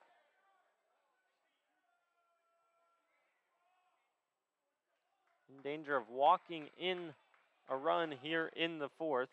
and bringing the tying run to the plate. HiToms up 7-2. 3-0 the count to Thompson at the plate. Hale Sims fires home and finds the zone on the outside corner, 3-1. Dalen Thompson, a freshman out of Bun Level, North Carolina, hit .217 for the Campbell Camels this year, .327 OBP in 26 games played, 10 starts, 46 ABs. 3-1 is the count. Hale Sims fires, and that one misses just upstairs. A 5-pitch RBI walk issued to Dalen Thompson. That brings up Austin Turner with the bases still loaded, 1 out, and Turner represents the tying run. It's the second RBI for Thompson here in game number 2. And all of a sudden it's gotten loud here at McNair Field.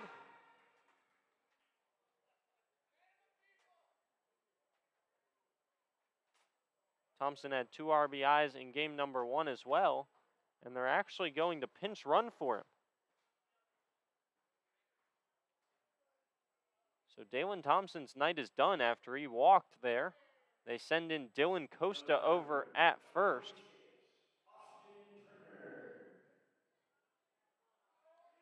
And I would assume Costa will stay in to play second base back in the top of the 5th.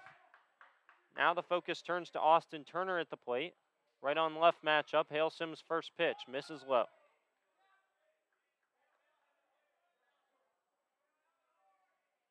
Just 1 hit in the inning and 3 walks. That's how Lewis has come home to score. 7-3 the game. Dill at third, Jonas at second, and Thompson at first, rather Costa at first now. And the 1-0 misses low again.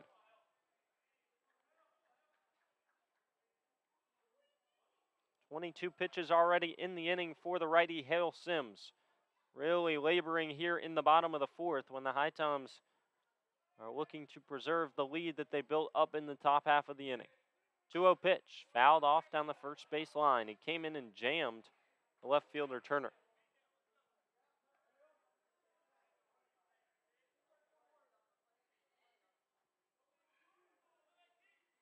Big pitch coming here from the righty Hale Sims. Would love to get it back to an even count at 2-2. Don't want to go to another 3-ball count here against the left fielder Austin Turner. He's 1 for 2 on the day. Swing and a miss. Hale Sims pumped a fastball again on the inside corner at 91, and Turner couldn't catch up. Count even at 2-2. Bases loaded with Owls in a 7-3 game. 1 away here in the bottom of the 4th. Hale Sims gets the sign from Mitch Smith. He comes set and delivers. Swing and a miss. Another elevated fastball gets an Owl swinging. This time he reared back and fired it in at 93, and down goes Turner. That's the 3rd strikeout of the day for Hale Sims. 2nd in the inning. 2nd swinging. That brings up Dalton Hodge, the big center fielder for Forest City, who stands in at 6'3", 210 from the right side. Sophomore out of Salt Lake Community College, grew up in West Jordan, Utah. Hitting .246 on the year. First pitch roped out into the left field gap. That'll score at least 2. Rounding second, heading for third is Costa. He gets the wave. Firing home, close play, and it gets to the backstop. All the way to third is Hodge. It's a bases clearing 3 RBI double, and it's a 7-6 game with the tying run standing 90 feet away.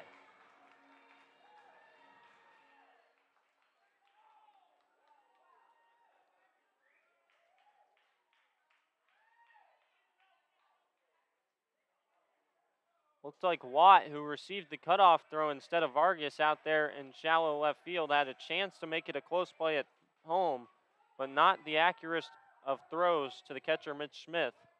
Allowed Costa to score from first. And with the throw home, Hodge advanced to third. Another mound meeting, and that will do it for Hale Sims. Ethan Snyder in out of the pen for the HiToms. Hale Sims had a phenomenal first inning and then couldn't locate the stuff here in his second inning of relief work. He leaves with the tying runner on third, his responsibility. And Ethan Snyder looks to preserve the HiTom lead here in the bottom of the fourth. We'll be right back here as the HiToms make another call to the bullpen on HiTom Radio.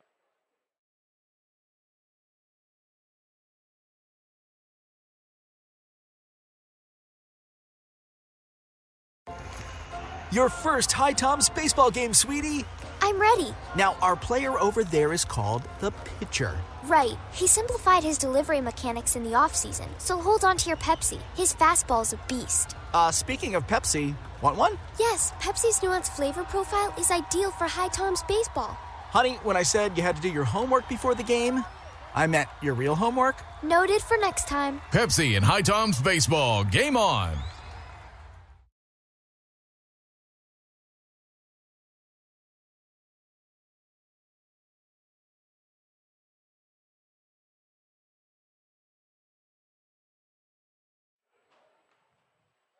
Back here in the bottom of the fourth. And what a crazy inning it has been.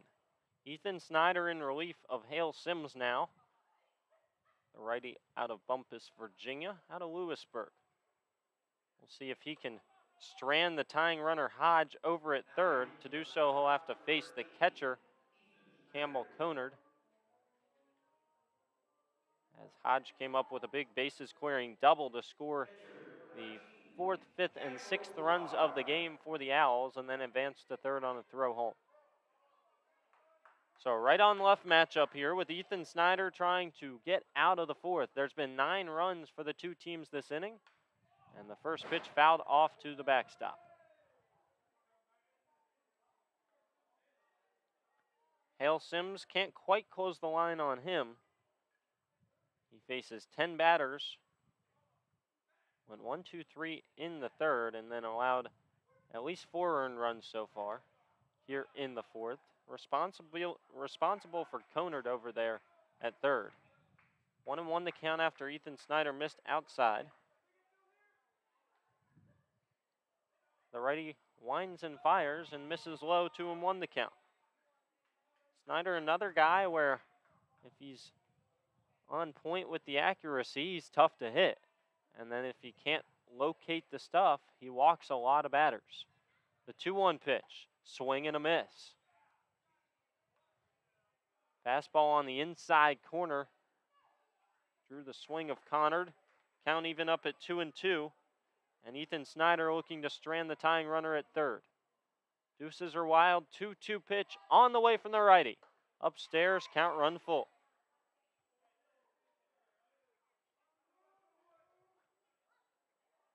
Waiting on deck is the home run hitter here in game number 2, Will Butcher. HiToms would love to see him in the fifth. 3-2 pitch from Snyder. Swing and a miss. Ethan Snyder comes in and gets the job done in the fourth to preserve HPT's 1-run lead. But not before Hale Sims allows 4 runs. Here in the bottom of the fourth, it's a 9-run total inning, 5 in the top and 4 in the bottom, and it's a 7-6 HiToms lead headed to the fifth. You're listening to HiTom Baseball on HiTom Radio.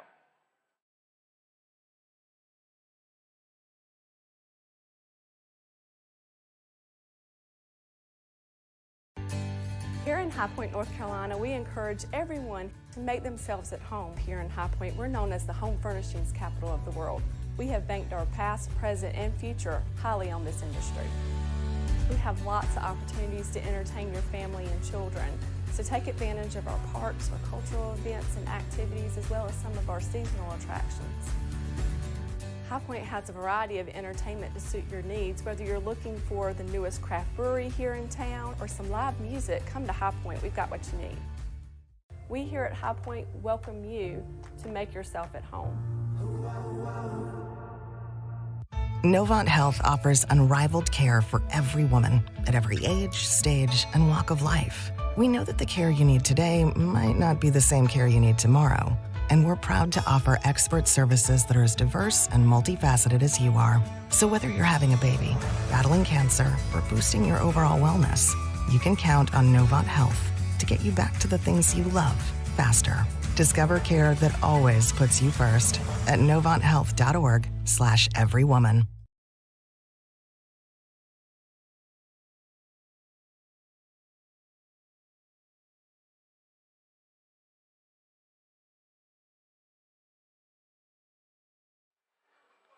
Top of the fifth here from McNair. It's still Kyle Smith on the bump, and he'll face the 8, 9, and 1 batters, just the way the HiToms started off the fourth inning, where they plated 9 and scored 5. It was 4 runs on just 2 hits, no errors and 1 left on in the fourth. We'll get you the final line on Hale Sims in just a moment after that inning closed. His line is finished.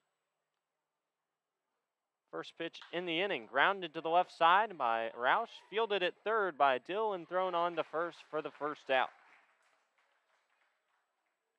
So 1 pitch, 1 out for Kyle Smith to start the fifth, and now we'll be facing Joe Delaney, who's reached base twice. Final line for Hale Sims, he goes 1 2/3, throws 36, 10 batters faced, 3 strikeouts to 3 walks, 2 hits, 4 runs, all 4 earned. And all 4 coming in that fourth inning. So technically, Ethan Snyder at the moment would be in line for the win if the HiToms hang on for the rest of the game. First pitch to Delaney on the outside corner with the fastball for strike 1.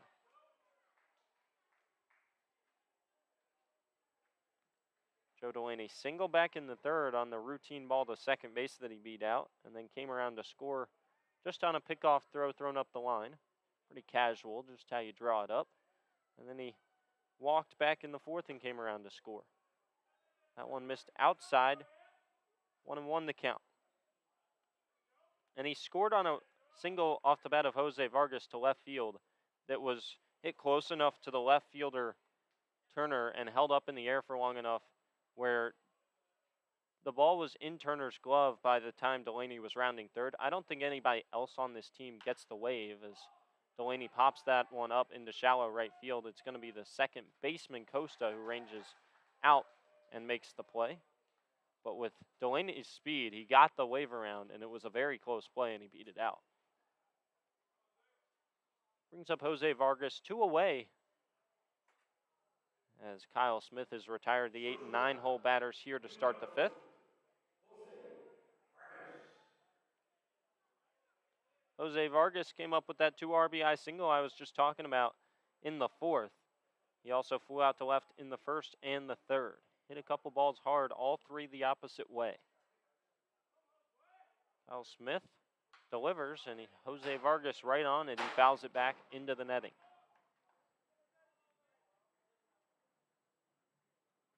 The netting here behind home plate connects all the way to the overhang above the bleachers, so not really an opportunity for a foul ball here behind the plate, just down the concourses. 0-1 on the outside corner, 0-2. After a long fourth inning, chance to go 1-2-3 here for Kyle Smith in the top of the fifth. The righty gets the sign from Connor behind the plate, comes set. And he delivers the 0-2. Fouled off down the third base line by Vargas. Jose Vargas getting the start out at short after Justin Johnson was there in game 1. And he just swaps right into the leadoff spot for JJ here in game number 2. 8 hits for both teams thus far.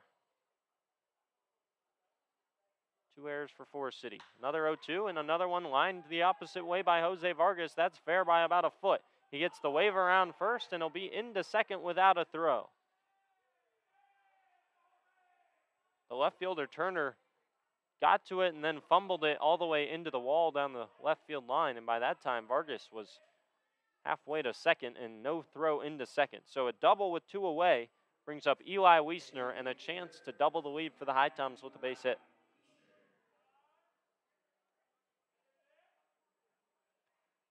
Jose Vargas has lived in left field so far today. A single and a double the left field way, and then 2 flyouts out to Turner as well. 4 opposite field approaches. And the first pitch, fastball swing and a miss at the top of the zone by Wiestner.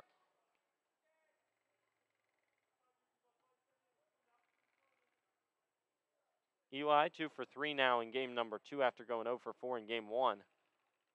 He has an RBI as well. 0-1 the count to him. Right on right matchup. Smith kicks and fires. Chop fouled on the third base line. 0-2. Now 36 pitches for the reliever Kyle Smith through 1 2/3 after he came in for Merchesini, who only faced 3 and didn't retire a HiTom. That'll kill the ERA for the righty for Forest City. For Kyle Smith, he's done a decent job, though. 0-2 pitch. Fouled off again, this time down the first base line. He would love to hang a 0 here, get his offense back in the dugout after they scored 4 in the bottom of the 4th. See if they could take the lead again. Started off in the lead after a home run and then another run scored in the 2nd. And then the HiToms took it in the top of the 4th with 5. Forest City back to within 1 after the 4 in the bottom half of the 4th. 0-2 pitch again. Line the right side past the first baseman Lewis. That's down the line into the corner. Wiestner going 2. He might think about 3. He's getting the wave. He's headed into 3rd, and there will be no throw. It's an RBI triple off the bat of Eli Wiestner, and HPT is now up 8-6.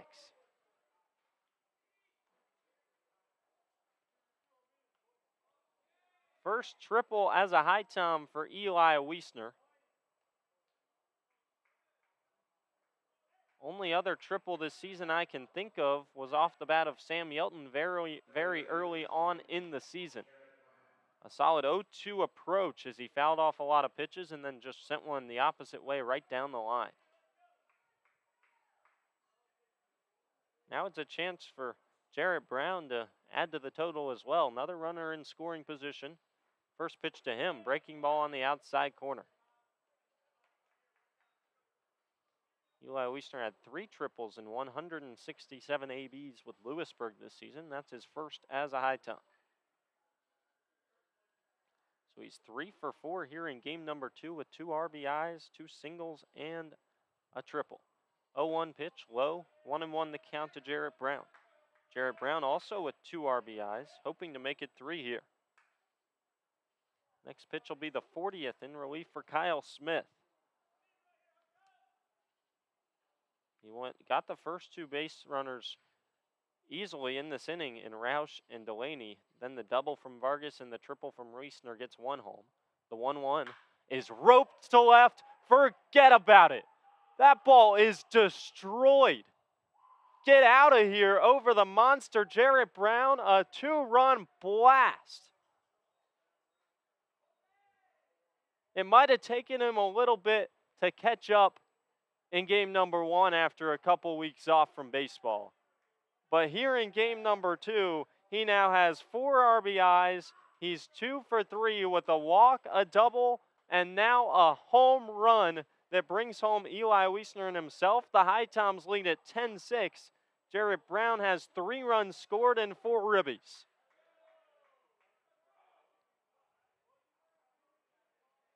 Kyle Smith was so close to going 1-2-3 in this inning. After he retired the first 2 batters, got ahead 0-2 on Vargas, and now he's seen the first 3 batters at the top of the lineup all come across to score. First pitch low and away to Mitch Smith. Unfortunately, TrackMan isn't tracking the distance at the moment, but we got that at 101 off the bat from Mitch Smith. A ball that was cranked and a no-doubter over the monster.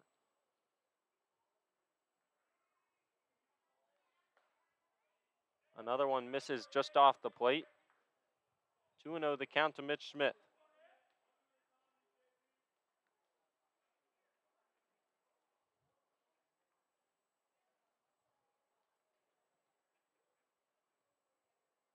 all but dead silent now at McNair Field, as the HiToms have played at 3. That one grounded to the left side. Should be an easy play for the third baseman, Dill.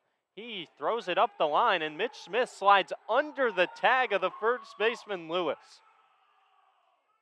Talk about some baseball IQ.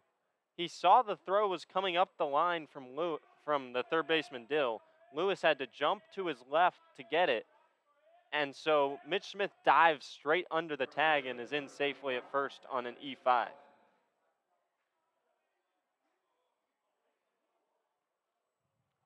HiToms back up 4 now in the top of the 5th. Now it's Brandon Stallman from the left side, right on left matchup. Stallman singled off of Smith to bring home another run back in the 4th. That one misses upstairs, ball 1. Forest City got it rocking here in the bottom of the 4th, got the crowd back into it, got it to within 1. And now Kyle Smith's given up 3 with 2 away here in the 5th. It's back to a 4-run lead. Swing and a miss from Stallman at the breaking ball way out in front. Now 45 pitches for Smith through 1 2/3. This will be the 20th of the inning. First home run of the day for the HiToms. First since Wiestner's on Saturday. And it was a no-doubter from Jarrett Brown. That one chopped to the first baseman and off the foot of Stallman, though, so it's a dead ball, makes it a 1-2 count. He hit that one hard straight off his foot because it bounced all the way out to the first baseman, Lewis. It's Mitch Smith over at first with 2 away in the top of the 5th, 1-2 the count to Brandon Stallman. As Kyle Smith is struggling to end this inning after getting the first 2 batters out. The righty gets the sign from Connor. He comes set. Runner goes. The 1-2. Outside. Throw down to second. Not in time. And Mitch Smith swipes a bag. It's now a 2-2 count and a runner in scoring position for Stallman.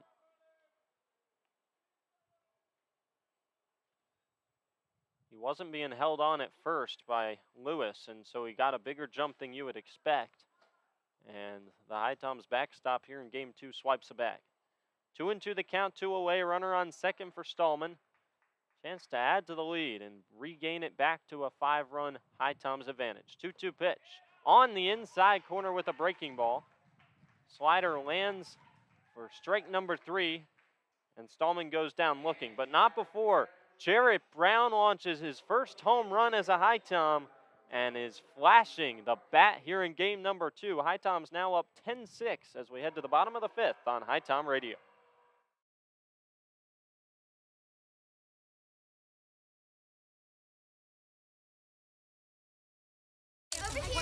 Thank you for coming to my press conference. Don't worry, I just sprained my ankle. Novant Health said I'll be back in no time. Hey, honey, your wife here. Can you still coach Little League? Yes, I can. Dad, Excuse me. what about our father-daughter dance? I wouldn't miss it. And what about cleaning the gutters? No further comment. With locations throughout the area, online scheduling, and same-day appointments, Novant Health can help you get back in the game fast. Visit novanthealth.org/rapid recovery. Novant Health, making healthcare remarkable. The future is now. The future is you. The future is here. It's computers, It's healthcare. Robotics, cybersecurity, manufacturing, DNA research, The future is everything. the future is knowledge. community, Possibilities. hope, It's about family, having a career, Reaching goals, finding your purpose. your passion. believing in yourself. Davidson County Community College, the future is here.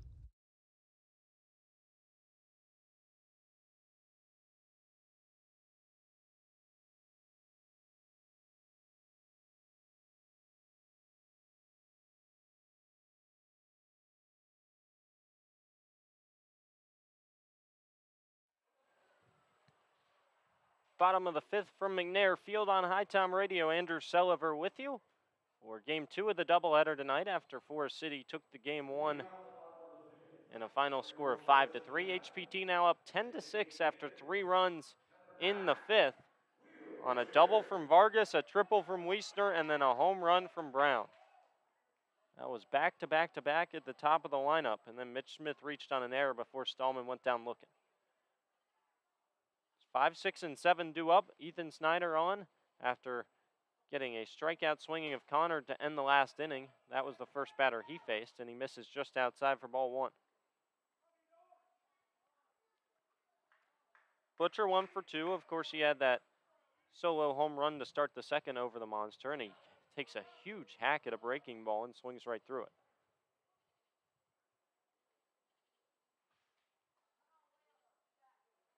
In addition to that homer, he also grounded out to short to end the third. Third AB in game number 2. 1-1 pitch is laced up the middle, and that'll get just past the second baseman Rowan Watt for a leadoff single.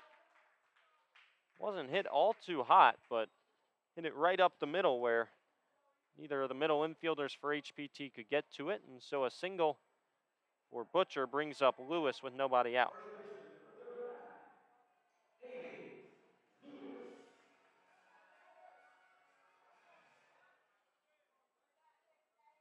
Lewis started the inning in the fourth, in which Forest City plated 8 and brought home 4 runs, and he walked against Hale Sims on a full count. Ethan Snyder delivers the first pitch, swing and a miss at a fastball.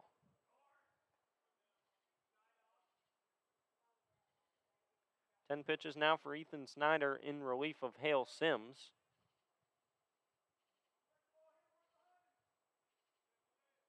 As he delivers the 0-1 on the outside corner, 0-2. Ethan Snyder's ERA dropped down to 7.00 in 9 innings pitched in 6 games. He's given up 7 runs, all earned, 8 hits, 10 walks to 15 Ks. Just 2 extra base hits. 0-2 pitch, swing and a miss. Good morning, good afternoon, good night. And down goes Lewis on 3 pitches, all swinging.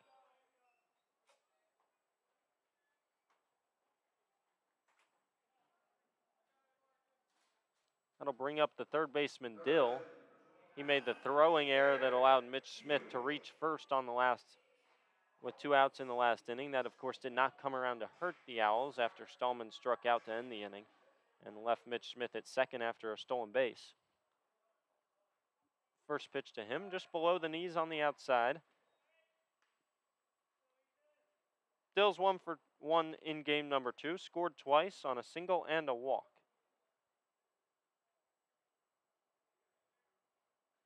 Ethan Snyder behind the count 1-0, delivers, swing and a miss.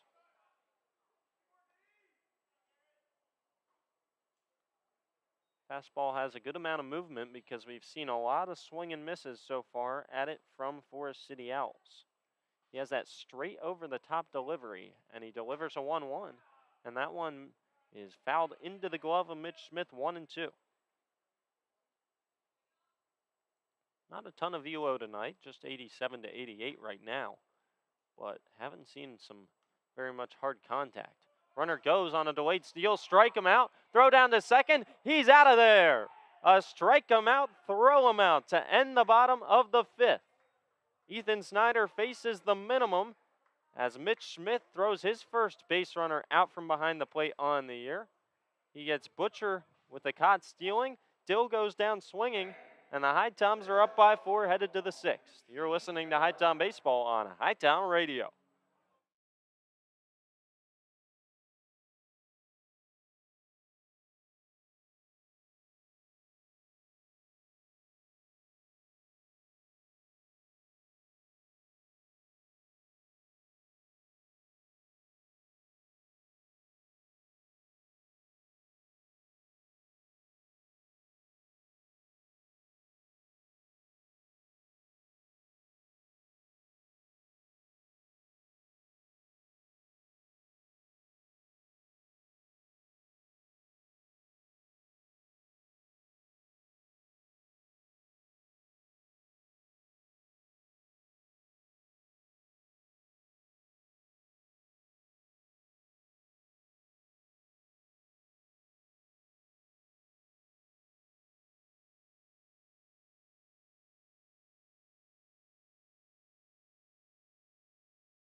Top of the sixth, it's 6, 7, and 8 due up for the HiToms. That'll be Rowan Watt and then Trip Haddad and A.J. Roush.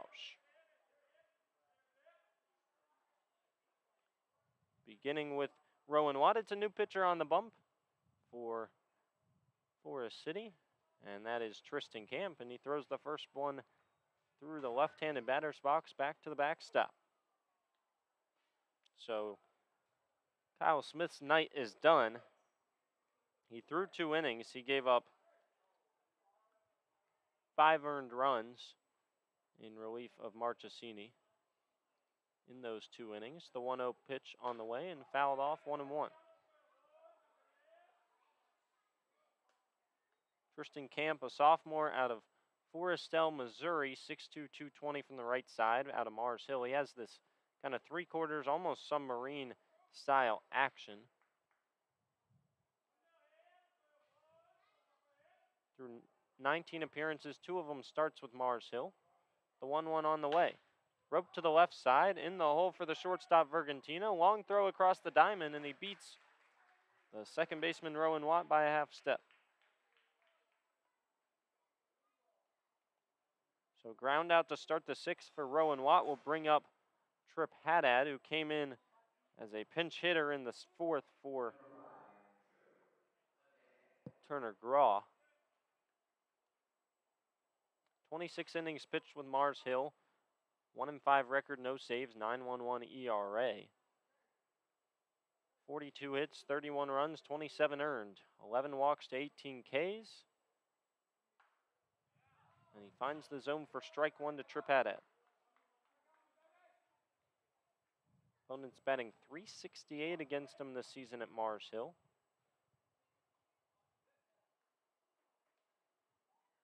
He's appeared in 8 games for Forest City with a 9.00 ERA, 0-1 record, 1 save, 9 innings pitched, 6 Ks, 6 walks, and 11 hits. He did pitch against the HiToms, and that one's fouled back to the netting. 1-2 the count on Haddad, rather 0-2.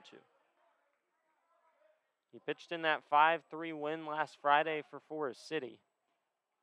Through 1 inning pitched, gave up a run. It was earned on a hit. He got the save. He struck out 2, including that strikeout of Eli Wiestner that was a very questionable call to end the night. 1-2 the count. The righty submarine fires and misses outside. Haddad checked the swing and held up. So 1-2 to the count to the right-handing hitting Trip Haddad, who's out in right field now. First action he's seen today. Looking for his first base knock of the day. Camp delivers the 1-2, and he's fooled him with an off-speed. Slowed down the bat of Haddad, and he fouled it straight into the catcher's mitt of Connard for strikeout number 1 for Camp, and out number 2 in the 6th. Bring up A.J. Roush with 2 out and nobody on. It was just a 77-mile-per-hour off-speed offering that fooled Haddad. Haddad got all 4 breaking balls or off-speed. First pitch grounder to short. Vergantino bobbles it for a second, and A.J. Roush runs it out without a throw. Vergantino just couldn't get it out of his glove over there at short.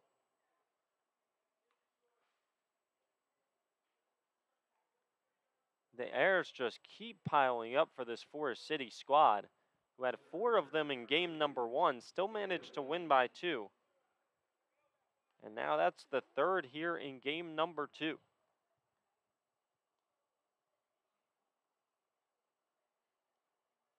Camp comes set on the mound, now facing Delaney, and his first pitch runs all the way to the backstop. Roush will reach second easily as it bounces half the way back to home plate, where Connard has to go get it. Submariner slid that one all the way through the left-hand batter's box.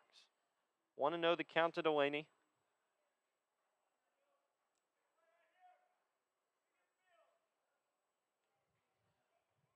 Infield playing medium depth. Both fielders at the corners leaning in towards home plate, expecting a potential bunt. That one ran outside, 2-0 the count. 10 pitches now for Tristan Camp here in the 6th. HiToms up 10-6. The 2-0. Outside, 3-0. Delaney been on twice already today. 1 for 2 with a walk, a single. Came around to score twice and also popped up to second. 4th straight inning that he's come to the plate. 3-0 the count. And he takes strike 1 at the knees. Was taking all the way. Now it's a 3-1 count to the Southeast Louisiana product. Got his first hit as a HiTom back in the 3rd inning here of game number 2. Came around to score. Big lead at second. Runner goes inside, ball 4, and they're at the corners now. Roush just kept inching closer to third. Nobody was holding him on, and he has an easy stolen base. That's that clear method that we've talked about a little bit early on this season, where DJ Russell yelled clear, and that means take another step, and yell clear again, and he takes another step. And if he yells clear when the pitcher delivers, you run because you're far enough off the bag that it should be an easy stolen base. See if Delaney goes here. He goes first pitch. No throw. Don't even worry about him. Somebody in the dugout just yelled free baggy, and it was. Pitch found the inside corner, so it's an 0-1 count to Jose Vargas. He's 2 for 4 today. 2 flyouts to left, a single and a double, both the opposite way. All 4 balls that he's hit have been to left field. He calls time, steps out of the left-hand batter's box, steps back in. 2 in scoring position with 2 away in the top of the 6th for the HiToms. 0-1 the count. Camp delivers. On the outside corner with the breaking ball, 0-2.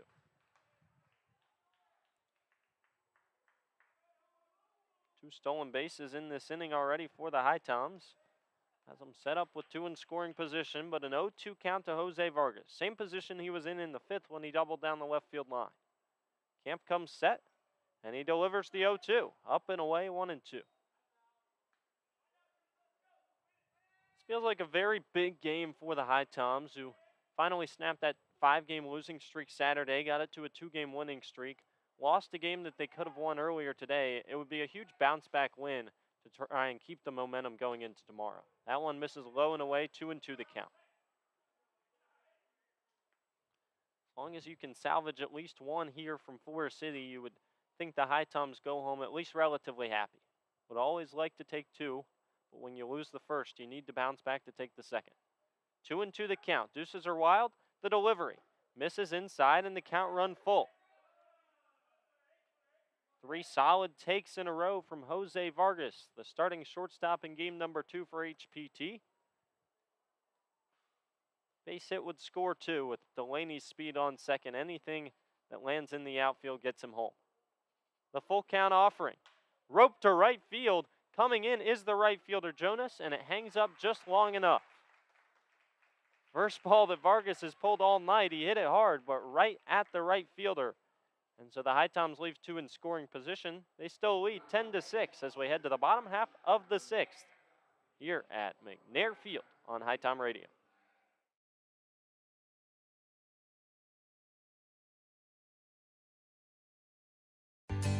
Here in High Point, North Carolina, we encourage everyone to make themselves at home. Here in High Point, we're known as the home furnishings capital of the world. We have banked our past, present, and future highly on this industry. We have lots of opportunities to entertain your family and children, so take advantage of our parks, our cultural events and activities, as well as some of our seasonal attractions.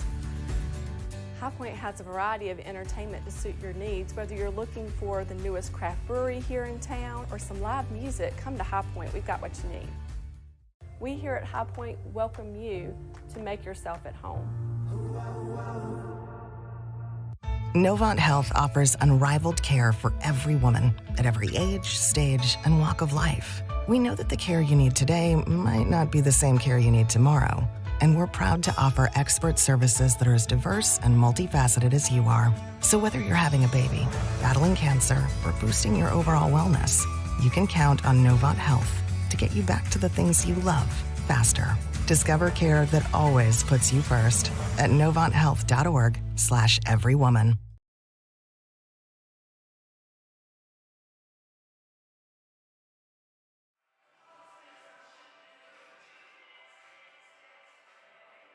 Bottom of the sixth at McNair Field.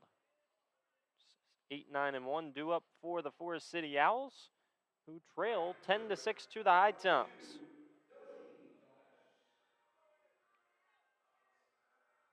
Ten runs on 11 hits and no errors for HPT. 6 runs on 7 hits for Forest City, 3 errors, and that first pitch from Ethan Snyder, who's in for his second full inning of work, third inning of work, misses for ball 1. And the 1-0 finds the outside corner, 1-1 the count to the right fielder Jonas, who made the catch to end the top of the inning and strand 2 HiToms in scoring position. 1-1 offering, way upstairs, 2-1. Snyder came in relief of Hale Sims to end the fourth, struck out Connard swinging, and then went and faced the minimum in the last inning, and he misses inside, 3-1 the count. He issued a leadoff single to Butcher to start the 5th, and then he struck out Lewis swinging and got the old strike him out, throw him out to end the frame. 3-1 the count. The righty winds and delivers, and that one is skied out into shallow left field. Both infielders on that side going out. It looks like Vargas who's going to make the play. A long run from short, and Jose Vargas is there to catch it right on the left field foul line.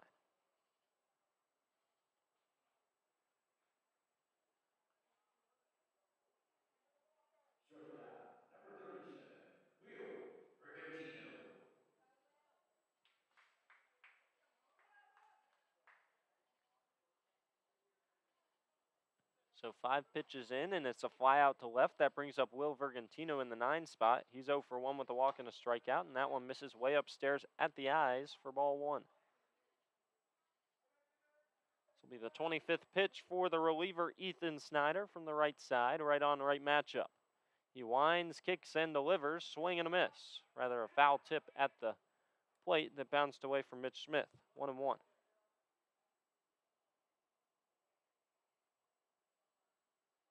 Once the sun went down here in Forest City, it's been a relatively comfortable night.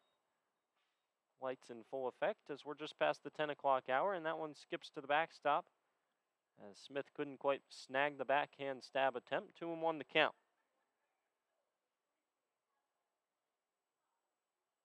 Ethan Snyder looking to set up the HiToms with a 4-run lead headed to the 7th as that one misses way outside again. It's another 3-1 count.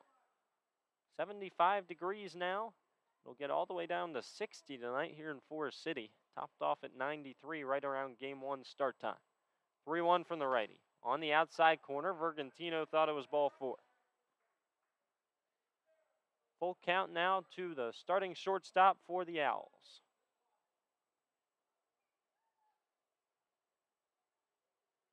Game 1 was pretty quick, under 2 hours. Game 2 not so much. 3-2 pitch. Fouled back. We'll do it again.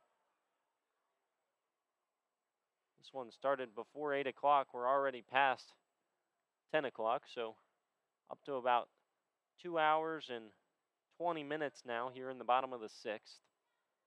Obviously, the 7th will be the last inning unless we end it tied. The righty Ethan Smith, another 3-2 on the outside corner. And another bat toss from Vergantino. That's 2 bat tosses, but no walks in the AB, and he'll go back to the dugout with a backwards K.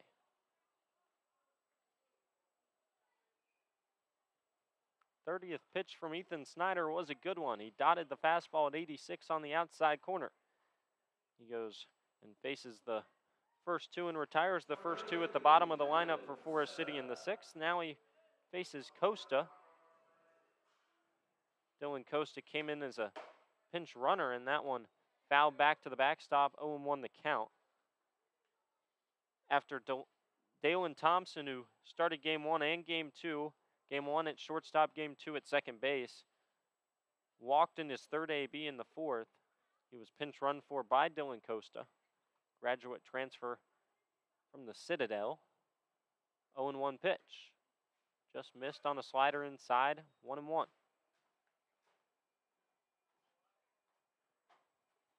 He had originally attended Florida Southern College, then transferred from the Citadel. Grew up in Wellington, Florida. 1-1 pitch from Snyder. Lifted down the third base line and out of play. Snyder 1 strike away from continuing his streak of facing the minimum. He's through 2 innings, hoping to get through 2 1/3 here. If he does, he might come out for the 7th as well. The 1-2 pitch from the righty. Lifted out towards center field, going back to Laney, and he'll shy up short of the track and make the play. Another 1-2-3 inning of work from Ethan Snyder. He's through 2 1/3 scoreless, throwing 34 pitches, and the HiToms are 3 outs away from salvaging a split here at Forest City. You're listening to HiTom Baseball on HiTom Radio.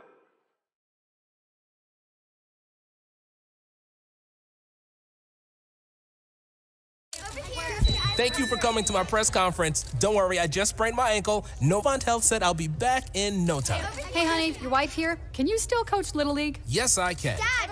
Excuse me. What about our father-daughter dance? I wouldn't miss it. And what about cleaning the gutters? No further comment.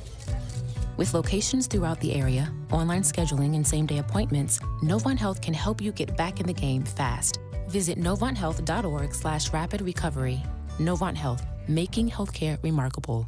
The future is now. The future is you. The future is here. It's computers, It's healthcare. Robotics, cybersecurity, manufacturing. DNA research, The future is everything. The future is knowledge. community, Possibilities. hope. It's about family, having a career, Reaching goals, finding your purpose, your passion. believing in yourself. Davidson County Community College. The future is here.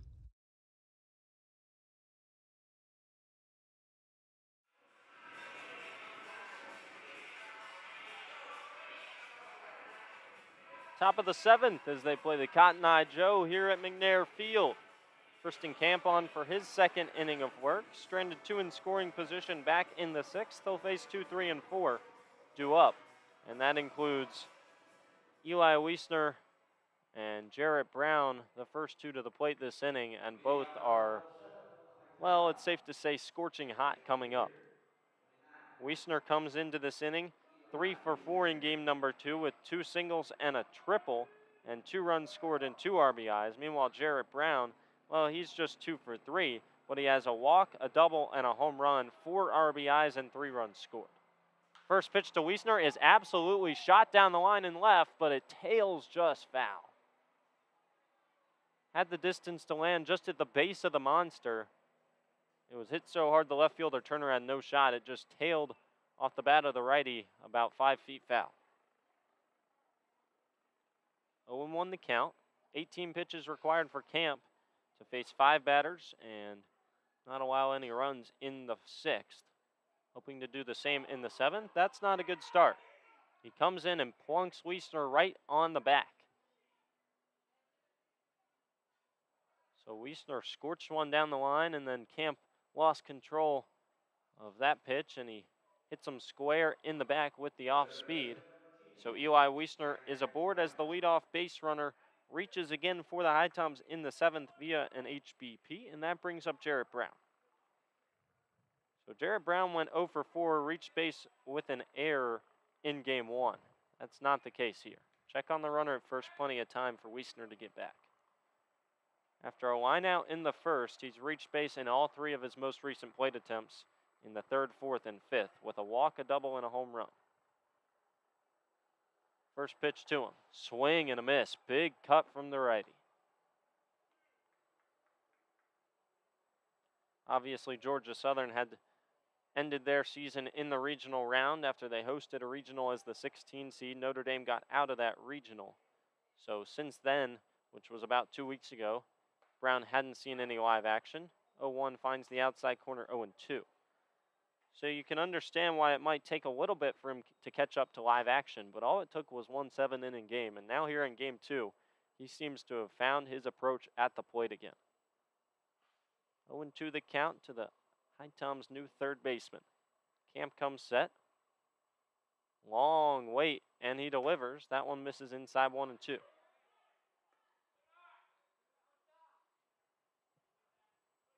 Backed off Brown from the plate a bit there from the right side. It's Wiestner at first, nobody out. HiToms with a 10-6 advantage here in the last inning.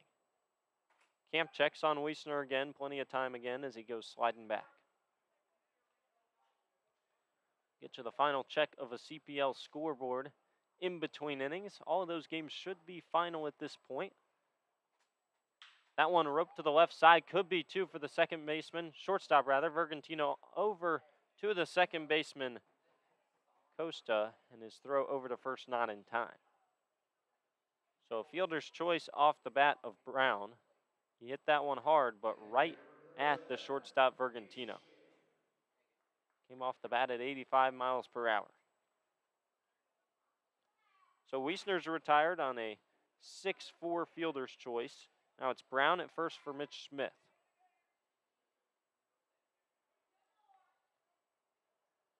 Camp comes set, and the righty submariner pauses and now delivers. Swing and a miss as a slider slid into the left-handed batter's box, and Mitch Smith cut on and missed. 25 pitches now for the righty reliever. Looking to throw the HiToms base runners a bit off here as he's differing up his pitch speeds and differing up the delivery time. He'll pause for a while, and he does it again here and delivers an 0-1. That one, another slider, this time misses off the plate 1-1. Anything to throw the base runner's rhythms off and prevent stolen bases. Jarrett Brown, a decent lead over at first. He's held on by the first baseman, David Lewis, and he goes. That one a hit and run call as Mitch Smith cut on and fouled off a pitch on the inner half over towards the first base line.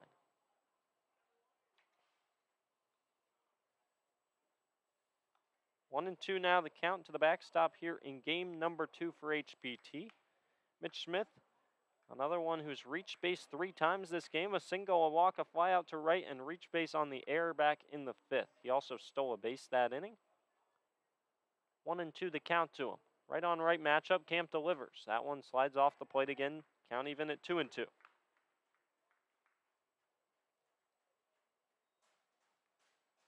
Crowds thinning out here at McNair Field. It wasn't a huge crowd to begin with, but with the Owls trailing by 4 heading to the last inning, a lot of people heading home early.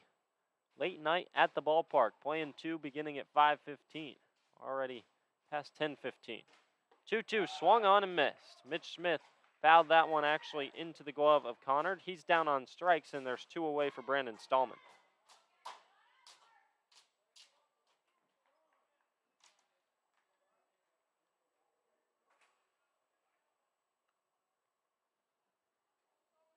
Stallman 2 for 4, 2 singles, 2 RBIs on one on each of those, and then he had a sac bunt to move Mitch Smith into scoring position in the 2nd, and he struck out looking to end the 5th. He takes ball 1 off the plate, 1-0.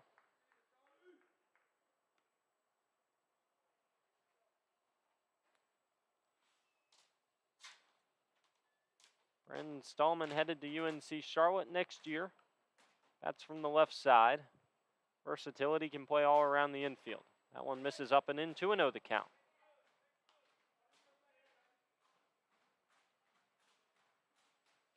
Stallman came into today batting .306 in 49 ABs. He surpassed the 50 AB mark this season for HPT in this game.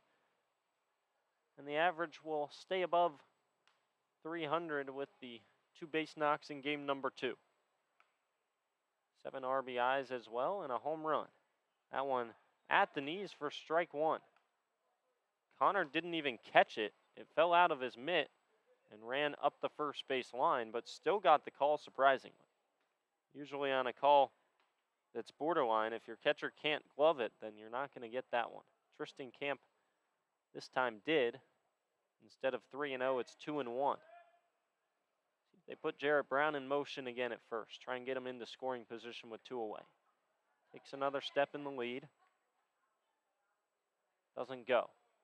That one is hammered. Get out of here. See you later. No, I thought it hit the scoreboard.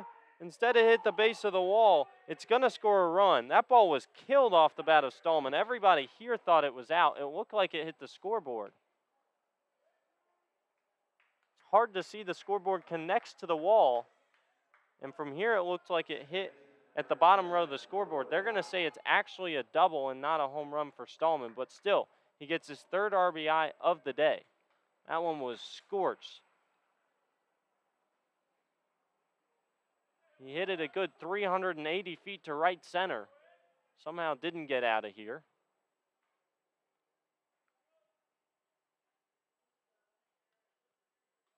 So that brings up Rowan Watt. Top of the lineup is doing its thing. 0-1 the count as Watt swings through that one. So the double from Brandon Stallman scores Jarrett Brown all the way from first. He's now 3 for 5 on the day with 3 RBIs, 2 singles and a double, and Rowan Watt takes strike 2 on the outside corner, and he didn't like the call. Slider that just found the zone. 0-2 the count to the HiToms second baseman. He's still looking for his first base knock of the night. Walked back in the third. Runner in scoring position for him. 0-2 the count. Camp comes set. The righty delivers the 0-2. That one's chopped over to first and fielded over there by Lewis, who takes it to the bag to end the inning. Not before Brandon Stallman scorched a ball to right center. It brought around Jarrett Brown to score, and the HiToms extend the lead back up to 5. HiToms looking to split the series here in the doubleheader against Forest City. They need just 3 outs, and it's going to be Tristan Snyder back on the bump to try and close it out. We'll be right back for the bottom of the 7th on HiTom Radio.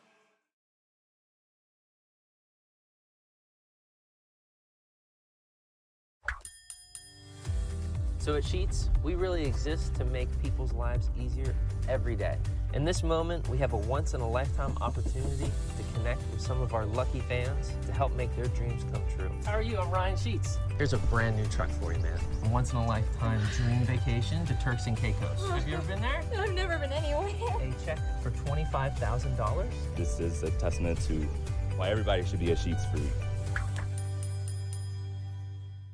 Hey everyone, Andrew Selliver here. Bring your group outing to Finch Field to watch the HiToms play all summer long. For groups of 12 or more, we have 3 different group rates. For $6 per person, you can get general admission tickets. At $9, we provide a meal package of a hot dog, chips, and a drink in addition to the GA ticket. And finally, for $15 a person, you get our all-you-can-eat ticket package. For more information on group tickets, visit our website at HiToms.com or email Zach at HiToms.com for more information.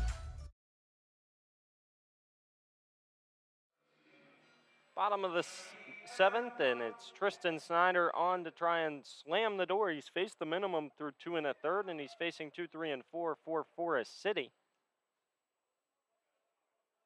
That begins here with the left fielder, Austin Turner, from the left side. And the righty, Ethan Snyder, winds and delivers the first pitch, just below the knees with the fastball, 1-0. Snyder up to 35 through 2 1/3. That, of course, of scoreless baseball, allowing just 1 base runner, and he erased that base runner on a strike him out, throw him out. Fastball skips in front of the plate, 2-0.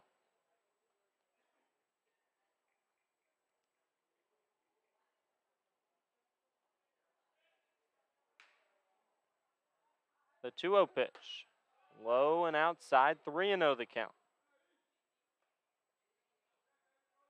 11 runs on 12 hits, no errors for the HiToms.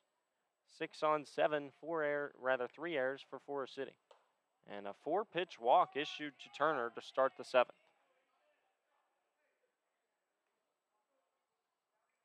Well, nobody was up in the pen for HPT, but that might get somebody up just to get loose here in case. In fact, it does. It's like Avery Kane up down the left field line for HPT, just in case he's needed. Maybe they'll get Wesley Buck or Halford up as well. And it looks like it is Wesley Buck who's starting to get loose as well. First pitch from Snyder swung on and missed by Hodge. That one was up around the shoulders, and he took a huge hack and miss. Well, that's helping out a pitcher who doesn't really need help at the moment. He's just issued 2 base runners through 2 1/3. The second one was on a 4-pitch walk to start the inning. Swing and a miss at a fastball at the knees, quickly 0-2. Dalton Hodge is 1 for 3 so far tonight. 2 flyouts to right in the double. That double came back in the 4th. It was the bases clearing 3 RBI double to get the Owls within 1. They haven't scored since. Swing and a miss. 3 huge hacks by Dalton Hodge, and he makes 0 contact with the fastball from Ethan Snyder and goes down on strikes.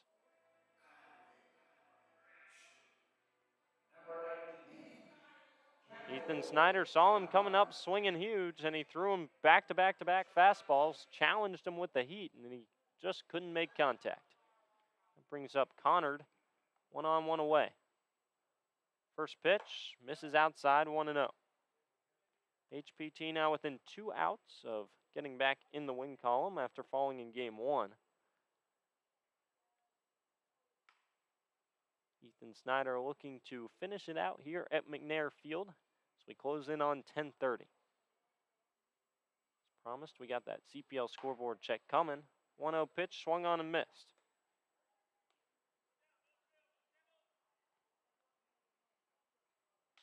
There were a lot of close games outside of this one last time we checked.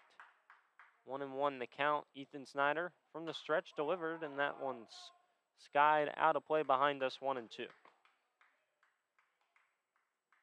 The good thing for Snyder so far tonight, that was the first walk he's issued.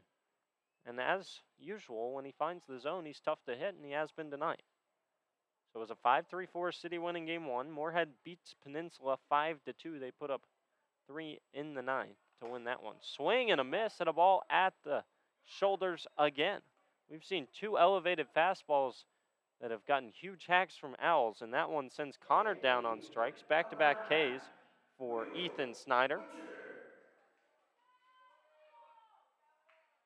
That's his 4th strikeout of the day, and the Owls are down to their last out. 10-2 Bananas win over Lexington County. Tri-City 9-4 victors over the Salamanders, and a 3-2 Tobbs win over the Sharks. That's where your CPL scoreboard lays. This is the final game of the night, about to come to a close, hopefully. First pitch, outside ball 1. Will Butcher up to the plate. He has solo homer in the 2nd and singled in the 5th. Those surrounding a 6-3 ground out in the 3rd. He was thrown out on the base paths with the strike him out, throw him out in the 5th as well. The 1-0 pitch from Snyder. Up and away, 2-0. Leadoff walk to Turner has the left fielder over at first, and then back-to-back Ks has the HiToms within 1 out of a victory. Forest City tried to claw back into it, but then those 3 runs in the 5th kind of put this one out of reach for the moment. Runner went, but the pitch was fouled off out of play down the first base line. 2-1 the count.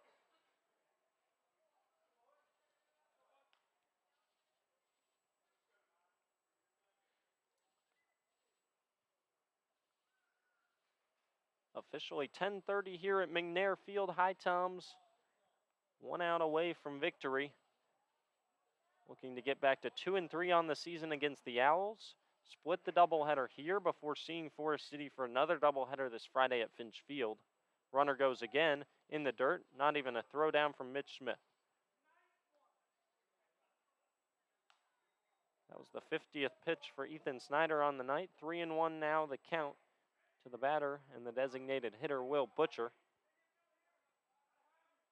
Will, the sophomore out of UNC Charlotte. As Ethan Snyder comes set, gets the sign, and delivers. 3-1 up and away.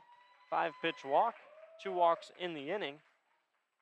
And that brings up the first baseman, David Lewis.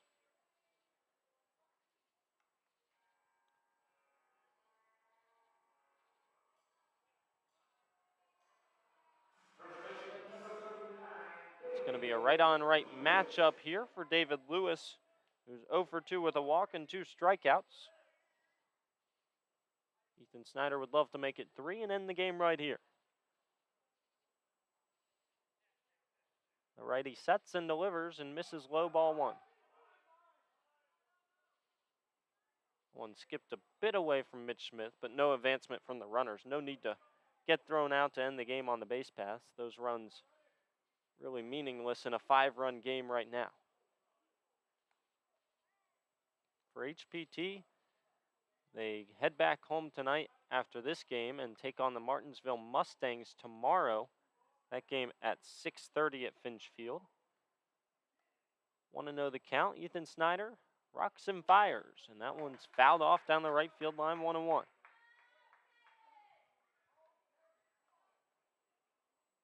After the Mustangs tomorrow, it's a trip to Wilmington for the first and only time this season in regular season play to take on the Sharks at 7:05 Thursday. And as I said, back home on Friday for a 5 o'clock start in another doubleheader between these two teams. 1-1 the count. Ethan Snyder facing off against Lewis. Swing and a miss at the 1-1 pitch. HiToms within 1 strike now. For Forest City, HiToms tonight, and then the Mustangs in 2 days after the HiToms take them tomorrow, and then, of course, the doubleheader Friday. So an off day tomorrow for these Owls. They host Martinsville. The 1-2 just off the plate, 2-2. That was the 55th pitch of the night for Ethan Snyder. He's grinded his way through 3 full innings now, hoping to make it 3 1/3. His brother Tristan started game 1, got no decision after he allowed 3 runs. Steven still got the loss in that one. Ethan Snyder will get the win as long as he closes this one out before allowing 5 here. 2-2 the count. 2 away, 2 on. The pitch from Snyder fouled off, and we'll have to do it again.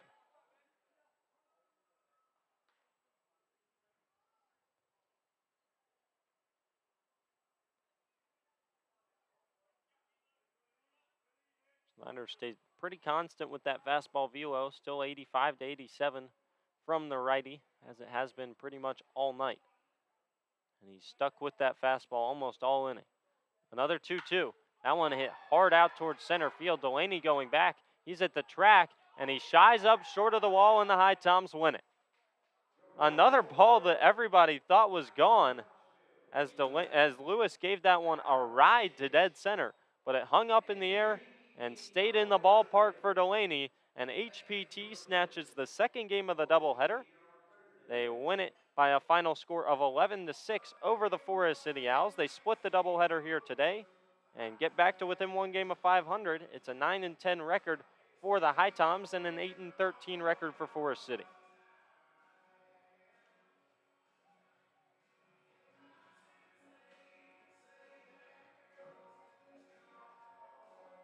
The winner for HPT is Ethan Snyder. He gets the win in 3 1/3 innings of scoreless baseball. What an effort from the right-handed freshman out of Lewisburg for HPT tonight.